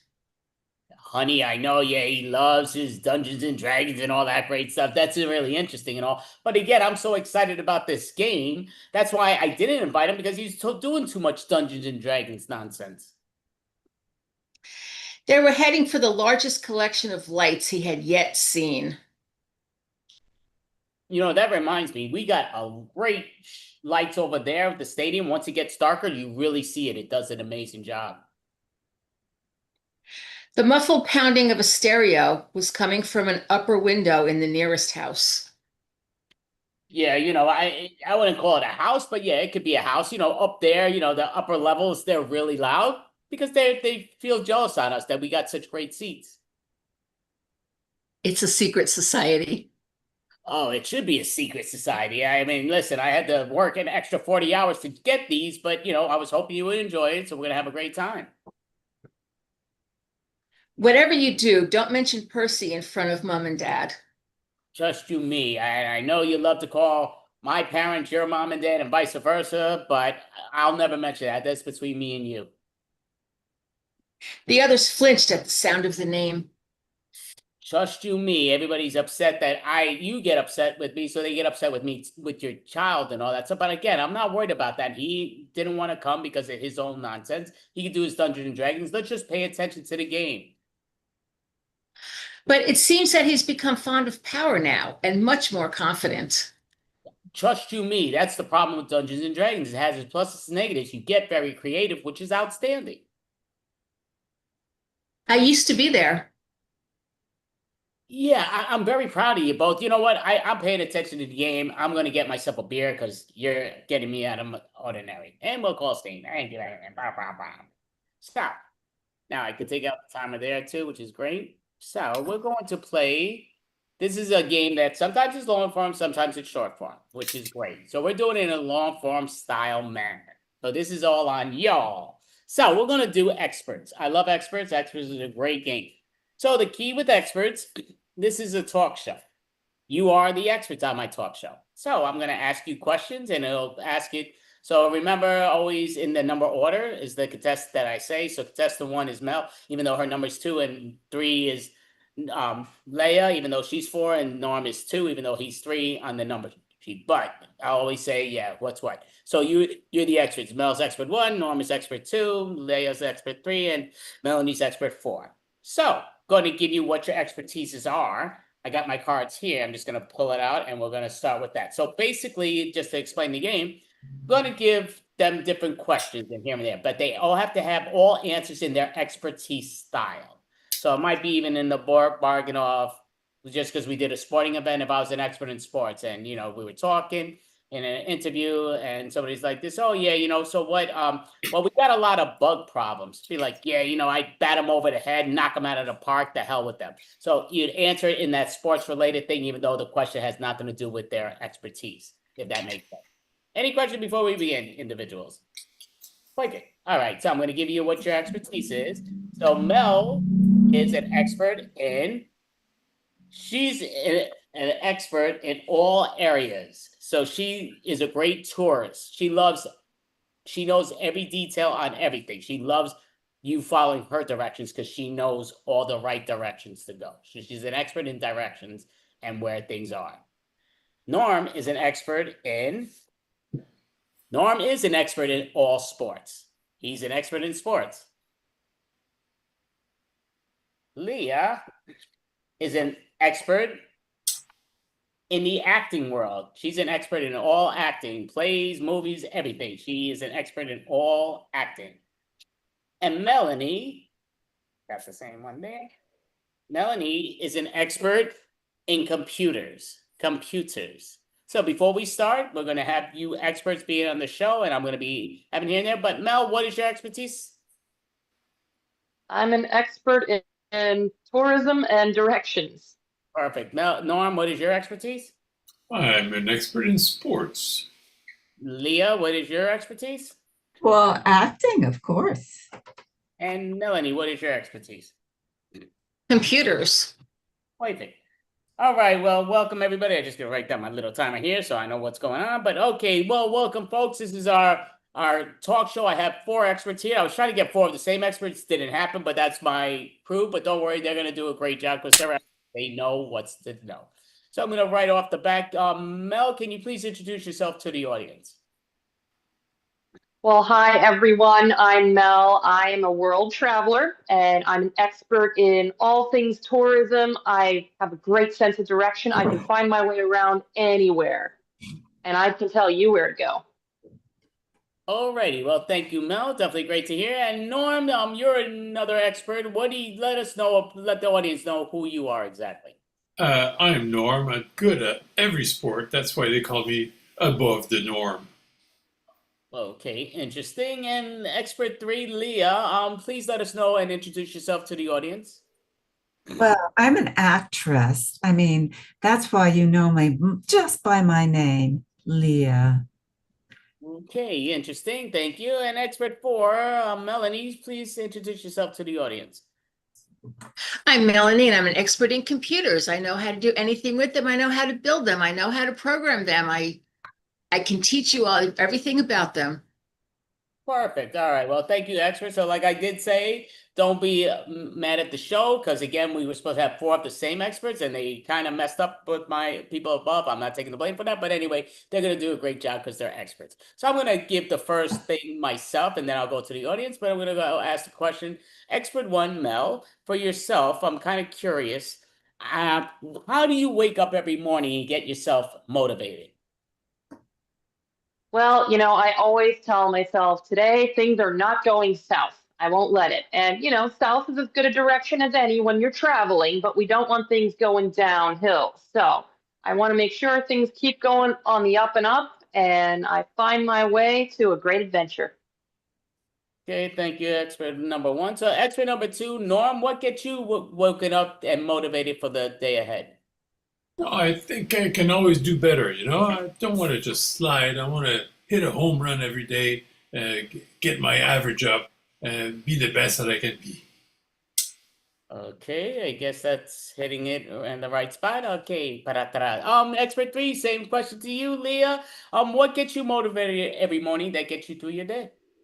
Well, I get up and I open all the scripts that have been sent to me overnighted by my agent. And then, of course, I go to wardrobe, makeup, and then I head over to Crafty and get myself a nice cup of coffee so that I can read my scripts. Okay, interesting. Thank you, expert three. And expert four, Melanie, please let us know what gets you motivated every morning for the day.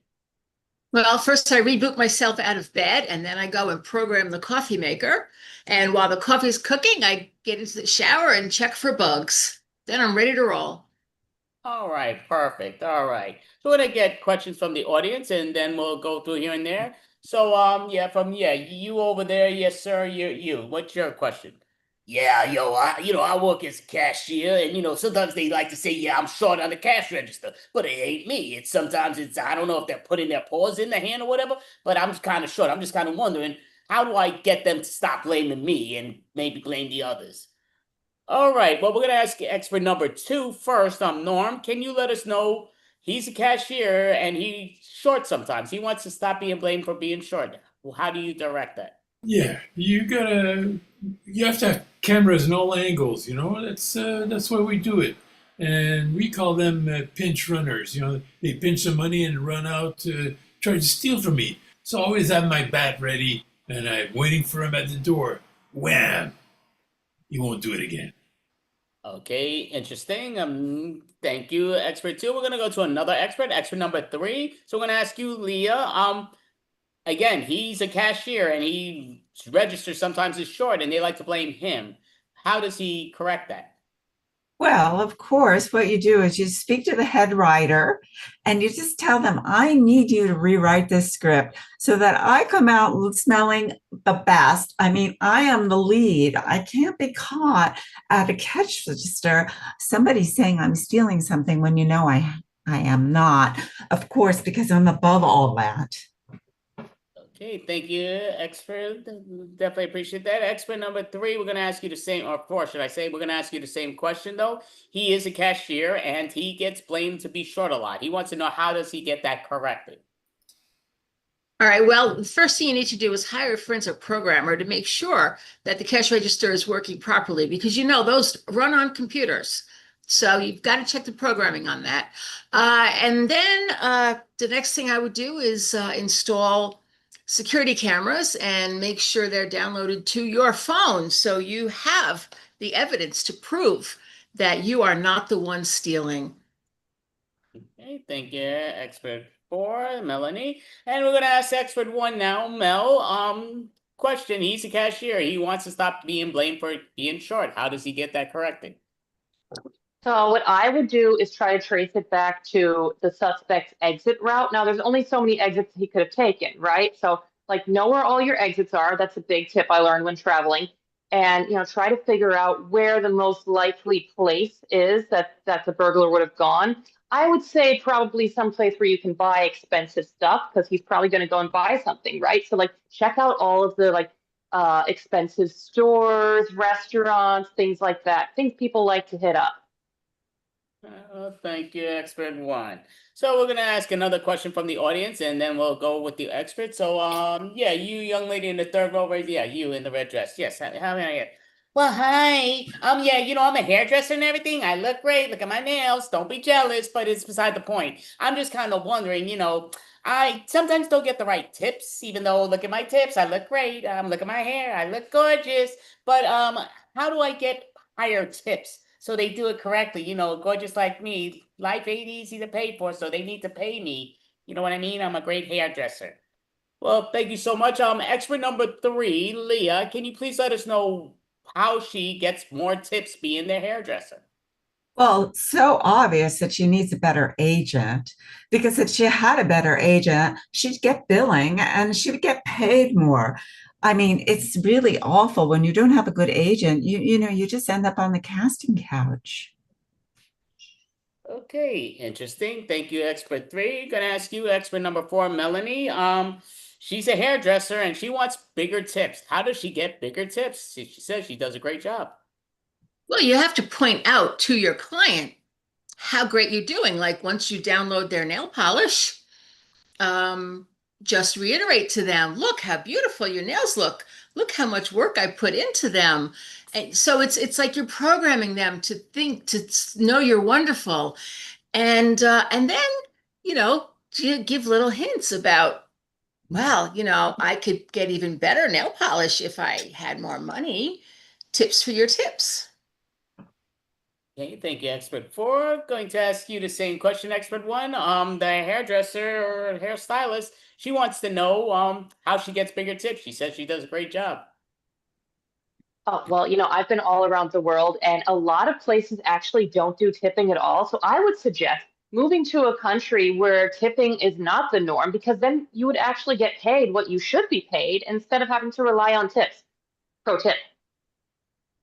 Okay, interesting. And expert number 2, Norm, same question. She's a hairstylist, and what's what? She wants to know how she get more tips because she feels she does a great job but doesn't get enough tips. She does do a great job for curing hat hair, but that's not all. If you want more than a regular tip, you gotta play ball. Be nice to the customer, and that's you get a bit more. Interesting. Okay, so thank you, expert 2. So we're gonna go through the audience again and ask the next individual. So yeah, you in the back row there with the glasses, yeah, with the white suit jacket or whatever it is. Yes, what's your question? How you doing? Yeah, I'm kind of nerdy, but that's okay because again, I make the money. I'm very brilliant. I'm just kind of wondering, what should be my next big bang theory? I know a lot of people have what's what, me being a scientist that I am, but I really want that next big bang theory. What is the deal? Okay, well, thank you. We'll see what it is. So we're gonna go to expert number 4. So Melanie, what do you think is a great next big bang theory for the scientist over there? Oh, this is so Oh, interesting. I mean, I've heard Melanie. so I'm many. sorry, not Melanie. Sorry, but Melanie. Yeah, sorry. That's the Well, problem. They have the same names almost, but yes, well, they do actually official, but yes. okay, so what you need to do is go with AI. AI will tell you what the next, what's in the works, what's coming up. I'm sure there's some quantum theory you can work on, maybe quantum computing. Okay, interesting. So now we're going to expert number 1, Mel, yourself. She's just, yeah, he's a scientist and he's very curious of what's the next big bang theory that he should work on. What is it that you think? Oh, there's so many interesting theories all around the world. Some people actually believe that different parts of the world are like connected through like ley lines or portals. So if you could figure something like that out, that would be great. Like, could you imagine just being able to teleport to another part of the world? Oh, that would make my life so much easier. Please work on that. Okay, very interesting. Thank you, expert one. Expert two, same question. Scientists want to know for his next Big Bang Theory, what should he work on? What do you think, expert two? Well, you've learned the ropes and did all the right things, but now you should work like that lady earlier. Work on big bangs. Get some big bangs. You'll look fabulous. With your hair, perfect. Interesting. And expert number three, Leah, same question. He's a scientist. He wants to know what should he work on as the next Big Bang Theory. Well, it's so important that you don't let yourself get typecast. Otherwise, they will just putting you in the same type of role again and again. And I just hate that. So what I suggest is that he workshops this. He gets a bunch of writers together and they sit down and they put their little brilliant heads together and they come up with something original and, like me. Thank you, expert three. Appreciate that. So we're going to ask another from the audience member, and right there, yeah, you in the second row. Yeah, you with the hard hat. How may I help you? Yo, what's up? Yo, I love to compliment the women when they walk by. I ain't trying to be rude or nothing, but I love to compliment the women when they walk by. You whistle, hey, you got a great body, and it used to be a nice thing, but now all of a sudden the women are getting really upset. Like, how dare I? Yet they can wear these beautiful shorts and all, but they don't like to get complimented. So I don't understand, if you're not showing it off for the rest of the world, what the hell are you getting mad about the complaints? What's the deal with that? Okay, give me a moment. So we're gonna ask expert number one, Mel. He's just kind of wondering, why do women, not like the compliments anymore, where they used to like it in certain fields? Well, in a lot of places, that's now known as catcalling. It's more, it depends on how you say it, and it also depends on the culture.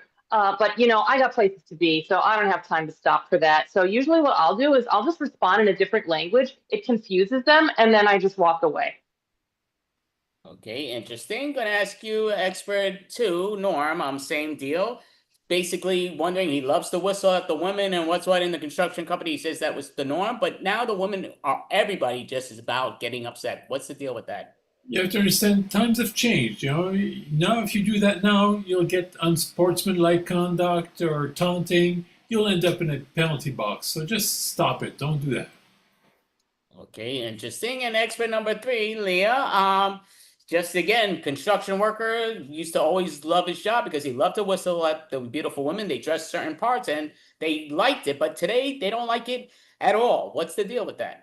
I have no idea what's the matter with women nowadays. I just love it when people notice me when I walk by. I mean, I have people chasing me, asking for autographs, catcalling. Oh, it's like a balm to my heart. I just love it. So I'm so sorry, but tell me what corner you're working. I'll walk by tomorrow.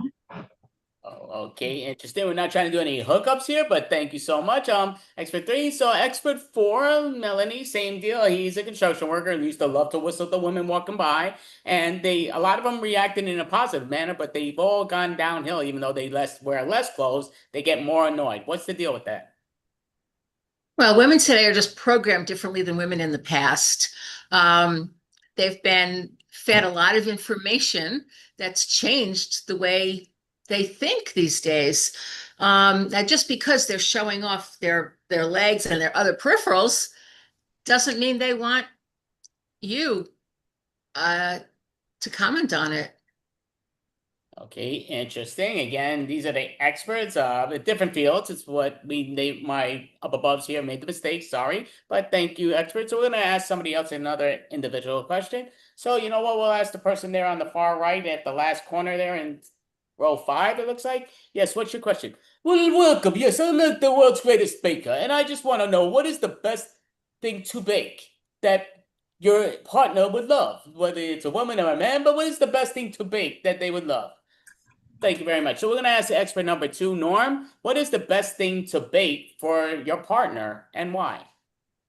Well, you should use all the best French pastries and fill them with the real cream, not that fake stuff.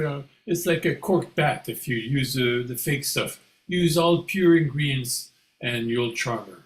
And you gotta score! All right. right. Okay. I guess I could sort of agree with that. No roid rage, which is great. But okay, back to the thing. So we're going to ask you now, expert number 3, Leah. You have a baker that he would love to know what is the perfect thing to bake for his partner. What is it? Well, anything that you bake. I mean, for me, whenever I get something baked, I always like when some jewelry is inside. Like my last boyfriend, he baked me a wonderful cake. I opened it up and there was a diamond ring. That's the kind of baking I like. Okay, thank you, expert 3, I think. But yeah, thank you. Yeah, so we're gonna go to expert 4 now, Melanie. So we have the baker that's saying he wants to know what's the best thing to bake for his partner, not that he wants to get married. So what is the perfect thing you think that it is to bake for him? Well, first of all, I would say it depends on what your partner likes. But no matter what you choose to bake, I would make sure to put chips in it. You know, chocolate chips, caramel, whatever. People love chips. So whatever you make, you put it in your pan and then make sure you also put it on a motherboard in case it spills. Thank you, expert 4. Expert 1, we're going to ask you the same question. Obviously, it's a baker, and he just wants to know what is the perfect thing to bake for his partner, or what's the perfect thing for you to bake for your partner? Oh, well, being the worldly person I am, I feel like I'm the perfect person to answer this question.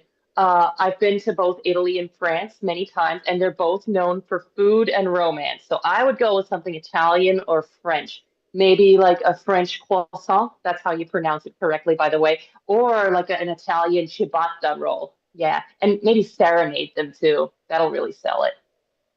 Well, thank you. Appreciate that. Well, all right. So, Norm, we're going to ask you the next question. And I'm sorry about the background of our things that people go zooming by. That's our construction is being part of our team. But again, it's supposed to be 4 of the same experts, but it's not. It's what it is. 4 different experts. We're going to try to ride this out. We're riding it in most cases. So we're going to ask another question from the audience member. And well, you seem very excited. So what's your how you doing? Yes, sir. Yes, I love to be. Again, I fight a lot of bulls, and I'm not a bull crapper. No, I'm a matador, as sure you say it. So my whole thing is, I love for you to realize, how do you get the bull more away from you and not towards you? Because again, nobody wants any real bull at them, if you know what I mean. Okay, yeah, thank you, sir. Gonna ask you, expert number 3, Leah. How does he keep away all the bull, which is real bull, but yes. Well, the way I keep away all the bulls that surround me all the time is I have a full bodyguard. He protects me. In fact, I have 3 bodyguards around me at all time. No bulls are getting near me. So I am always and completely protected. So my words are, make sure you have a bodyguard. Okay, interesting. Going to ask you now, expert number 4, Melanie. Same question. He's a matador. He deals with the bull, and he doesn't want to deal with no more bull. So what do you think? How does he get away from dealing with the bulls? Well, if you don't want to be around bulls, I'm not sure why you became a matador in the first place. So I would suggest that you offload yourself to outside the arena. Interesting. Expert number 4. Thank you. Again, I'm not an expert, but I don't understand. She seems like more like a lawyer, I think, than, yeah. But again, that's just my personal opinion. But we're going to go now to expert number 1, Mel. Same question. The matador is tired of all the bulls. He just wants to know, he wants to keep his job, but he wants to know how to keep the bulls away from him. Oh, well, I actually participated in the run of the bulls, so this is the perfect question for me. So what you want to do is you want to try to surprise the bull by taking a direction that the bull doesn't expect. So instead of running straight, you might want to duck into an alley or something. Like just get out of the ring entirely and run and see how far you can go and let the bull chase you and try to lose him. Okay, interesting. Expert 2, going to ask you the same question. He's a matador. Even though he's a bullfighter, he kind of wants to obviously not get hit by the bull. He wants to dodge the bull. So how does he get away from the bull? I've developed a perfect technique. I call it bowling. You have to use your hand and grab the ball correctly, and then you throw it, and the bull might strike you, but if he does, you just get a spare, and it'll work out. It's all about the finger position. Okay, thank you, expert two. I don't know if what's what. Again, I'm not an expertise in this, though I think we got 4 of the out of the ordinaries, but it's what it is. So, again, I'm not the expert. So we're gonna get another question from the audience. So, yes, you right there in the front row, you're sitting there. How may I help you? Well, hi, listen, I've been a dentist for 8 years, and I love doing the dental work. Just wondering, what would you do when there's a really difficult cavity that they have to do root canal and above and beyond? What would you do to solve that problem? Well, thank you. We're gonna go to expert number 1 again. Did we go to you, Melanie? Were you first last time? No, right?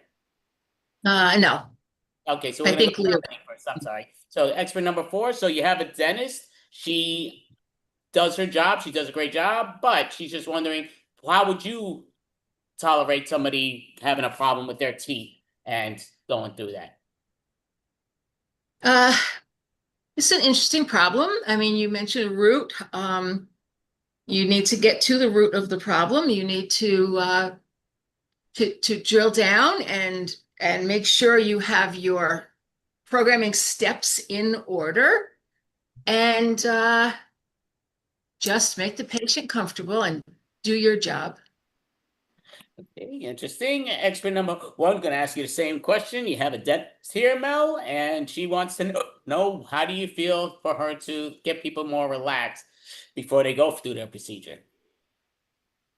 Well, roots are obviously important, but sometimes roots need to be pulled up. I would know I'm a world traveler. I pulled up my roots and took off. So just let them know that this can be a fresh start for them. And also, you could offer to give them the tooth as a souvenir once you pull it out, because who doesn't love a souvenir? Well, I'm gonna ask you expert number 2, Norm. She's a dentist. She wants to know, how do you make people more relaxed, so they get their dentist procedure? Yeah, most dentists use that anesthetic, to inject you, and you start drooling and stuff. It's disgusting. No, inject steroids. It'll toughen you up, and you can pull out the teeth. It won't matter because you're tough. And yeah, you're just gonna learn the drill and tough it up. Steroids is a solution. Alrighty, thank you, expert 2, I think. But yeah, we're gonna go to expert number 3 now. So Leah, same question. Dentist wants to know, how do you relax the visitor or the patient, so they know to go for their stuff? Well, I'm going to suggest some antidepressants, which is what my doctor gives me whenever I'm nervous about a part, when I'm the lead, and sometimes I get a little nervous. So I would suggest that the dentist gives some really nice antidepressants. They just work on the teeth as best they can. And then when they're done, they should autograph the tooth and give it to the patient. Okay, thank you. Interesting somehow, but thank you. Okay, so now we're gonna get another roll call. So I'm gonna ask the guy right there in the 4th row that have your face all covered and everything. Yeah, I'm just kind of curious. I was on Masked Singer. I have a great voice and all, but I'm, going to be in the next Masked Singer, so I can't reveal who I am. Just kind of wondering though, when your talents are so great with your beautiful voice, why do other people sometimes actually bypass you and not realize that you should be the best? Okay, thank you. We're gonna go right back to Mel. So you're expert number 1. Can you please let us know when you're the best at something? He seems to think he's the best at, singing. How do you correct it that people know that you're the best and you don't come play second fiddle? Well, I think it's all about sort of making connections. A lot of times it's more about who you know. So, you just got to get around, get out there, definitely do some international tours, because sometimes you might be more popular with certain audiences. And then once you have that international presence going, you're going to find yourself really taking off. Interesting. Thank you, expert 1. I'm gonna go to expert number 2 now. Again, gentleman thinks he's the best singer on the planet. He's going to Masked Singer, trying to prove that to some extent, but just kind of wondering, if you have the best voice and you're tired of playing second fiddle, how do you prove that you're the best? Yeah, you have a great performance and everything, but it's all about the ending. You gotta end with a nice finale, go like this, and then you get a perfect 10, and you'll be the best. The lights will be on you. Okay, interesting. It reminds me of American Idol Part 2. Clay Aiken came in second place, even though it had the most amazing ending of Bridge Over Troubled Water, but not going to those old school days. But Ruben Studdard won. But again, both great singers. So we're going to go right now to Leah. He's an expert. I'm not. But Leah, now you're expert 3. Going to ask you the same question. Singer. And just great singer. He's a mass singer. Just wondering, how does he play second fiddle so people know he's the best? Well, the best way to stop playing second fiddle is to win your first Academy Award. I mean, then you start getting all the best parts, and people do recognize you as a star. So simple. Okay, interesting. Thank you, expert 3. I'm going to ask you, expert 4, same question. Singer, he's a mass singer. He says he's going to be the best. He thinks he'll stay to the end, but he wants to prove that he doesn't play second fiddle. How does he show that he's not second fiddle? Well, once you've finished your season of Masked Singer, you've got to take the mask off and let people know who you are. You've got to get yourself out there, your name, your face, and your voice. So I would say get advertisements on apps. People spend hours a day playing with apps on their phone. So get advertised on the apps and go all over social media. Get yourself known. Okay, interesting. Okay, thank you, expert 4. So we're going to ask a next question to the audience member. So yeah, you right there in the front, sitting in the middle. What's your question? Yeah, well, listen, I came from Miami. I'm a pilot. So basically, I'm just very curious. I'm wondering, so many people are always upset for no apparent reason. If it's late, if it's not late, they love to blame the pilot. And I'm the pilot. I'm just wondering, why is it being late my fault when just about everybody else is late on their own time? Why are they liking to blame me for the lateness? Okay, thank you. We're going to ask you, expert number 2, Norm. He's a pilot. Why does he get blamed for being late when everybody else seems to be late? Well, you gotta have good timing. Timing is everything. So if you are not observing of the schedule, it's not gonna work. You gotta slide home just at the right time, and everybody will be safe, and they'll be happy. You'll get good reviews. Interesting. Thank you, expert 2. Expert 3, going to ask you the same question. He's a pilot, and he just wants to know why he always gets blamed late, whether everybody else is late. He seems to get blamed no matter what. Why is that? Well, it's so simple. You just blame it on your assistant and you say, yeah, my assistant did not wake me up in time, did not bring me my coffee in bed. How could I possibly be on time? So it's absolutely understandable that it's all the assistant's fault. Okay, interesting. Yes. We do live outside the palace world, but again, she's expert 3. I'm not an expert, but going to ask expert number 4 now, Melanie. He's a pilot. He seems to get blamed all the time anytime the flight is late or arrives late, comes late. Why does he get all the blame when everybody else seems to be late as is? Well, I mean, you're the one piloting the plane, but I don't know why this is upsetting you because you're plugged into that cabin. You've got a locked door there.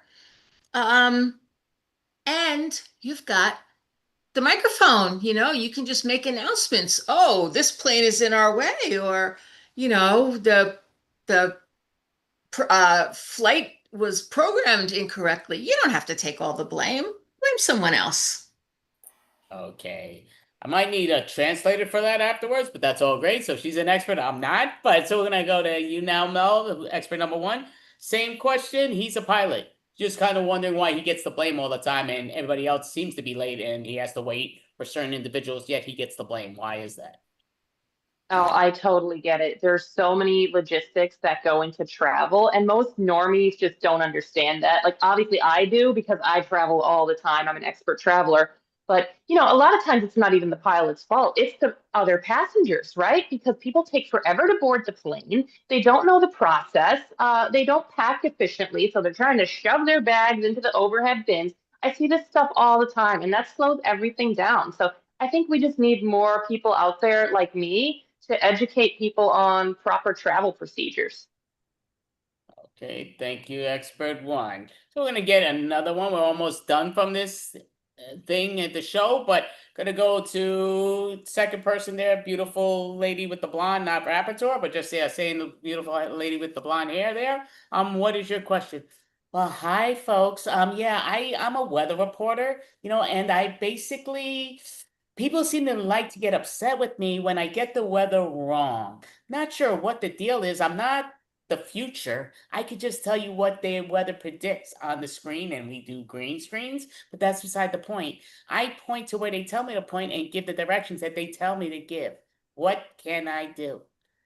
Well, thank you, young lady. So I'm gonna ask you right off the bat, Leah, expert number 3, she's a weather reporter. Why does she get blamed for the weather not being correct? That's awful. She should not be blamed for that. She should blame the director and the writer and the editor and even the producer, but she should not accept any blame for anything where she's just told to point. I mean, I'm there all the time. I'm just told to get up there and read the script. If the show bombs, it's certainly not my fault. Interesting. Gonna ask you the same question, Mel. Expert number 4. She's a weather report person, and she is wondering, why does everybody want to blame her when she's wrong about the weather report? Well, the thing is, you have to hedge your bets a little bit. Instead of saying it will rain tomorrow, say something like, there's a 65% chance of rain tomorrow. That way you give yourself a margin. And also you got to be tough with the people who program your map. You've got to let them know. They have to put the percentages in too. Interesting. Expert 4, Melanie. So expert 1, Mel, gonna ask you the same question. She's a weather reporter, and she does, she gives it 65% chances, blah, blah, blah, but people still love to go, even if you give it 80% chance and it doesn't happen, she gets the blame. Why is that? She wants to know. I mean, I get it. I had a weekend in Ibiza ruined by a rainstorm, so I get it. It's frustrating, but it's not you guys' fault. I mean, sometimes these unexpected things happen, and people should, prepare, bring raincoats and stuff like that. Travel 101. But I think what you guys need is really just more boots on the ground. You need more people out in the field and actually reporting weather as it's coming, so people know how to circumvent the storms. Okay, thank you, expert 1. And expert 2 gonna ask you the same question, that she's a weather reporter. She wants to know, why does she get blamed when the weather doesn't come exactly the way she says it? Well, you get blamed because you're the front person. It's very frustrating to have a rain delay. You have to wait and you don't know when it's going to start again. You might have to change your tires from the slicks to something more grooves to get better adhesion on your track. It's very frustrating, and you got to take it on someone. So some days you get booed and sometimes you get yay. It's part of the game. Okay, interesting. So we're gonna take one more question from the audience at the moment. So we're gonna look at you there in the back row over in the third seat on the left. Yeah, so what's the deal? Yeah, I just came here, just I had nothing better to do. So I said, they offered me tickets. I said, yeah, let me go check it out. So I'm a cab driver, I'm a cabbie and everything, and just wondering, they got these Ubers and Lyfts. What's with all this competition? What is wrong with the yellow cabs? And let us stay as a yellow cab so everybody knows. Visualization, it works. Okay, well, thank you. I'm going to go right now to expert number 4, Melanie. Why is there so much competition in the cab world? We used to be able to recognize a taxi right away in a yellow taxi. Now you got Uber, Lyfts. What's the deal with that? It's competition. People found a way to make money, and they went for it. And the big advantage that Uber and Lyft have is that you just pick up your phone. There's an app. You just go onto your app. You don't have to talk to anybody. You just ask for them on your app and they come and get you. Okay, thank you, expert 4. Again, remember, it's the expert's choice. It's not a word from the show's advice, but going to ask you now, expert number 1. He's a cab driver and is upset about the Uber and Lyft drivers taking over his job position. What's the deal with that in your mind? Well, we're living in an increasingly digital world, and as much as I love exploring the physical world, we got to keep up with the times. And it's really convenient to have it in your phone, so you can just book a ride right there. And you can even book a yellow taxi cab through Uber. And what's great is it shows you the route too, so you know it beforehand. So you know they're not taking an extra long route to try to take you for a ride. Interesting. Contestant, I mean, not contestant, expert number 2, Norm. Same deal. Weather reporter. I know, wrong person. The cab driver is just very upset that he's got all the competition from the Ubers and the Lyft drivers. Yeah, it's a lucrative market, so you can expect to have some expansion teams who are trying to come in and steal your first spot. It's part of the competition. You have to produce and come first, you know? It's part of it. You just gotta compete, man. Every day, every time. Okay, thank you, expert 2. We're gonna ask you, I'm expert number 3, Leah. Same question. You know, he's a cab driver. He's sick of all the competition from the Ubers to the Lyfts. And what's what? Yeah, how can he get it easier for his job being the yellow cab driver? Well, when the paparazzi are chasing me and I just don't know what to do, I just jump in my limo. I have my bodyguards just throw them away. And then I never have any problems. So I'm not really sure why he's having problems with his Lyft and his taxi. I mean, it just seems to me that it's very simple. You just have your driver waiting for you all day. Okay, thank you. So before we call it a night on our show, we're going to ask around one more time for this. This is my own personal thing to end the show, but kind of wondering, how do you end your day every day? What do you let the last person you know that their day is going to be better tomorrow? So expert number 1, how do you let them know tomorrow will be a better day? Well, I always go back to the song, We Are the World, because I love seeing the world, but at the same time, we're all the world. And I just think that's really profound, Okay, thank you, expert 1. Expert 2, same deal. Norm, what do you let them know that tomorrow will be a better day, even if today was great? How are you going to let them know? Well, tomorrow's going to be a better day if you keep practicing all the time. Practice. Not a game, practice. You keep practicing, you'll get better, and you'll have a perfect 10. Thank you, expert 2. Expert 3, Leah, same question. What is your motivation for the next day that even if today was great, that tomorrow will be better? Well, every day I check my horoscope and I make sure that tomorrow is going to be even a better day than today. And if it's not going to be a good day, then I just let my understudy take over. Very simple. Okay, thank you, expert 3. And expert 4, same question. How do you end the day to let people know that tomorrow will be better, even if today was great? Well, I usually post a hopeful message on social media, and then I download kisses onto my sweet dog and tell her that we're going to have a good night's sleep and a wonderful day. All right, well, thank you. So this is our show, and we want to know, we do this every week. So hopefully next week we have 4 of the same type of experts, so we could get them in better quintessential. So we do want to let you know, again, their opinions are what they are. Maybe they are going in the wrong direction. They might be striking out. They may not have that stunt double to replace them, and they also may not have that computer knowledge. They might be being end of RAM. But thank you, improv people. Don't sue us, and have a great night. So there you go. Okay, so that's the acronym game. Many places to play it, but that's one way. And yeah, great job. So we're going to do another game. All right. So, looking at my timer. You know what we're going to do? You know what? Screw it. We're going to do the alphabet game. Why not? So with the alphabet, you know what? It's between these two. Yeah, we'll do the alphabet game. Why not? So alphabet game's a simple game. So the goal is if it's under 2 minutes, that's fine. You want to get it under 90 seconds. You want the scene to make sense. So it goes here and there. So I'll start with the first letter, Mel's second letter, and so on. So we'll keep our screen like the way it is right now. And I'm just gonna have the timer right here. Oh, actually, I'll put the timer right up on the screen. Don't you keep forgetting about that. Some clauses on this. So okay, here comes the other group. So let me just put this on there so that doesn't happen. Perfect. Okay. So, yep, we're doing this. So the goal is to try to get it under 90 seconds, but if it doesn't, we're going to let 2 minutes and then we stop it once the 2 minutes hits. It's all up. So I got a bunch of letters here. I'm going to pick the letter and I'll start the letter. So this is me and Mel and my letter that I'm starting with. So we're going to go around to every letter in that order. is D as in donut. So I'm actually just writing the letter down here. D as in donut, I'm starting with, and the timer will go as soon as I start speaking. Oh, and what is the suggestion? I'm going to ask you, Melanie, give us a suggestion of anything, please. Museum. Definitely a work of art over there. Exquisite artwork. Beautiful, profound. Fantastic. I wish I could afford something like that.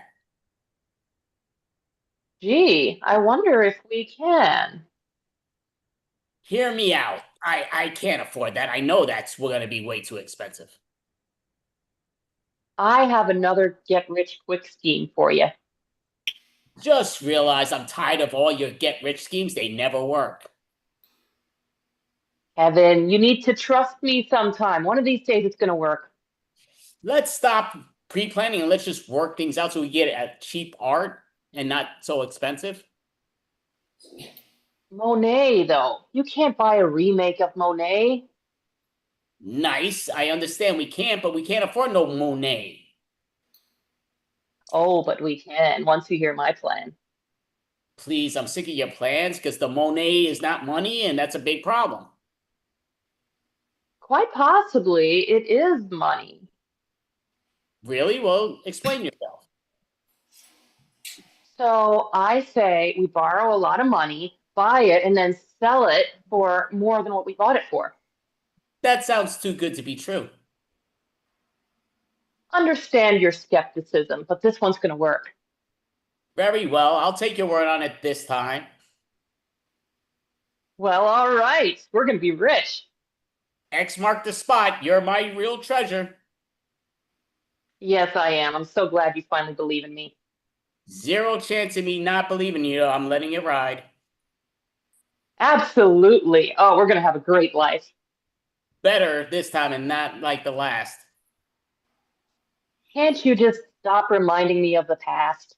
And we call scene. All right, so we did that 26 letters. We got it in 1 minute and 56 seconds. So we didn't get under 90 seconds, but we still got under 2 minutes. So now we're going to do it again. So now Mel's going to start with Norm. So Mel's letter, and they're going to do every letter. Let me click this here. So I'm going to click another letter out of this letter bunch thing. F is in Frank. And we're going to ask who's the next one that's down there is me. So I'm going to give them a suggestion. And your suggestion is plumbing. Plumbing, starting with the letter F as in Frank. When you are ready, Mel. Fine, I'll unclog the toilet this time. Great. Been waiting a long time.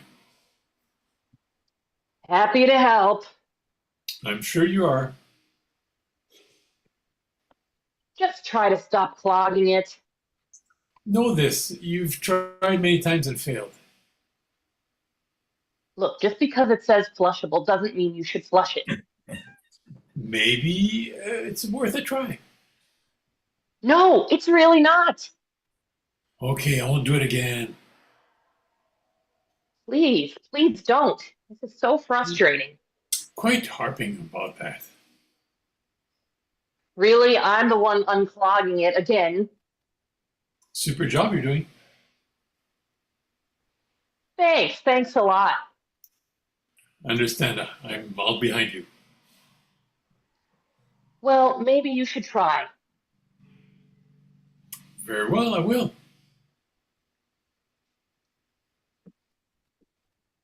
X-Acto knife. It's going to take an X-Acto knife to cut through this. Yes, that would work, I'm sure. Zombies are probably crawling out of here at this point. Already? It's too early for that. Big clog. I don't know what it is. Clog beyond repair. Don't even say that. Even I can say it, I say. Insane. All right, so they did that in 1 minute and 41 seconds. So did it over the minute 90s. I mean, yep, 90 seconds, but under the 2 minutes, which is cool. So we're going to rewrite that. So we're going to ask, Mel's going to give them a suggestion. Norm's going to start. And the letter that he's going to start with is the letter A as in Andy. The letter A as in Andy. But so they got the easy form, supposedly. But Mel, what is their suggestion? And Norm will start. Ghost. Apparitions everywhere. Be careful. They're going to get you. Can they hurt us? Deathly. They can be quite deathly. Every time you take me this place, it's scary. For goodness sakes, you get scared too easily. Ghosts scare me. How could you be scared in a haunted house? I was born scared of ghosts. Just don't be ridiculous. Keep everything locked. Leave it to me. I will keep it locked. You'll be safe. May God bless our heart. Not now. We don't need to get religious. Okay, I won't. Please, it's just a haunted house. Quit reminding me. Rest assured, I will not let anybody hurt you. Super. I'm glad you did. Today is the day that you're going to get over your fears. Under no circumstance do I want to die today. Very careful, you will not die. Well, can you prove it? X-rays show that there's nothing here but your imagination. Yes, I'll believe you. Zeus, you're always so scared of everything.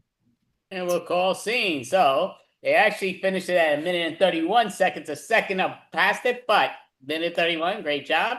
So under they had the quickest timer on that. So we're going to do it again. So Leah's going to start, Melanie's going to respond, and your letter that it's going to begin with, and Norm's going to give you a suggestion. And your letter begins with R as in run. And what is their suggestion, Norm? Magic wand. Magical wands. When you are ready, Leah, you will start. Really, I can do this. I can win the contest.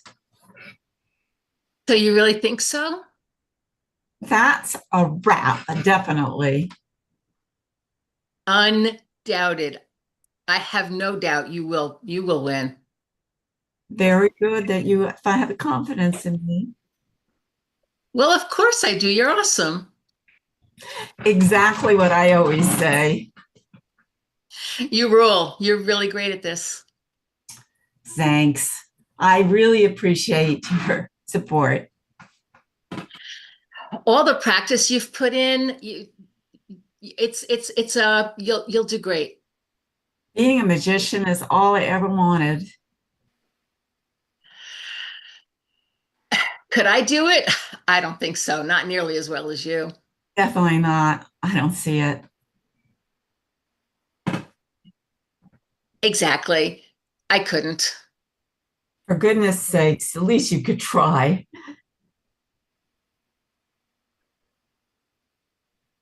Good. Maybe you'll teach me. How could I resist such an offer? I'm so excited. Just keep your wand close by. Keeping it right here. Let me show you. You raise it like such. My, this is easy so far. No, like this. Okay, like that? Perhaps I should take over now. Quite true. I'll never be good at this. FYI. All right. So they did that in 150. So a little over to 130, but nobody's gone over to 2, which is great. So we're going to try to get it under 90, which nobody's reached yet, although 131 was close by the other individuals. So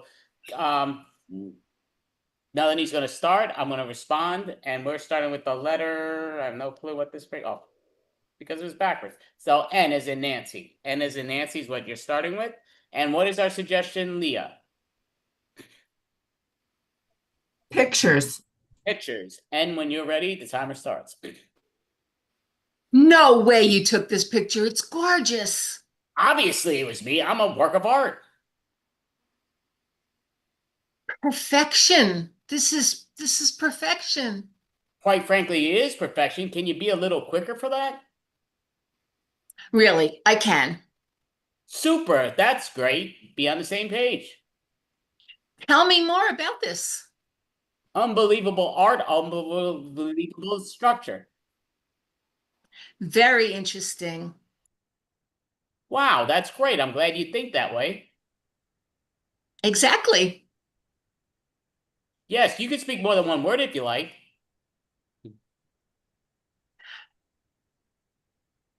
Zenith. I take this picture to the zenith. Andy is talking to you. Yeah, I just need you to respond to me a little quicker sometimes. But basic. That's basic. I can do that. Chances are you can't because you haven't been. Don't worry, I will. Excellent. That's what I need. Forever and ever. Great. You could say more than one word. Hello, it's great to see you again. I don't have that much to say. I appreciate that you don't have that much to say. Just happy to see you and this gorgeous picture. Knowing that you love my picture and me, how you doing? Lovely. Things are great. Maybe we could just speed up on this and see. All right, so put that timer off the board. Take the timer off the board. So, yep, and that one was, I think, 130 and change or whatever, 138 or 141. One of those in my head blanked out. But to me, yeah, I like that. So we're gonna end this with a pun joke style game, which is always cool. So I'm looking right here with that. Going here, am I looking at that right? So just want to make sure I'm saying that all right. When I say that, okay, perfect. All right, so we're gonna do a sex with me. People love sex with me. Why not? Maybe not sex with me. Maybe so. That would be great if they did. But anyway, alrighty. So we are going to do well, you know what? Screw it. Yeah. Go ahead. I got so many of these things, but we'll just say a word. So don't be thinking, just say a word, otherwise I'm gonna pull it out and you're gonna say that, but it's on you. So I'm gonna pull out my first one anyway, just screw it. So bartender, sex with me is like a drink. Because you're gonna really like what you taste. Sex with me is like a drink, shaken, not stirred. Sex with me is like a drink. One is not enough. Sex with me is like a drink. Goes down smoothly. Sex with me is like a drink. Cool and liquid. Sex with me is like a drink because you're gonna really enjoy the after effects of your burp. Okay, so right there. Down. All right, Mel, give us a word, or otherwise I'll give you it. Headphones. Sex with me is like headphones. I always lose it. Sex with me is like headphones. Gotta use your head. Sex with me is like headphones, amplified. Sex with me is like headphones.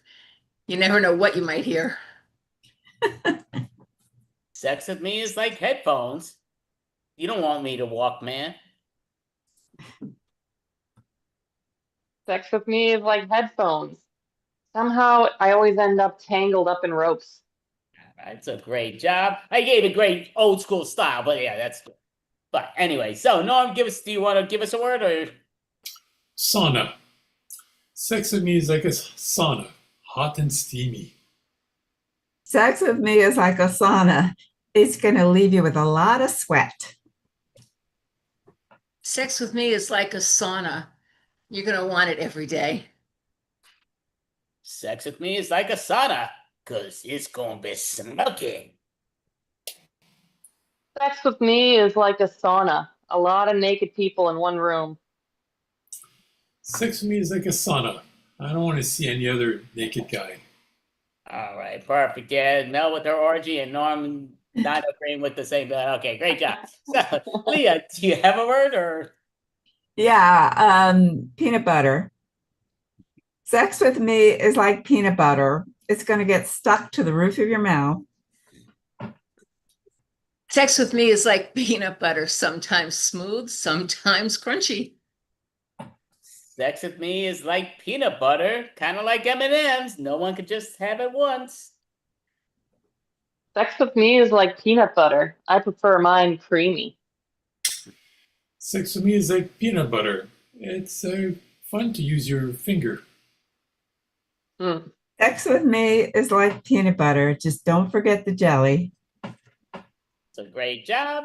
So Melanie, do you have a word or do you need a word? Basketball. Sex with me is like a basketball. There'll be a lot of bouncing going on. Sex with me is like a basketball because it's going to be a slam dunk. Sex with me is like a basketball. You can shoot into my hoop anytime. Sex with me is like a basketball. It's nice to be long and thin. Sex with me is like a basketball. There's no walking. Sex with me is like a basketball. You'll be heading for the net.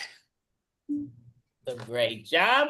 So this is our 62nd month in a row doing this extravaganza, which we're very happy with. Stand-up comedians, improv teams around the globe, and podcasting going through that we've been putting on. So did a great podcast earlier with Marcus, and a little later we'll be doing with DB. But go around real quick just to see what's what. So Melanie, can you let people know how to find when you're performing in person or online? I actually don't perform in person, but I perform online with this group on Fridays at 7. Perfect. Mel, how about yourself? Do you know how to let people know when you're performing online or in person?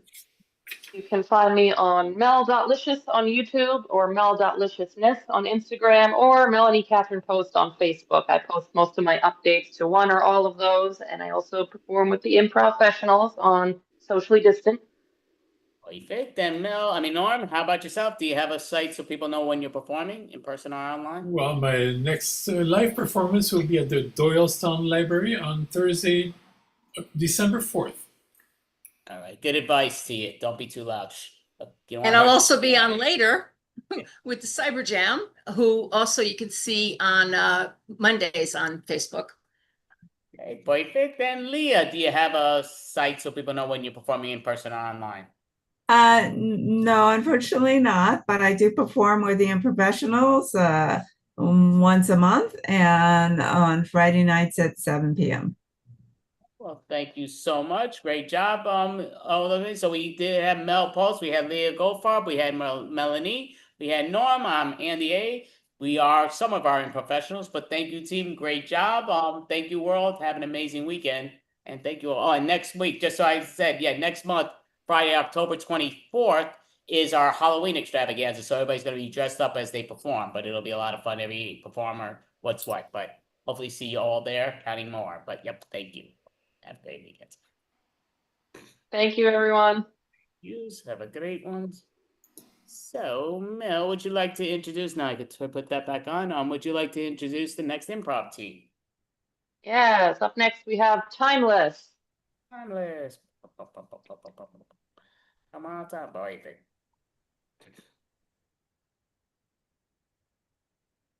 Yeah, so I make from inside the walls music.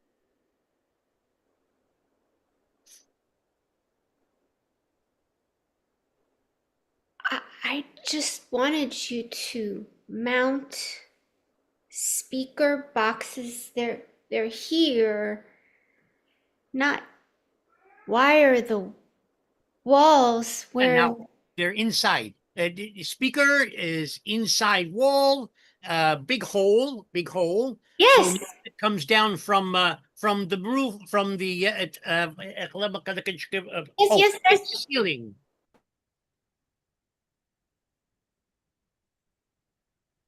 Yeah. there's It's a not lot of working right. Yes. Frida, can you come out of that new office that you made in the back, please? Yeah. Frida needs to see this. The cat is here. He's upset too. Our rescue cat. I don't know if you heard him, but Why is he upset? Well, there's a lot of wiring going on. I'm gonna go check on him, Frida. I'll be right back. Thanks, Howie. Okay, very good. Yeah. Howie, why the wire? What? Why? Why Uh, the wire? because is not the wireless. Wireless is what we need for the computer, though. No wire. No. Inside the wall. Hold on. Let me get it. Let me go inside. I explained to you better. Okay. Hold on. Okay. So it is very simple. Very, very simple. Okay. You want music, huh? You want music all over the saloon. So I make music, and it's all over the saloon, and it's from inside the walls. So when you hear the music, you don't know where it's coming from. It's coming from inside the walls. How does the music get inside the wall? With speaker inside. The question really is, how's it get outside? Because there's now big holes in the ceiling in every room. I've been noticing that. Mm-hmm. It doesn't look very good. You don't want to come into a bar and see big holes in the ceiling. Would you want that in your van?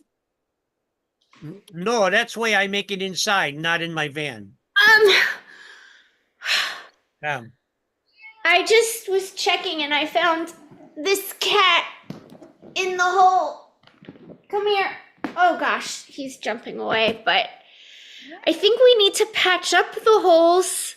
Yes. I think we do, and I think that the music is too loud. It's like I hear it too loudly because there's nothing to muffle it.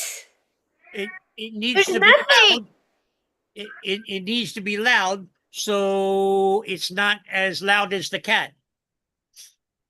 No, the music is scaring the cat. That's why the cat is meowing so loud. Oh, I don't. Okay, I'm gonna run to the back. I'm gonna get towels. Remember, you have towels. I'm gonna go get towels, and we're gonna stuff up the holes. I'll be right back.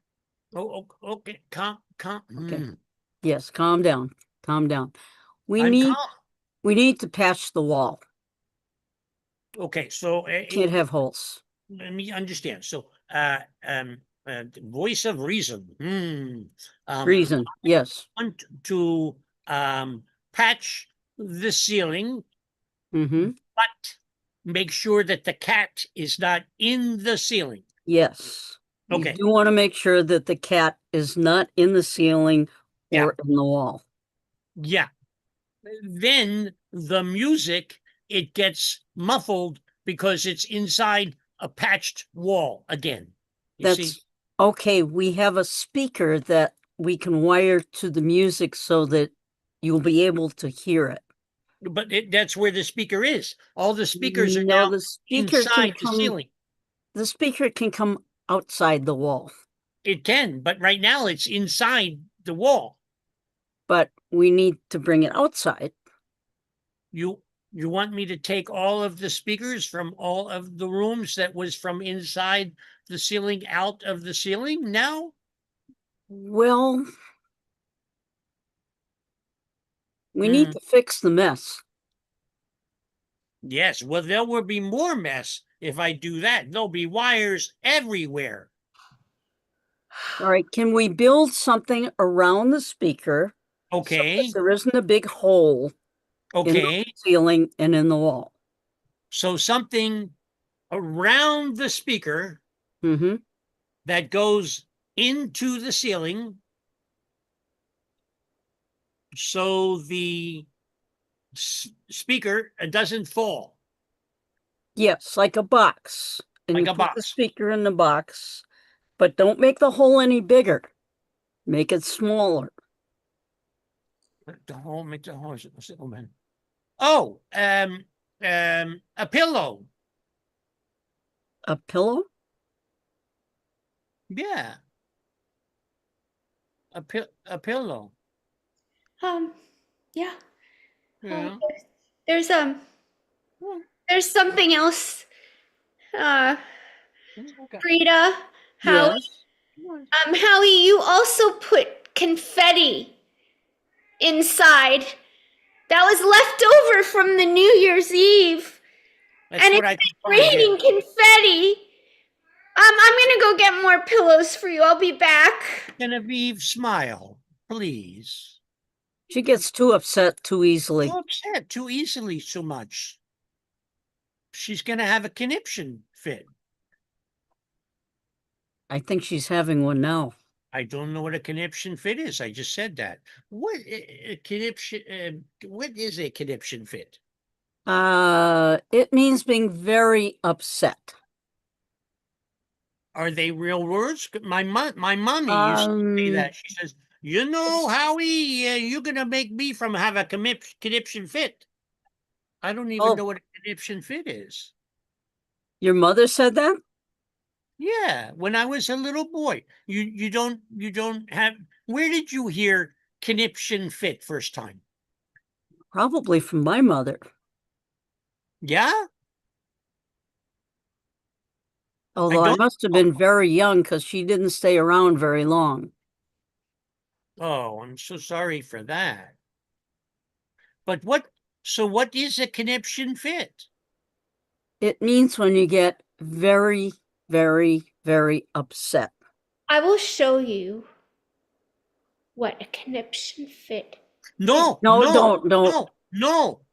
We want the opposite from you, Genevieve. Please calm down. Smile. Okay, I'm going to say this really, really calmly. Yeah, you have a lovely smile. Meditate. Everything is great.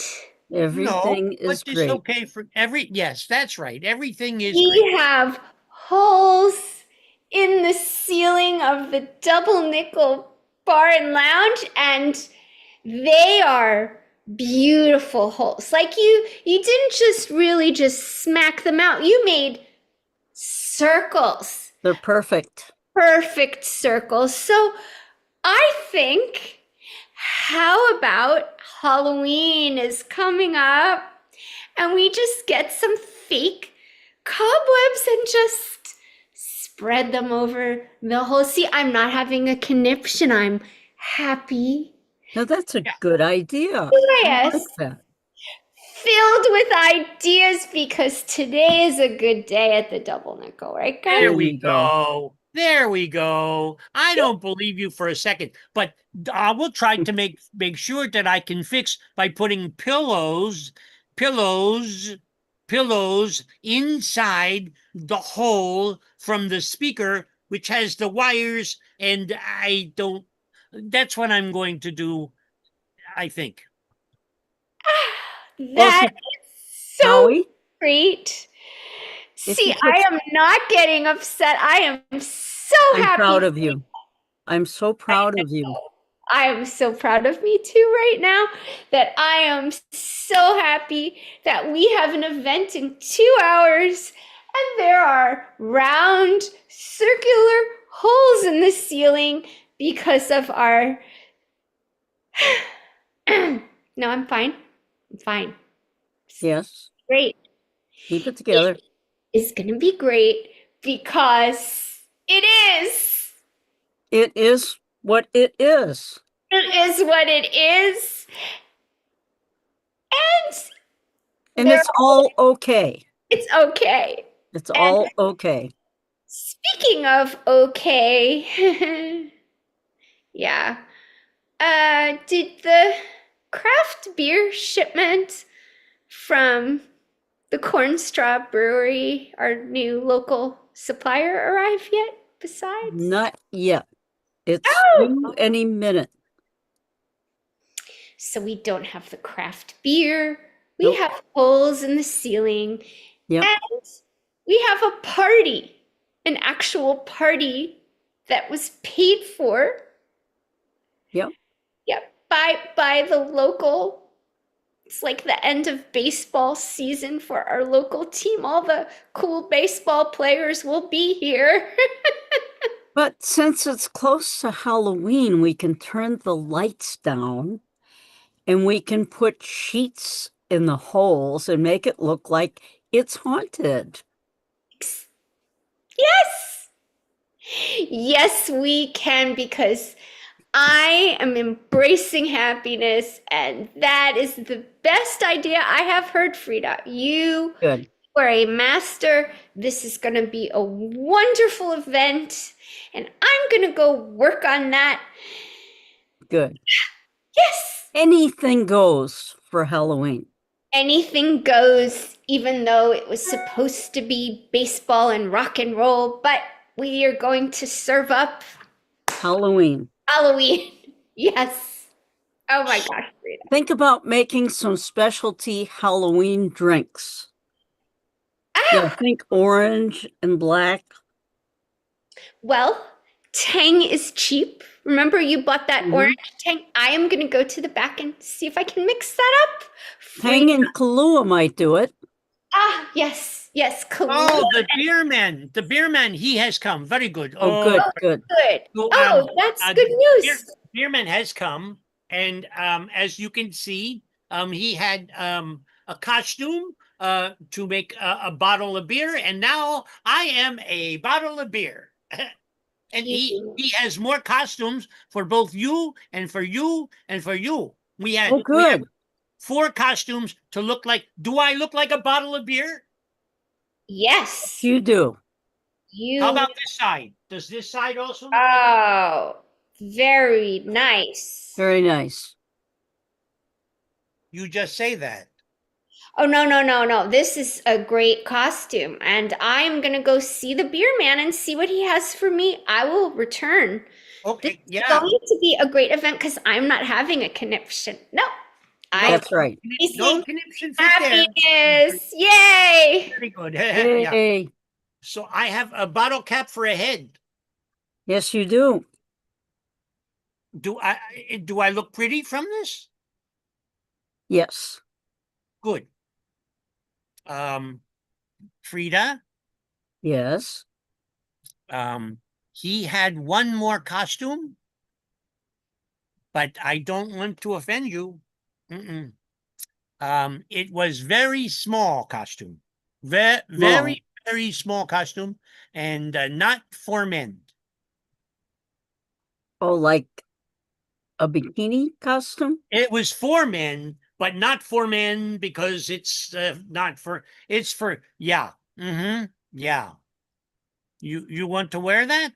I don't think so. Maybe in my younger days I would have. Yeah, no. No.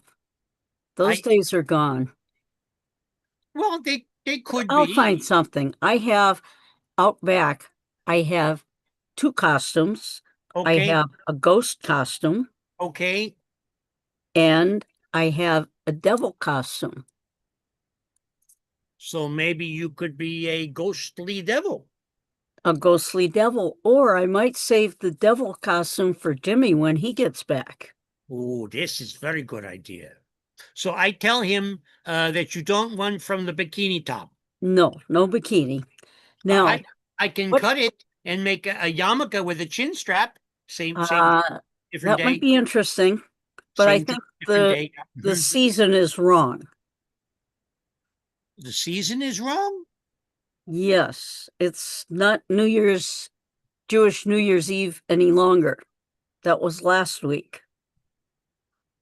Well, yes, and sweet and happy a year for all of us, all everybody, all everybody in the whole wide world, all everybody. You should have a sweet and a very happy year with a wonderful goodness that is amplified, and the small or the negative things would be small and should disappear. Yes. Yeah. Now, Genevieve, we need a costume for you. You don't want to get dressed like a beer? You know what? What? I saw the thong. Oh, not that one. That yes. You're gonna wear that? Yes, you did. You did. Yes, you did. Yes. I am a powerful, strong woman executive Yes, you who are. hosts events at the Double Nickel for the Davenport sofa. There is no way I would ever wear this thong in public. I didn't think so. Well, why don't we create another one then? I have a costume and back that might work for you. Does it have a top? Yes. Okay, then I am open to that. But Okay. right now, I have to get this party underway. You guys can do whatever you want, Oh, whatever. no. I'm going to make a thong, and then maybe we can thing it Okay. after. Here's the costume I have for you. Okay. With the big pointed hat and the black robe and the nose and mask. You can be a witch. A witch. You could be a good witch or a bad witch. You know what? I like it. I'm going to embrace wicked. Good. I will Embrace the be- Wiccan. Yes, I will be wicked. What was she? The good witch, Belinda. And it's going to Yes. be because I'm embracing goodness today. Remember, we talked about that. No more negativity. New That's right. year, sweet beginnings, like you were saying. So I am a good witch of the double nickel, and I'm good with that. Whatever you say, Frida. Frida, what are you okay? Yes, I'm okay. What are you gonna be? I'm going to be a ghost. Oh. They'll never know who I am. I thought you were saying you were going to be a ghost and kind of head home a little early and get out of this I crazy. wouldn't do that. Okay. You sure? Yeah. All right. Well, then it's going to be the best night with the best costumes. That's right. And they're going to love their Halloween baseball event with holes. All kids love Halloween, and these guys are just a little older than kids. Wow.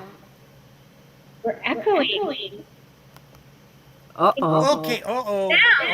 We're echoing.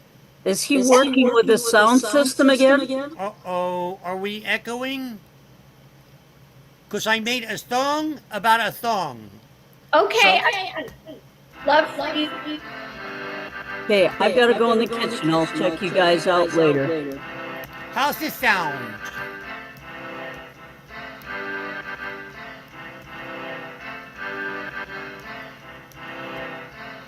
It's about a song.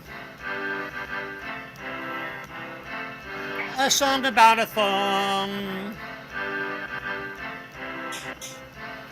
An echoing thong. About a thong, song. Wow. That was an amazing song about a thong. With echo. With complete echo. And you need to perform that holding up the thong, not wearing it. No, but I can make it so that music goes all through all of the saloon, because now the speakers are around with a pillow, and it's a pillow, and the speaker is sitting right on there. But do me a favor, please. Don't let the cat go up into the pillow, which is next to the speaker, please. I will watch the cat not going into the speaker, and I'm having a positive day. It's going to be amazing. It's going to be amazing. Time. Woo! Uh-oh. Frida's. Halloween! She's literally ghosting us. Genevieve! Hi, Frida. I'm not Frida. I am a ghost. You're A huh? Halloween past. Oh, hi. Please, friendly ghost. I'm using the speaker system so you have surround sound. Oh, this is great. See, even it's so easy, even a ghost can do it. Yeah, and now we can all sing the song about the thong. Yes. No thong, that will About not be permitted. a song about a song. Yes, it is. It's no one's singing.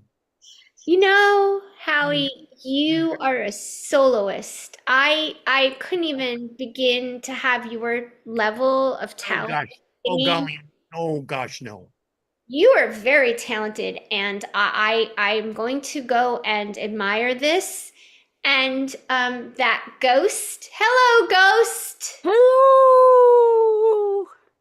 Perhaps the ghost could accompany you, and I will be in the back fixing the drinks made from Tang and Kahlua for our Halloween baseball event. That's gonna go great because I have a positive attitude today.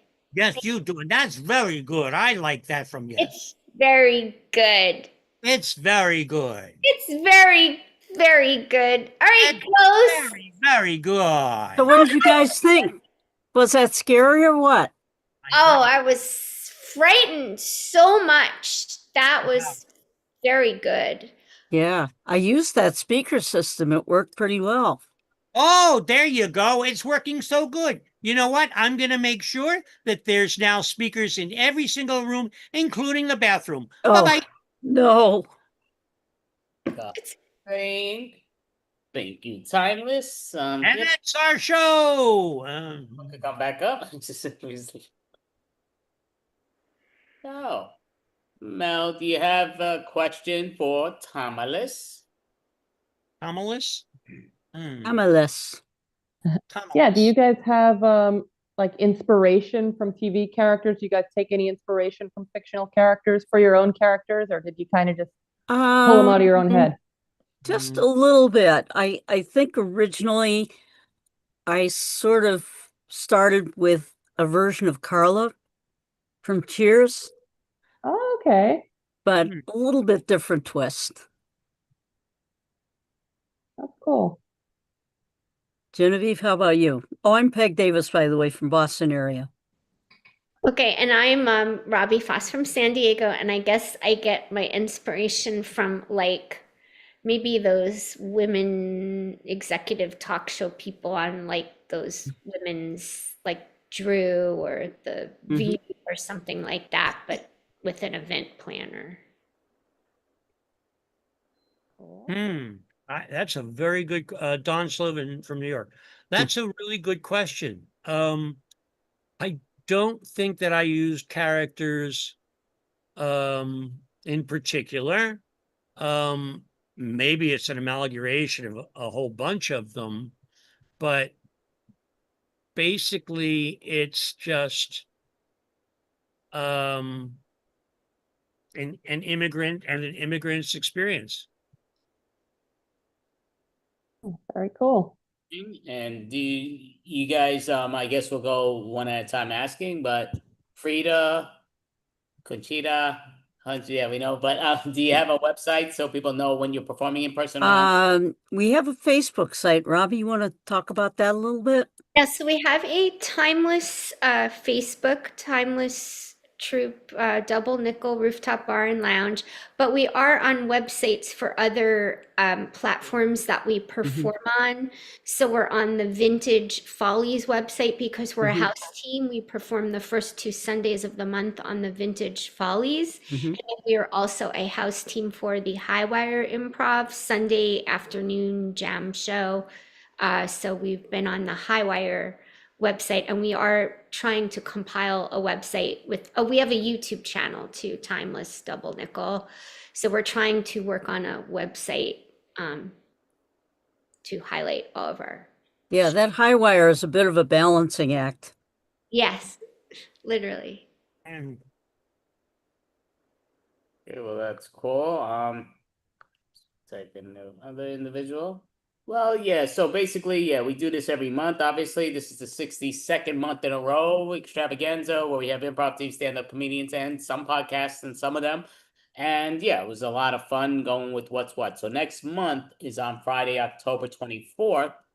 And we ask all people that participate to dress up in costume and perform and have a great time with it. So we're planning to do that. We would love to have you if you're there, ready to get dressed up and perform for October 24th, the week before official Halloween. But thank you all. Thank you for having us. Well, we got an early start on it because it's never too early to start on Halloween. Ever. Especially in today's generation, every month is Halloween. Every month is Christmas. Yeah. Like they don't wait to those times now. Back in the day, they did, which to me is a big takeaway. But yes. So thank you, Timeless. Great job, individuals. Have an amazing weekend and appreciate y'all. All right. Thank Take Thank care. you. Great job, you guys. Big ones.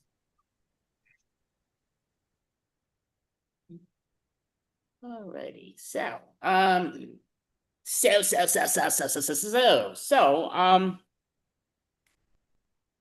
yes. So, yep, we just gotta go with what's going on. So basically the person that was supposed to be doing a podcast with at the moment couldn't make it, don't know what the deal is. Hopefully he's all right and what's going on. So, me and Mel are just gonna banter a bit. But so what I'd say is for Halloween, just out of curiosity, because again, next month is the Halloween extravaganza, and it's actually a month from today, I think. I think it's 4 weeks from today, I believe. So it is. Oh no, wait. It's 24th, not the 26th. So it's less than a month official. But do you think you're gonna be prepared for Halloween in general? I think so. I have quite a few options. I haven't decided what exactly I'm going to be doing for Halloween yet, but there's a couple options I'm tossing around. Yeah, I'm going to be dressing up quite a few times this year because going to Comic-Con, got the extravaganza, and then of course Halloween itself. So I could even do 3 different costumes if I wanted to, which is kind of a fun idea. Right. Oh no, definitely, most definite. Yeah, to me, again, I always loved Halloween. I think it's just a lot of fun. And yeah, I'll probably, yep, be definitely dressing up everyone what I go to, but might be dressing up as 3 different things. Don't know until I know. But yeah, it's kind of laying it out, seeing what's what, and seeing play by play. But yes. Yeah, yeah. So, I mean, it's always a fun time. I love Halloween no matter what. Like, even if I don't have anything planned, I'll just scrabble something together. But yeah, it should be fun. I got a lot of options this year. So, what's a costume that you did that's one of your favorites that you would like to bring back sometime? I mean, again, the one I've done more than any of them is the zombie. And it's just basically because when I used to do Comic-Con, I used to dress up a lot as a zombie. And to me, even though it does take a lot of work, it always was fun. Like I loved it. Don't know if that is a reality of being again doing that or what's what, but yeah, I love it because YouTube does a lot of helps with those things. So certain things like you're looking at the costume and they've done some great jobs for me, just getting great hints. And even though I've taken it somewhere else, I always liked it, and I love when people reacted, um, saying what a great job that's been done. Like to my skin, looks like it's coming off my face and what's what. Don't know if I'll be as creative as I once was, but it was a lot of fun and just seeing where you do it. So I'm one that I used to take toilet paper, put it to my skin, and look like that's what makes the skin rip off, and it looked really, really, really cool. And yeah. Yeah, yeah, you got to get creative with it sometimes. Like when I did the Spock costume, the ears that I got were too small. Like they weren't fitting onto my ears. So I had to like take medical tape and like tape them to my ears, which was not comfortable. And then I had to put makeup over the tape to not make that obvious. So that ended up being a lot more complicated than I thought it would, but still a very cool costume. And which character was that? Spock, the Vulcan ears, the like pointy Sounded like you ears. said fox. That's why I was like, I don't remember you being a fox, but okay, that's. There's an idea. So let me put this thing here, put the point, but but yeah, that's definitely perfect. going here and there. So, though I know that with Halloween, as fun as it is and here and there, do you have what's something you haven't done in a long while on Halloween that you loved? Well, aside from trick or treating, those days are over. I guess a party I went to one time did like a pumpkin smashing thing where they would take like a hollowed out pumpkin and you would like and they'd pitch it to you like a ball and you'd like take a bat and smash it. That was kind of fun, literally smashing pumpkins. So So you I don't feel like believe that'd be fun to do after a few beers. you don't believe in the movie Carved, huh?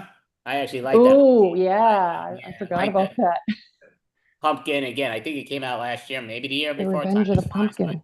I actually dig the pumpkin, the jack-o'-lantern. It wasn't a great movie, but it was very entertaining because of the style they put it in. But you have the pumpkin after the individuals that mess with the pumpkins, and I love that, the haunted style, but of pumpkins, which was very cool.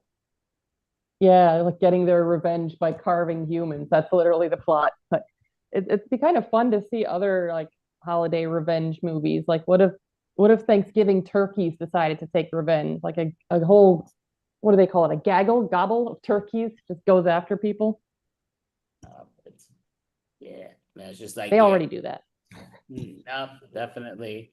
I mean, I was like looking at on the thing, the Wordle. Like I do a Wordle. I know some people do it every day where they have like they could go back in the 20 years ago, whenever they started all this crap, which is great. But I do a free version, so I get one per day. So if I don't get it, I snooze, I lose. It's that kind of thing, like here and there. So I did do my Wordle earlier today. I usually do it at like first thing in the morning, 12 o'clock, 12:30ish, usually. So I did it earlier this morning, super early, and got it in 5 words. But it's another one, like it's funny because a lot of times when I don't think I'm gonna get it, then I get it quicker than I realize. And then when there's times that I definitely think I'm getting it, it takes longer. It's like, what the freak? So it's like the simple words, it's something a little different, and it's like, what the freak? I thought it would be this. But yeah, it's a very cool game though. Just again, you say 5 words to get, 5 guesses. I think that's what it is, right? 5 or 6. Yeah, no, actually, I think you get 6. Let me check. But I'm saying, like, yeah, when you think about it, Yeah, like you get 6. 6 words. Like to me, I think I could almost stump anybody in a real Wordle. And I guess you probably can't because Wordle doesn't seem to confuse the most. But like I know Mel's very good with the Wordle. And I like to challenge her in my own Wordle and put it in and give her 6 stabs and let her know what's right, what's wrong. And I'll write it down so she knows the word, that it's what's what, and let her see. But I think that's a great, like, that's what I love about these things. Like Wordle could be very interesting, very entertaining to create it in your own manner. And yeah. That would be interesting. A Wordle created by Andy. But the question is it going to be a real word? Well, then I would always say, yes, it's a real word because it's always going to be Google and Bing search type of thing. So I'm going to make sure it's clear and right. But yeah, I wouldn't do it otherwise. But yeah, it's definitely sometimes the simplest of things makes things so much harder. That's what I love. It's like simplicity. It works, but people don't like using simplicity. So sometimes it's clear to do something so simple to the human form. And they just their mind goes blank. It's insane, but it's so true. And you see it all the time in real life. It's sickening, but true. It's just like, you have to draw people pictures, it's like, what are you not seeing? If I draw a yo-yo, why are you guessing a tomato? Why are you guessing it? Like, it's just like, but. It's so simple, it's hard. Super true. Yeah, my Aikido instructor always used to say that. Why is Aikido so hard? Because it's so simple. Like people get tripped out over the simplest things, like move your left foot. To what angle though? Overthinking is a killer. Well, anytime you do any type of mixed martial art, overthinking, you don't want to ever overthink it in general, but you still got to know it right. Because if you do it wrong, you're going to get laid out. But yeah, that's So what did you get on today's? I'm trying to show you mine. It's not I got it in 5. Is that what you're asking? Yeah, the Wordle. There. I can't even see yours. I guess I shouldn't spoil it for anybody who hasn't done it. Right. But so how many words did you get on? I got it in 4. 4. Okay, yeah, I got it in 5. I forgot what the hell I put it, but yeah, I was just looking at it like real quick. do it. And I said, oh yeah, my Wordle thing, and I see I did do it. I'm like, okay, great. Because I hate when I forget it, because again, I don't have that unlimited crap. I just do it per day. But the Wordle is a very interesting game, and it's funny because a lot of times I feel like I'm not gonna get it. And I'm like, oh, and you get it. So I hate it keeps doing that. Like, oh, maybe there it goes. Okay, it takes me a while to get used to, but yeah. So I did it on 5. Yeah, that's the one in the fourth one. I thought I definitely had it. I'm like, oh yeah, I got it, piece of cake. And again, it took a 5th one because I had 4 to 5 letters and just put the wrong letter. It's all good, but Yeah, I thought I had it on the third one for sure. Like, oh, this is totally gonna be it. And then like 4 out of 5 letters correct. What? what do you remember how many you got on your first try? I On got my one this first time in the try, wrong spot, but I got one. on my first try, I got absolutely nothing. I got bupkis. That was 2 days ago. That was me, Buckus, and I got it in 4. It's weird. The less you get actually seem to solve them quicker than when you Yeah. get one. Oh, because it kind of tells you a lot. Like none of these letters are in it. So like if you use a lot of vowels, that narrows it down a lot. Oh, okay. I didn't realize you. Yeah. So, well, that's perfect. Looking at my Wordle, it's all here and there. So I'm just looking with the good old timer thing. So, I'm not surprised how I did that at all. But, yeah, we're kind of just jibber jabbering, which is that a real word or do I just say that and I just make my own words up? I have no. You do. I I feel like it's a word. I feel like I've heard it before, but maybe I've just heard it from you. So I That's don't very know. possible. I don't know, but yeah. So see, I love it. I create words that people think is a real word. I love that. Just like make up words and then gaslight people into thinking it's real. I love it. Oh, I don't know. Actually, it might be real. Yeah. I'm just blanking on. Oh, I just looked it up. Jibber jabber is a thing. It was a type of doll made in the 1990s, or gibberish speech or other use of language that's nonsense. So you're actually using it correctly in that sense. Oh, okay. Well, no, Cool. I mean, use it the way I thought I would, but then people are like, "Oh no, what's a jibber jabber?" I'm like, "Oh, okay. I thought I didn't create it, but okay, Yeah, that is what it sounds like. So, and there was a television series, a kids television series called Jabber, apparently. Don't remember that by any stretch, but I might not have watched it. Who knows? I who know where. I mean, there's many shows that I watched that I loved, and it's like don't know the names and kind of like the characters. I'm terrible with names, insanely bad. But yes, Speaking of jibber jabber, can you read these letters backwards? My screen, my background is backwards for some reason. I don't I see see how yours. to unmirror it. I see everything that you have is listed frontwards. Oh, is it? Wow, it's backwards on my screen. Wow, okay, I'm glad it's just me then. Yeah, I mean it might I think it's the way you set it up, but yeah, no, to me it looks very normal. It looks like mine. It's Oh, same. good. It does look kind of funny on mine because the horses are actually facing each other, so they look like they're like talking to each other. Oh, is that Yeah. okay. Hoist, the hoist, of course, of course, of course, of course. So yeah, we were mentioning like, oh, why didn't we do dumplings? But like I say, I look at this horse. She reminded me of Dumpling. I think that would be a great name for the horse. And yeah, I don't know, but that was a me thing. But yeah, so I said, yep, it's gonna go. Gotta take my mind and get creative and go what's what. So again, I'm really looking forward to next month's extravaganza. Again, I love Halloween in general. So that's really exciting. And I just love where people take it in different Halloween styles, what they dress here and there. I love people's creativity. Like a lot of times people forget it's okay. What did we do as kids that we loved and then we stopped doing as adults? It's like, why? If you Yeah. loved it as a kid, why did it not work? Don't, again, maybe trick or treating, you don't need people burglarizing your apartment. But it's otherwise, yeah, you can have fun, go out, have fun, dress up in costume, and have a great time. But yes. Yeah, why not? Never too old to play. Nope, definitely not. So I'm looking right here. So I do see that Don Sloven, he did tell me they're both ready, even though like this is here and there. I guess it's what's going. So I mean, I guess we could call them up. Since I said the name already, we're gonna bring up Don Sloven and Barry, and when you gentlemen, Barry Wiseman, when you gentlemen are ready. Yeah, no, we're ready. Here we go. Here we go. We're going. Just you should know, in some schools, that means that we're going to another location. But since we haven't established our location, we're probably not going to another location. I don't know. How are you, Barry? Oh, I'm fine. Thank you for asking. Shabbat Shalom. Shabbat Shalom, Shana Tova. Shana Tova. Yeah, right. Head of a year to you too. Well, thank you so much, Don. We should all have a sweet year. We should all have all positive things.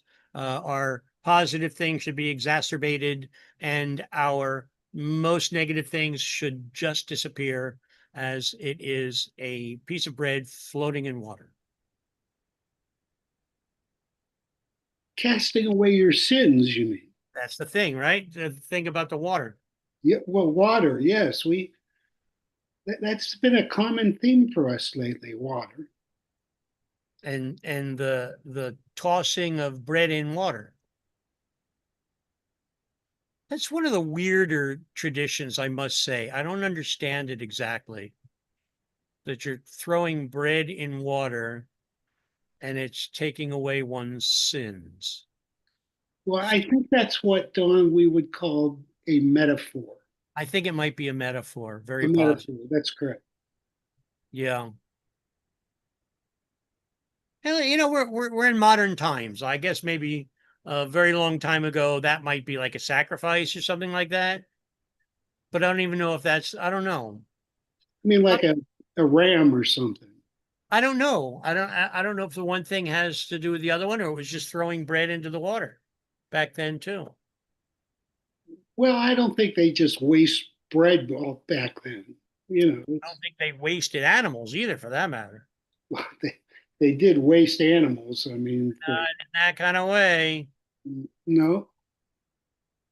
Right, because you have to consume all of an animal. If you had killed an animal, you have to consume all of the animal, or it should not have gone to waste, right? But not in one sitting. No, I don't think it has a lot to do with, like sitting in one place and eating a whole animal. So kind of back to moving to different locations while you consume the animal. Or maybe it's maybe there's a time dash there. Maybe it's like, when they say in a thing, like, it was a long time. Well, a long time could be a week, or it could be 100 years. Who knows? Back then, a week probably felt like 100 years. Right now, it feels like 100 years. Okay, fair enough. Just saying, just saying. I mean, it was a long time ago. I don't know that anything which we do now really equates to anything back then, really, unless we disguise it as a simile or a metaphor. Or if we had an animal sacrifice, that would be something like back then. Only if you're willing to bless the animal, have it chucketed the right way, and to not waste any of it. So it was not a waste that you had that a person had taken the life of the animal. Yeah, I don't like the idea these days of that kind of sacrifice. I don't think anyone does that anymore. I think it's basically metaphors. You know, I have not heard of any of my acquaintances taking the life of an animal at all intentionally, unless, of course, you're a governor from South Dakota. I have no idea what that meant, but somehow I think we should stay away from that. Oh, we will stay away from it. Yeah, no, I've never been a hunter. No one in my family has liked the concept of hunting. There's nothing wrong with it, but You know, it's just not anything which I have any real connection to.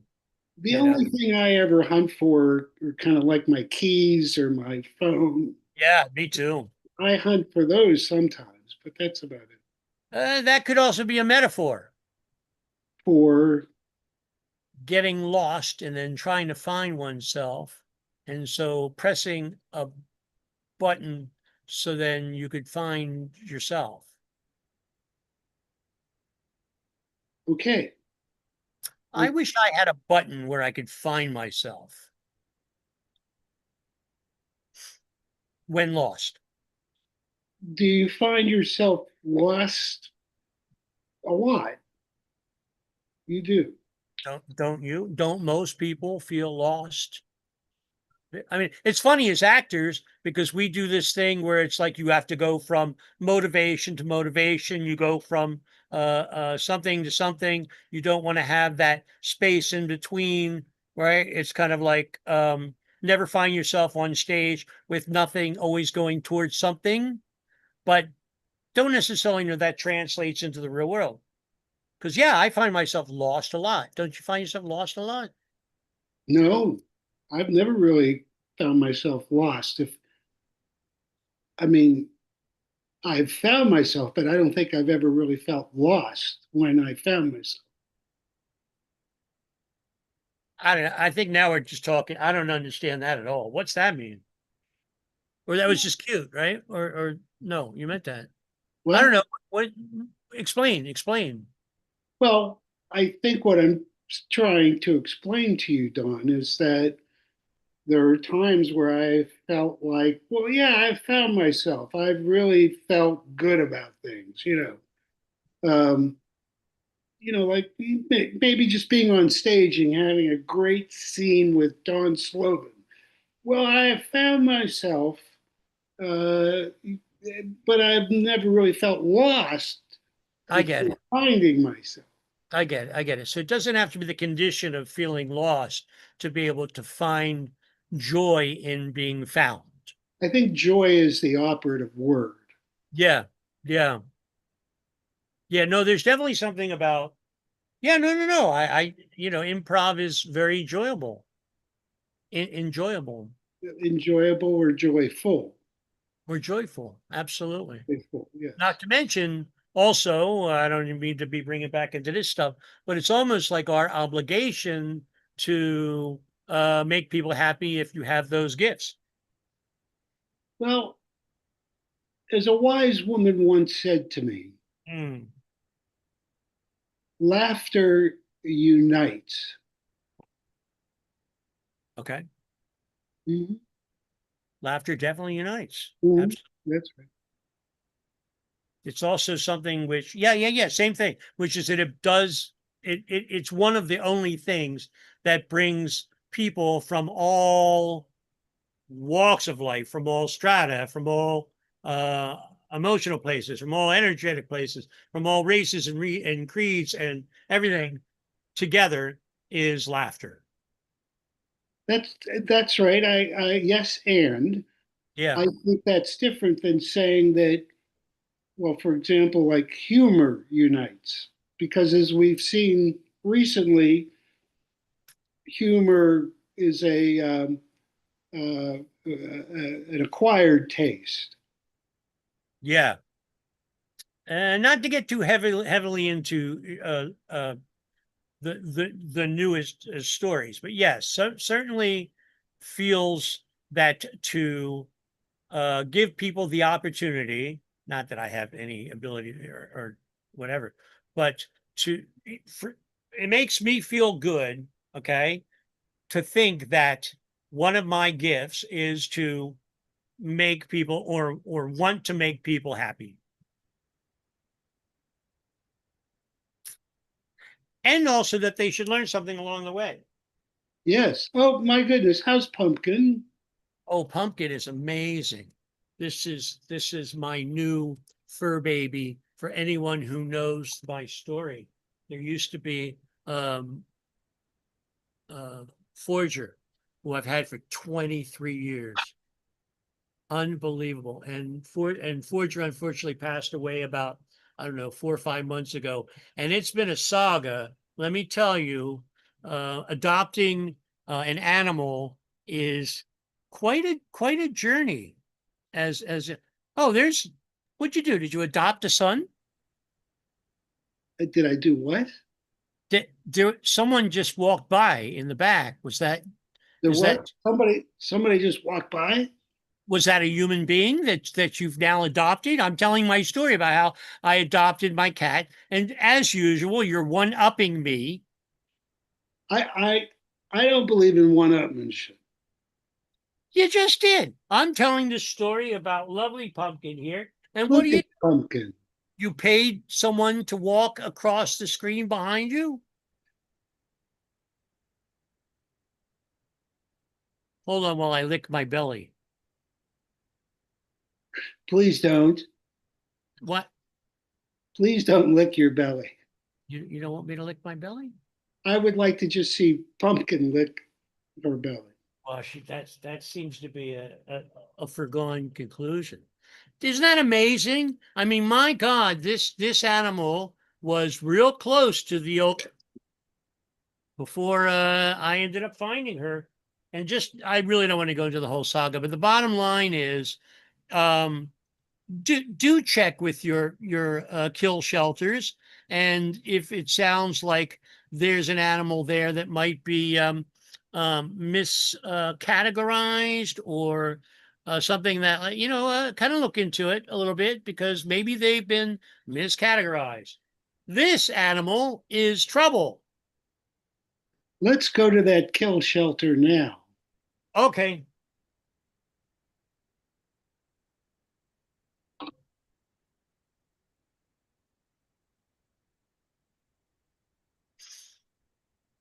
So you want to adopt an animal, yeah?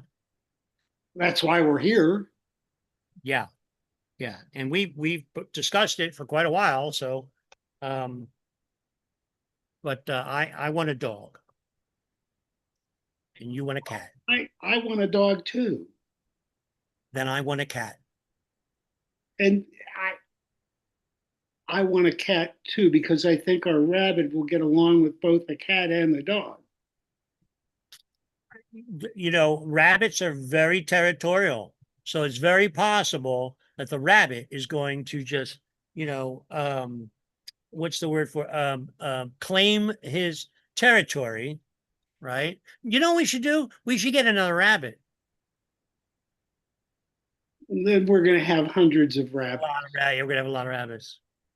Yeah, the dog and the cat and the rabbit, we won't have any more dogs, cats, or rabbits. Well, they should be getting along quite well, right? Well, yeah, I think so. Well, look here. For example, in this cage over here, we've got a cat, and then right next to that cage is a rabbit.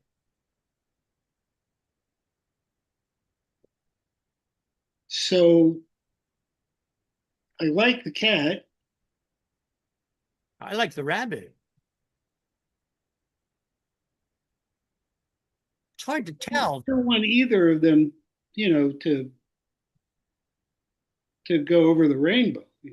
Yeah, let's face it. The only reason why we came here is because we would like to save an animal from going over the rainbow. Damn, man. I thought we were here because we wanted a dog. Both. Ah. Well, Jack, I kind of like that puppy over there, that black and white puppy. See, the thing is, puppies are really easy to be able to get adopted. Really, really easy. Right. But we wanted to find one that was trouble. You want trouble. Don't we want to find one that's real close to the old if we don't grab them up now? Well, yeah, I mean, I'm a compassionate person. You're a compassionate person. Okay, so puppies are too easy. Puppies will get adopted really quickly. I thought we were here to find one that's not so adoptable. I didn't know that was our prime objective. Okay. What do you think our prime objective is? Well, I think we just wanted to get a dog and a cat. Let's go away and come back 6 months later.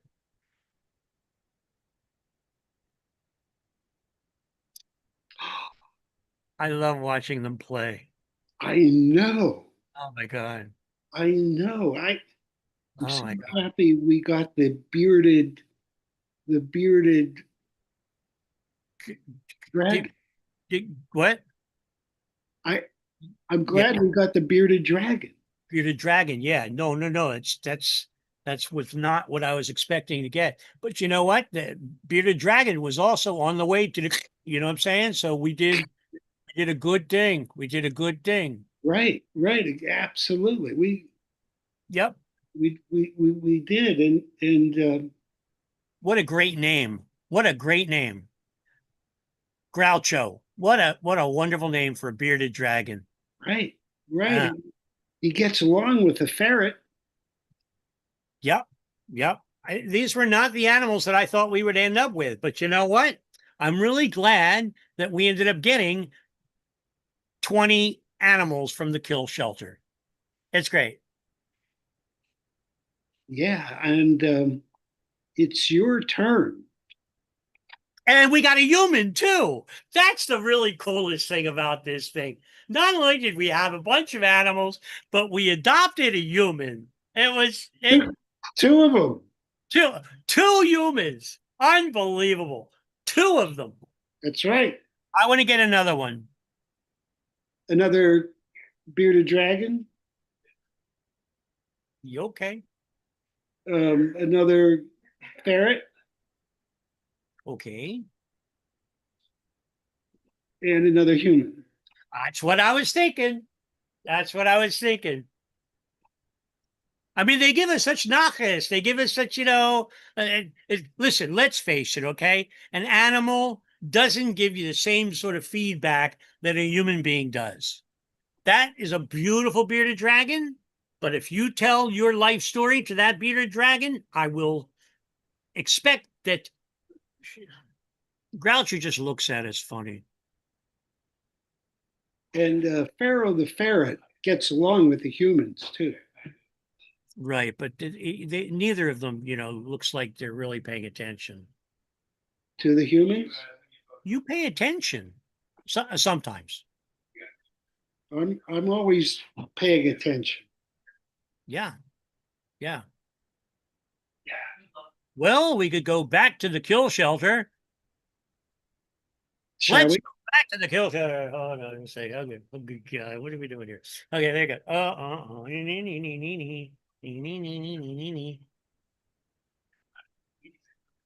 I am so glad that we volunteered to be able to work in this shelter. It's amazing. Amazing. And we suck. We suck at our jobs. That's why we have to be a volunteer. Right. Because they can't hire us. They're not going to hire us. We suck. Well, they're not going to hire us and they can't fire us.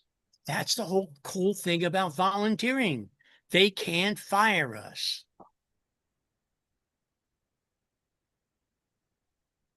Guess what I got? Promotion? No. I get a mouse.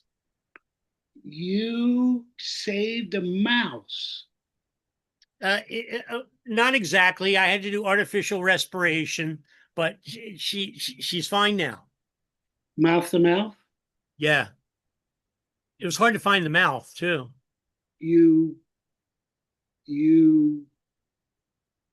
Well, it's cute. Yeah. Here, take. Oh, okay. Take. It's beautiful, right? Yeah. Boy, is she grown just in a few minutes. That's a big ass mouse. Yeah, it's almost rat size. Oh, wait a second. Is that a rat?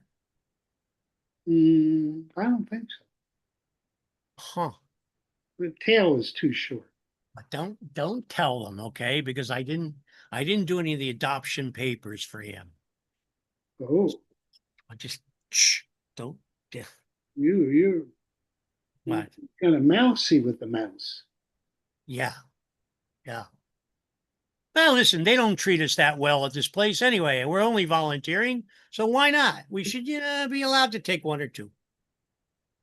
Two? We're saving his life. You taking two? We're saving his life. Well, you said one or two. You want to take another one? No, no, I just didn't know if you took one or there's a second one. I took one. You want me to try and distract them so you can go in the back and get another one? No, no, Oh, no. okay, because I'm ready to do it. I'm ready to do my magic tricks Okay. using our rabbit.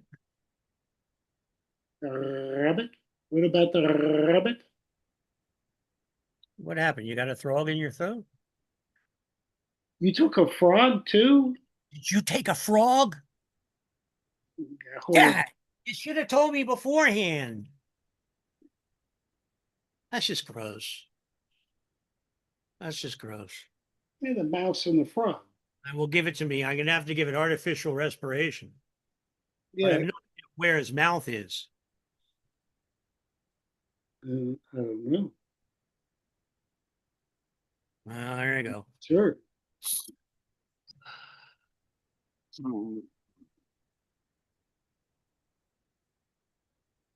Good job. Yeah. We have saved an animal. Yes, we have. And Just like the see, we saved an animal. We saved an animal. Yay, yay, yay. Yes, we saved an animal. Yay. They see when you do that, it means that we're going to another location. yes, we are. Did it again. We're going to another location. Where are we going to go now? We don't know. How much time do we have left? All the time in the world. Seems like it. Well, I have to tell you something. Yeah, I'll bet you do.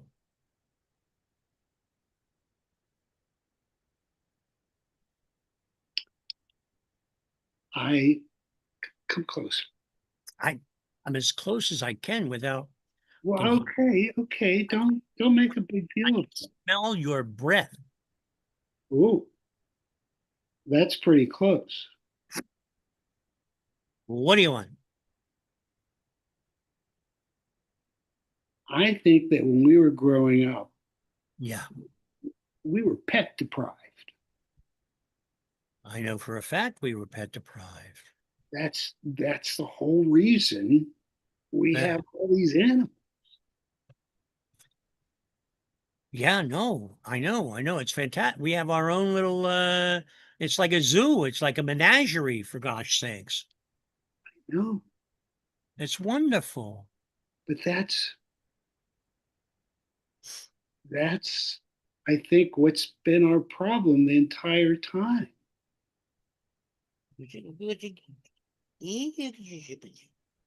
Why is it a problem?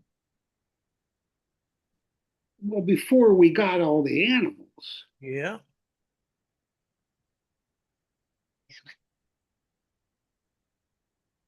Yeah. You might want to finish that sentence. well, all I'm saying is that when we were growing up, we really wanted some pets, and now I think maybe we've overdone it a little bit. Well, you know what they say. The great rabbi, Frank Zappa, says, you got to get into it to get out of it. You got to get out of it to get into it. Frank Zappa said that. You know, Zappa was very mystical. What? Zappa was very mystical. He sure was. Anyone who can play that sort of music, right? On a bicycle. Go ahead. What? On a bicycle. I saw that one. Yep. Yeah. He played a bicycle pretty well. There's a good bit. There's a very good bit. Well, I've got a lot more paperwork to do to try and get these adoptions finished before the evening, because this is the deadline, and I don't want to make sure that the deadline means that they're going to be, a deadline, right? Well, I'd prefer to call it like a live line. Whatever it is, we got to get it done before 12 o'clock. Is that the bewitching hour? Why is it you're acting like you don't even know what's going on here? We've got an adoption here, and we've got the adoption papers. And if we don't get the adoption papers, not to mention all the time, or many of the time there, they seem to lose the papers a lot. I just hope that there aren't animals there that are ready to get, which have been miscategorized, right? And because someone didn't do the paperwork correctly. That's all I'm saying. Well, maybe we ought to go back there and do the paperwork. Yeah, let's go back there and do the paperwork. And next time we'll do that. Bye-bye. Bye-bye.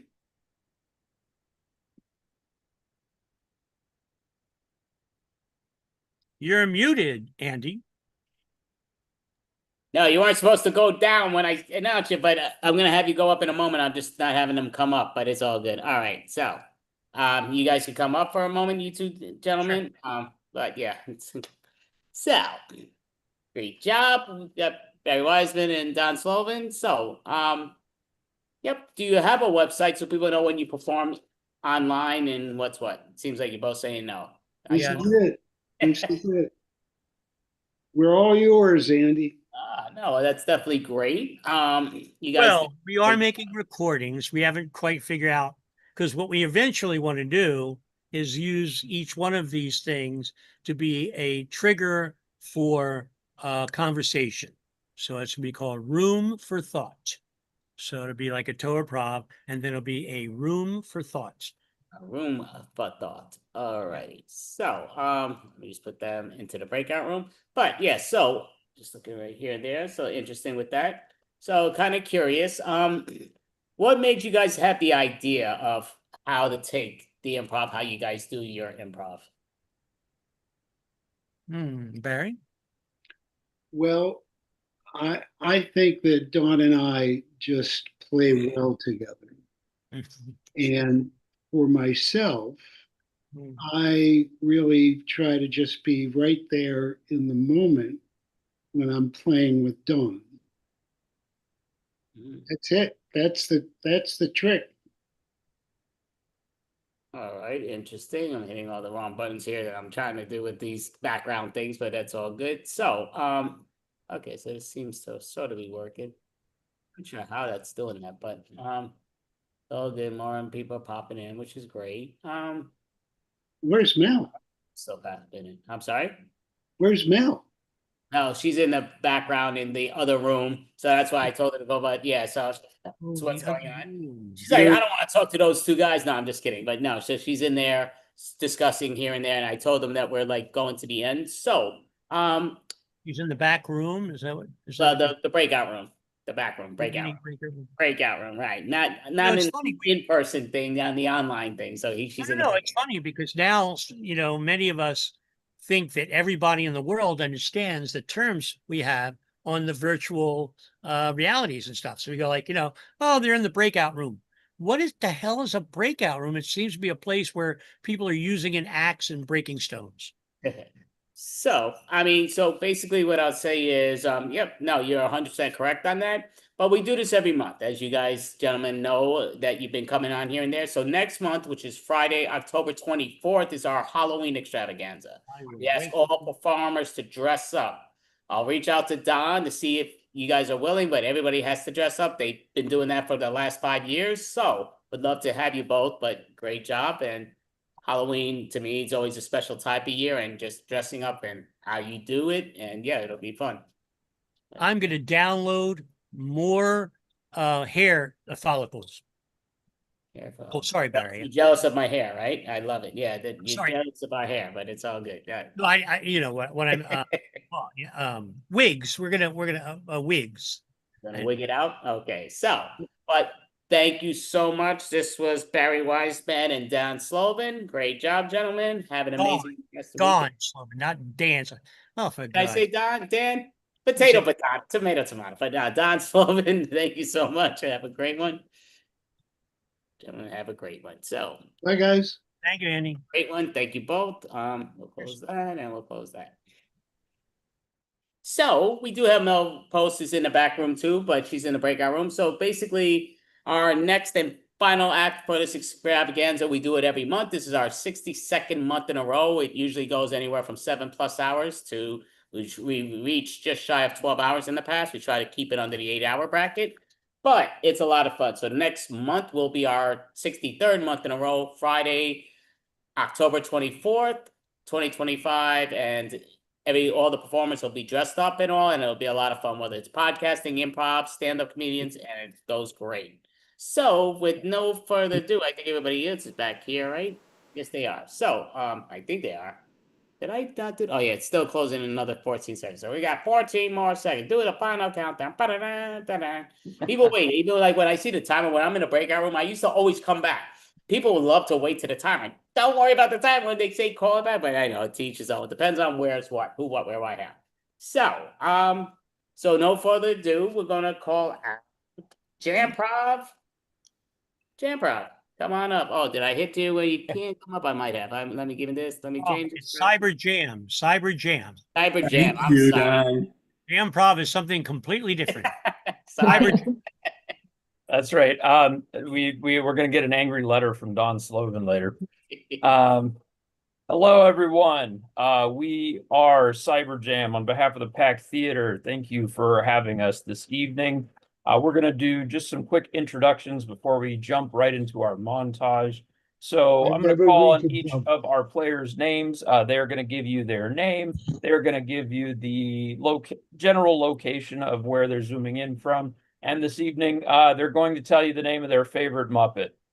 So I'll go first just to lay the groundwork. My name is Jeremy. I am located in Arizona, and I'm going to go with Fonzie. How about you, David? What was your favorite what? Favorite Muppet. Muppet. Yeah. Oh, okay. David Shapiro from Chicago, Illinois. We'll go with Animal. Nice. Okay. And Nancy. Yes, I'm Nancy from Ottawa, Ontario, and my favorite Muppet is Barry. Nice. And Mel? Hi, I'm Mel. I'm zooming in from New York City, and my favorite Muppet is Kermit. Nice. Nick? Me. I'm Nick from Virginia. My favorite Muppet is Beaker. Oh, Beaker. All right. Lauren? Hey, I'm Laura from Detroit, and my favorite Muppet is the garbage guy, the green. I don't know what his name is. Oscar the Grouch. Oscar the Grouch. Oscar the Grouch. There we go. Melanie? I'm Melanie. I'm in Maryland, and my favorite is Cookie Monster. Yes. Don? I'm not sure if it's a Muppet or not. Lamb Chop. All right. And Don, what's your name and where are you zooming from? Don Slovan, New York. Thank you. Fawad? Hi there, I'm Fawad Siddiqui and I'm an animal man. Where are you zooming in from, Fawad? Oh, from Miami, Florida. Awesome. Thank you so much. We're going to go right into a montage, but first we need a suggestion of something that you'd find in the trash can. Banana. Banana is your suggestion. Thank you.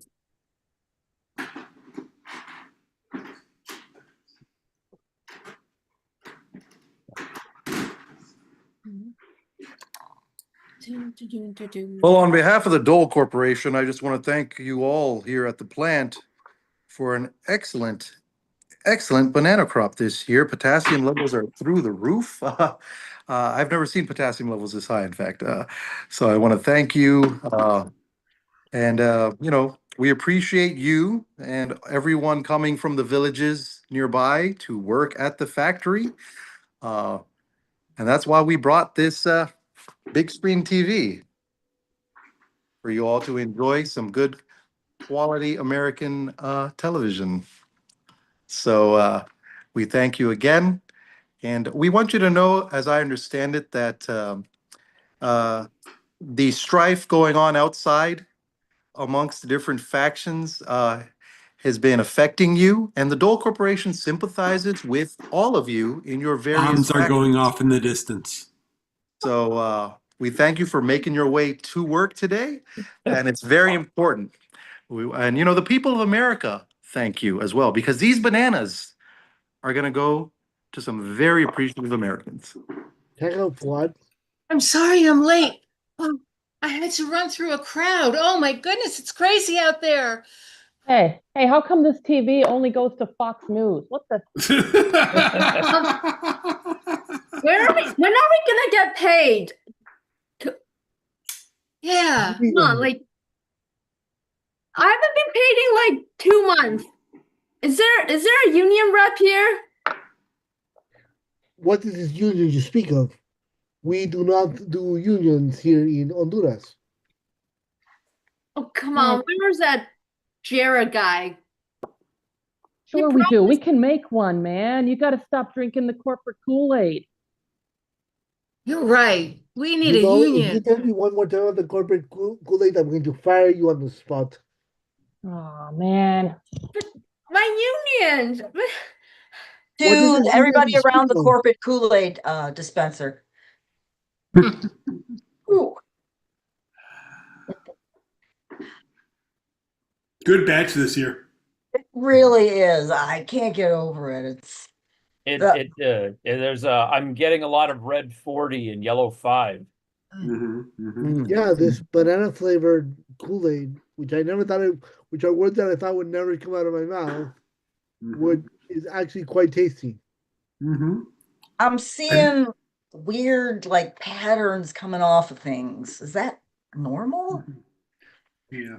Are we also all set on corporate Kool-Aid as the flavor? I'm not sure what this tastes like. I'm not sure it's corporate though. Barry, what do we say about staying in the lines? All right, you're not the marketing department, are you, Barry? I'm sorry, you're right. Costs will be down. I'm just the accountant. That's right. Crunch those numbers, Barry. This stuff is almost hallucinogenic. Come on, aren't you guys feeling it? I must say I'm buying into it. Just drinking this Kool-Aid, I just buy it 100%. You know, Phyllis, when you suggested that we, the corporate members of the staff, try the corporate Kool-Aid just to see what the workers experience, I wasn't sure, but wow, I feel like I'm becoming even more of an asshole. My God, you look like more of an asshole too. I didn't think it was possible. I'm getting radiating assholiness. It's incredible. I'm getting this sort of internal feeling like I would settle for pizza over a bonus. Does anyone here want to join the industrial bourgeoisie with me? Whoa. That sounds awesome. Yeah. I don't know about that one.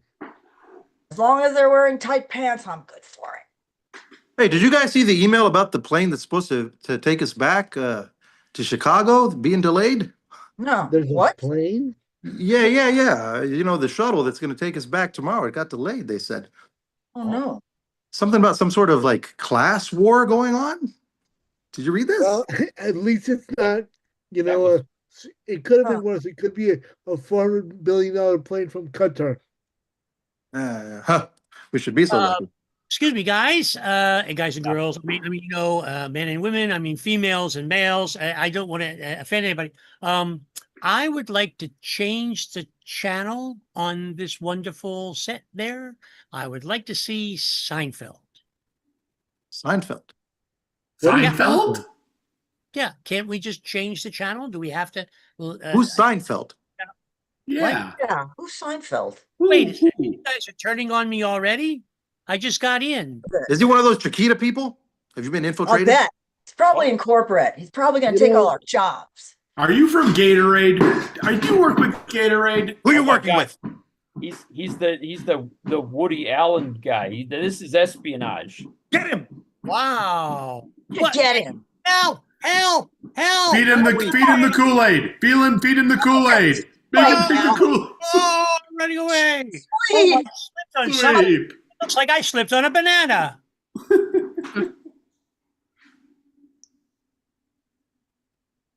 Cut to a union organizing meeting. So listen, everybody. Yeah. I was talking to my cousin who lives in the US, and what they're paying us is like nothing, and we have no rights. We're going to form a union, and that way we can ask for what we want, and they can't fire us, because if everybody's in the union, they can't fire everybody at once. Also, we have devised a way to get inside of the circuit box and change the fucking channel. I like this guy. Okay, all right, that's food, cool. right? We get free food and cable. We not only change the fucking channel, but we also get cable. We get more channels. Is it working? Yeah, but what about more pay? See, that's important. That's very important. Pero, we gotta change that fucking channel. He said, Well, yeah, okay. I mean, I think, okay, I move that the channel changing be moved to the first position in the agenda, and secondly, the pay thing. Secondly, that. Yo estoy de acuerdo con mi compadre Fuada en esta. Verdad, bro. En esta moción, obviamente te cambiar el canal. Claro, Y después que que sí. le paguen. Can we Pero lo más focus, importante es que people? viva el canal. Focus. My hearing aid just changed to another language. Everybody freeze except me. Freeze. You see, I've been trying to get the information across, but this is what the Kool-Aid actually does. It breaks the fiber of the company down. Unfreeze. So tenemos que cambiar el jodido canal para Pretty poder happy poner with myself. lo que queremos, siempre y cuando sea la I don't want to Sí, los gringos lo prendamos. And sweep.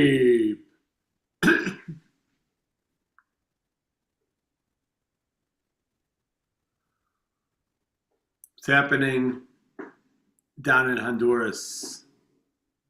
Really concerns me. But I'm really, really, really glad that we have unlimited channels. It's, you know, it's the least that they can do after that carnage. Yeah. Yeah, I mean, we have access to unlimited entertainment, and down in Honduras, they have only one. Makes you think, really. Yeah. Makes you thankful for what we have. Yeah, it worries me though. I mean, Honduras is what, like a rock's throw away from Bermuda? Whoa. Mm-hmm. Yep. Honey, thank you, honey. We've been doing this with each other. Oh. Yeah. It's kind of a The creature returns to the television set. what? Yeah. She's been doing this too. She goes into the television set. What? She comes out. This I'm is telling like you, a- marrying a demon has been the best thing in my life. Dear Honestly, Lord. I love her more than ever. Cut to the God, wedding. I knew as an To the exec wedding. had connections, but oh, what was that? We're kind And of the I wedding. now pronounce you husband and demon. Oh. You've made me the happiest man. I hope I've made you the happiest beast from hell. Yes, you have my soul in heart. Quick, break the glass. Break the glass. Mazel tov. Reporting live with HNN here at the wedding of the Decamillennia between Barry Goldsmith and Balthazar the Unspeakable. Here, all of hell is ablaze with talk about this phenomenal bringing together of cultures. Everyone knows their rags to flame story when Balthazar was summoned forth by an accidental channel button. Christ's sake, sweep. Cut to some of the testimonials. Some of the testimonials from some of the guests, if you will, at the wedding. Well, I was so surprised that the two of them came together, and yet now I look at them and it's, oh my gosh, it's just What a wonderful thing. I just hope that they have many years together and you have lots of baby fishes. I must say I've been to many weddings from hell, but that wedding was actually a hell of fun, and I can't wait to see their demon offspring. I always thought she was too good for him, but I mean, he did propose on one knee and cheers. I was talking to some of the humans, and from what I hear, the shit going on in Earth is. I think I'm good. I think I'm good in hell. Frankly, it seems a little heavy, a little dark for me personally, but it is nice to interact with the humans. Well, it was a good and bad experience for me. At one point, the demon bride did spit out some acid, which did get on my tuxedo shoes. I am going to be searching for some recompense for that. But I did hook up with a demon as one of the bridesmaids. So good on that. It's really itching down there, but I'll have that checked later. Thanks so much. Congratulations.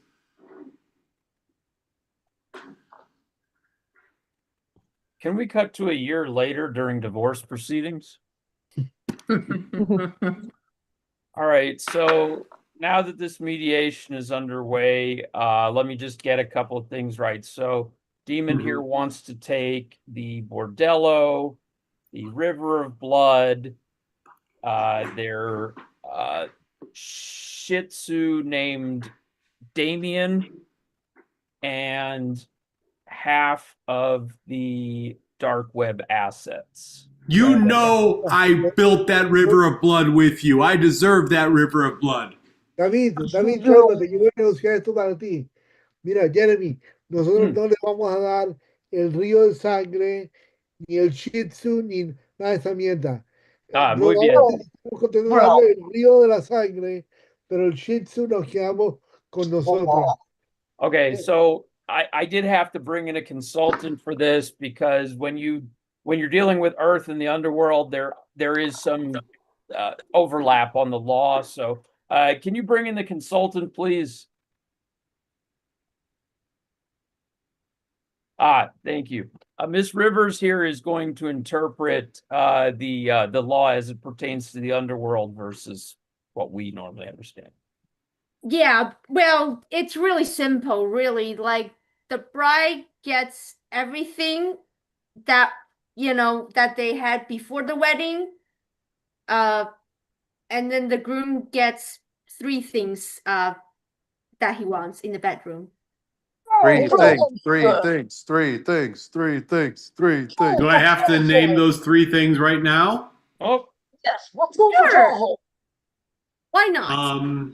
So I get three things in the bedroom from the demon, and she gets all my stuff. That's the ruling.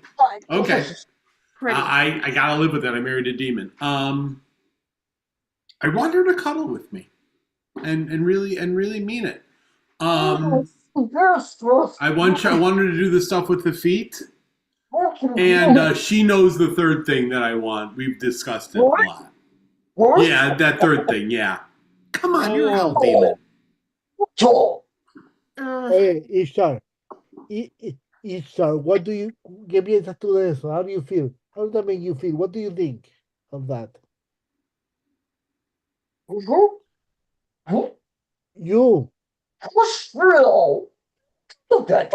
What? Well, she seems a little He said hesitant. that there's no way in hell. Oh, yeah, I know. That's dirty talk between us. I'm not gonna fall for that, honey.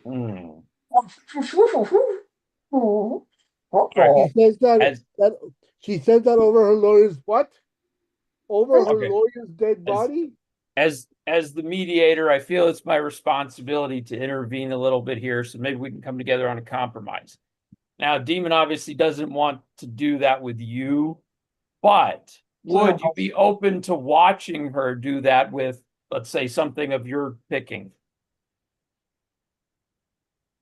Cut back to the factory in El Salvador, in the Honduras, in the midst of a full-on armed rebellion from the workers. Yes, my da, da. friends! Forward to the upper floors! We will take the factory! Da, da, da, da, da, da, da, da. Vamos, muchachos! Da, da, da. We will take over the world. All right, let's cut to everybody deciding what channel to watch. Are we all agreed ABC? Are we all agreed ABC? Look, can we watch Disney I want PBS. Come on. No. What? No. Look, here's my HGB8, question. what's it called? House and Garden, you know, where Hold they on. Wait, listen to me, listen to me. Oh, here he Listen to goes. me, fellow dole Fine. workers. I have not been taking the Kool-Aid for a good 3 weeks. And I'm telling you, we have to turn it off. We gotta turn this fucking thing off. Why don't we do NBC then? Let's do NBC. Look, let's just agree on one thing. Let's What? just watch Kimmel. How do we feel about Kimmel, yes, Kimmel. Hey, Kimmel. I'm sorry, guys. Kimmel. Guys, I'm What? sorry. I don't mean to interrupt, but I have changed my view on this thing, and I am rejecting all of the union offers because the company is giving us such a good deal. I think that we should all reject the union and go back, if you will, and just be slaves of the company. Will they give us more channels if we do that? I have no idea. I'm just. Oh, you almost had a sale. You almost had a sale. God. What about free What if I food? want to watch Kimmel 24/7? I want Can that HBO. happen? Why you don't agree with me? Okay, who's all for going back, for giving up and going back to a feudalistic system? Feudalistic system, feudalistic, so serfs. I could be convinced if you threw an HBO Max. Cut to the corporate break room in Chicago, watching all of this happening on their TV screen. Wow, you know, it's actually pretty entertaining. It's the best reality show ever. We broke them down. Phenomenal. They play they walk So right I into wonder it. what would happen if we actually, instead of just watching this on closed circuit, put it on YouTube or something. How would I that was thinking this could be really popular. We could make a lot of money on this. And as the soulless assholes we are, money is the most important thing in the world. Of course. We can present this to other corporates. This would be a tutorial. How to break up the union. That's right. So we set up factories in other countries all over the world, and then we create strife, low wages, and then we broadcast it live for our own entertainment. Hey everybody, welcome to the industrial bourgeoisie. That's that guy that married that fucking demon.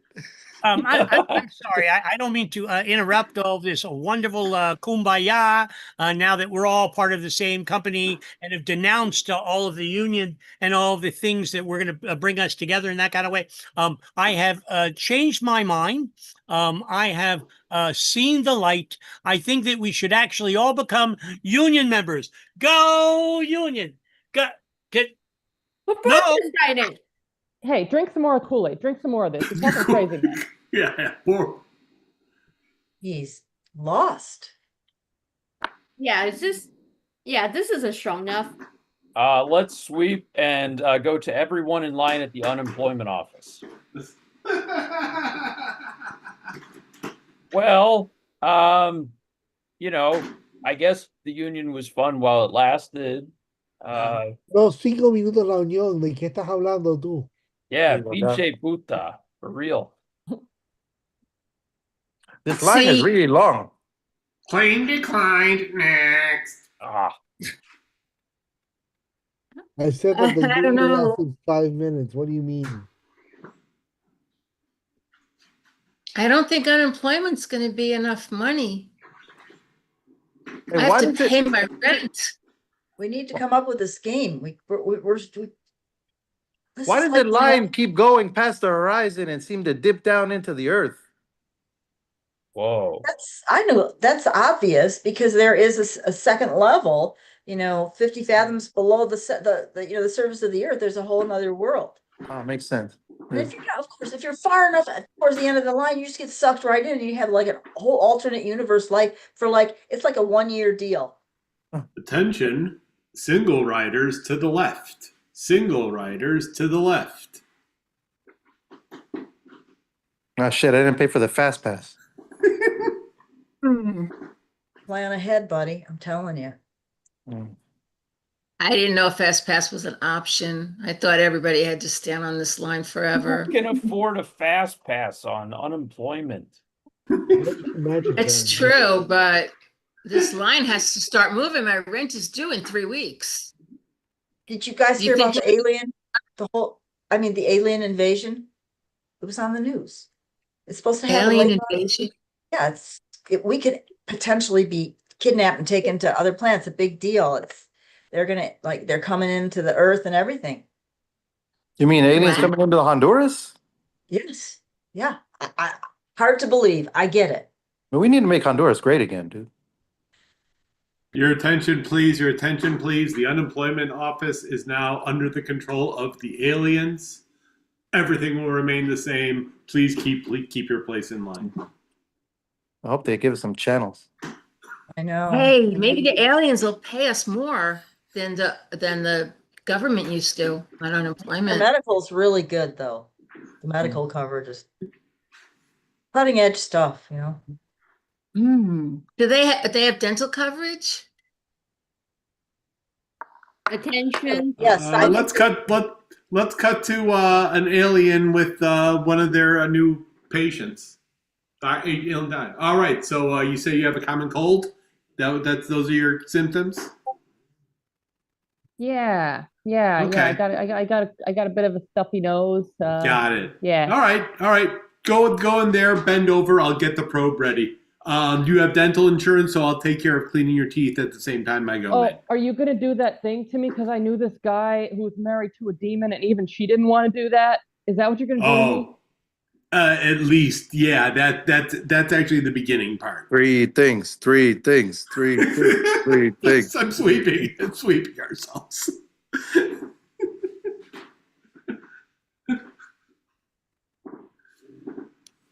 So thank you for completing your Dole corporate training module. We want to remind you that Dole has your support. Dole supports you 100% as you embark out to this new country. Remember, just tell the natives whatever they want to hear. Smile and never be far away from your banana. Do a bunch of natives that I'm talking to. I don't know what I'm supposed to do here. Do we supervise them, or like we're part of the crew? We Yes. manipulate their brains. That's just the short and sweet. We just totally manipulate them. Middle management, got it. Okay. I don't know if it's middle management. I try not to label because that's an HR nightmare. And I just don't want to go there. Okay, but like we get paid, as much as the managers, right? We're basically doing their job. Come on. Okay, right. It's like To restart the training module, simply press the green button on the remote control. And remember, always stay close to your banana. sweep. Not fair.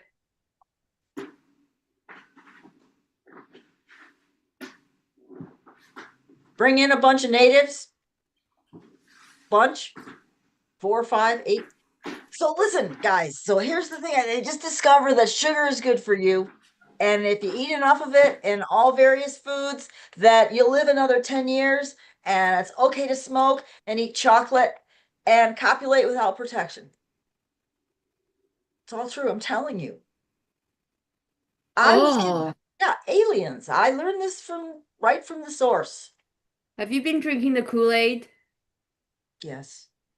Quite a bit, actually. I agree with you. The Kool-Aid was excellent. Somebody agrees with me. The Kool-Aid was excellent. Yeah. I don't think so. Yeah, I don't think I want to drink that stuff. Makes you crazy. Well, how about little group sex?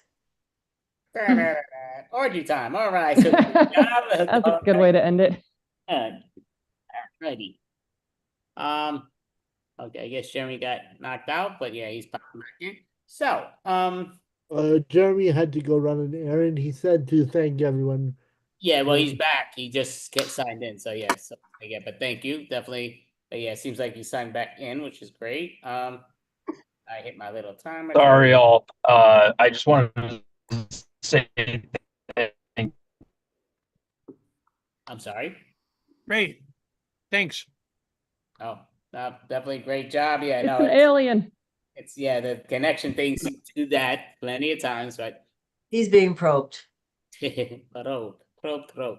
So, before we call it there, we do this every month, and we appreciate it. Great job, you guys were the finale. So, all our build-ups for you guys. So, did you falter or not? We don't know. We'll know later. I can tell you if you guys faltered or just kidding. But that's why I'm not a stand-up comedian. I just do my improv. But for the record, like to go around for you guys because we do this every month, and this is our 62nd month in a row doing it. And it usually goes anywhere from, we try to get it between under 8 hours, but it's reached just shy of 12 hours, which is ludicrous because of Facebook, and we're battling them with that stuff. But so trying to get it under 8 hours, which we did today, which is great. So like to go around just in the order how I see it. So and I'll ask you what's what. But I'm just gonna go with the name that's on your listing. So Lauren, do you have a website so people know when you perform in person or online to let them know?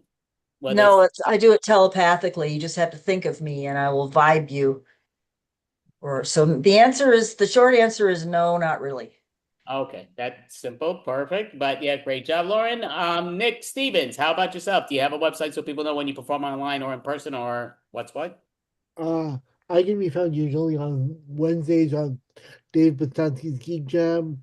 I can be found on Tuesday nights doing Cartoonia, on Monday nights with the Cyber Jam, a bunch of places.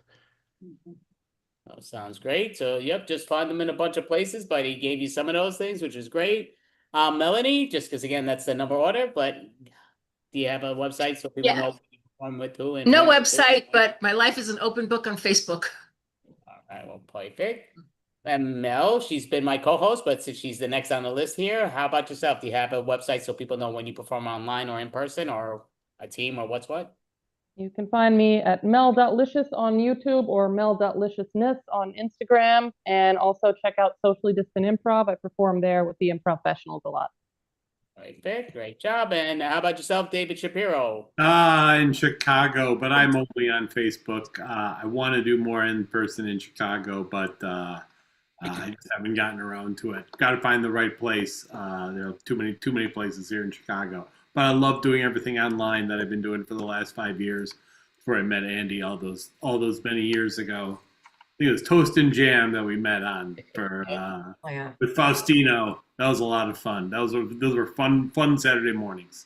Oh, definitely. And yeah, we've been doing this 62 months straight, and you've been a big part in a lot of them. And yeah, you could reach out to me, David, if I could give you certain things that I think you'd be up for, possibly. But yeah, you definitely did a great job, David Shapiro. Thank you so much. Even though it was Chicago, but yes, okay, yeah, not New York, but yes. How about yourself, Len Chile?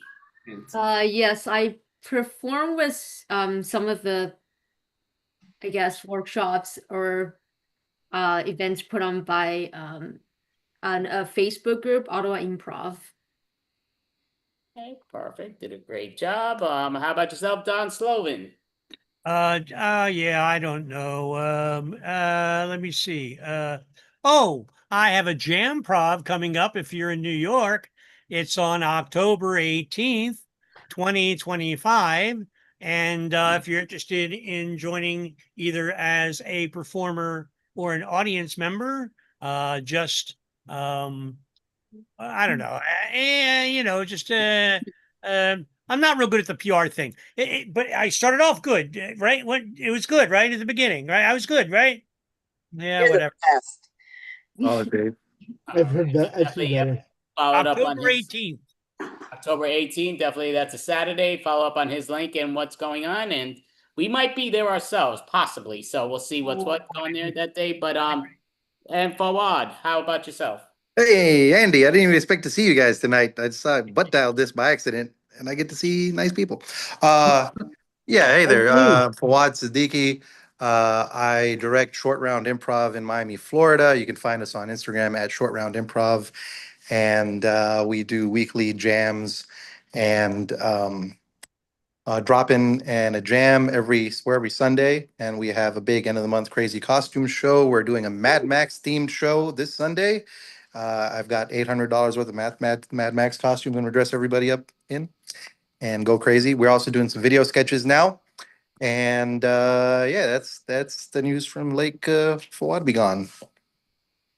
So much. So definitely a great job. And we do this, like I was saying, every month. But next month will be Friday, October 24th. And we do always ask every improviser or stand-up comedian to dress up. We ask all the performers to dress up. So we are inviting you, just so you have that open invitation. I'll reach out to Jeremy again. But it's always great. And yeah, it's all Halloween costume. We've done it for 5+ years now, doing it and continuing. And I will have to say one thing. I got to give, again, you've all did a great job, but I got to say one thing about Fawad. Fawad has an amazing freaking narrator voice. You know, he's got one of those narrator voices. He could be like a great backgrounder back in my day. But I mean, great narrator voice. Hey, buddy, thanks. Appreciate it. Appreciate it. There's my little theater over here where we do our show. Nice. Oh, nice. Yeah, come through. Come through. Who's Those are- backpack? awesome. Is that the front row? Well, that's mine. Okay, just wondering. It looks an awful lot. Make sure you return that. Yep. Oh, Fawad, do you will you validate my parking for tonight? Yes. I can validate everyone's parking no matter where you are. Good. Yeah, I need it validated. Can you tell me where the bathroom is so I can go? Yeah, the bathrooms are to the right. Thank you. And I'm not kidding. If you're ever in Miami, man, I got a stage for y'all. Come on through. All right. Hey, Fawad, I need you to send me a So pub much, right now. Cyber Jam. You did an amazing job. I hope you all have an amazing rest of your weekend. Thank you all. Great job. Okay, thanks, Have a Andy. good one, everyone. Thank you. Thank you. Thanks It for was letting fun. me crash your jam. Appreciate it. It was an honor. Good night. All right.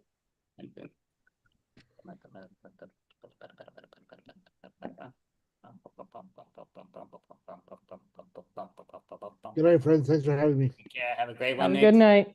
Good night.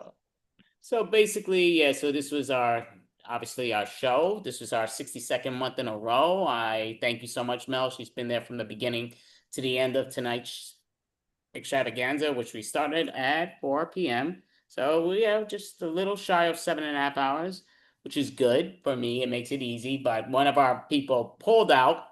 It always seems to happen no matter what. It's one of the 30-minute things. It happens. Just I thought we were gonna possibly get by, but it didn't. That's how it goes. So, but thank you so much, Mel Post. So next month is Friday, October 24th, 2025, Halloween Extravaganza online. So if you are a stand-up comedian or you have an improv team and you want to perform online, reach out to me, private message me, and you have to next week to do so. But thank you, Mel. Thank you, world. Everybody have an amazing night.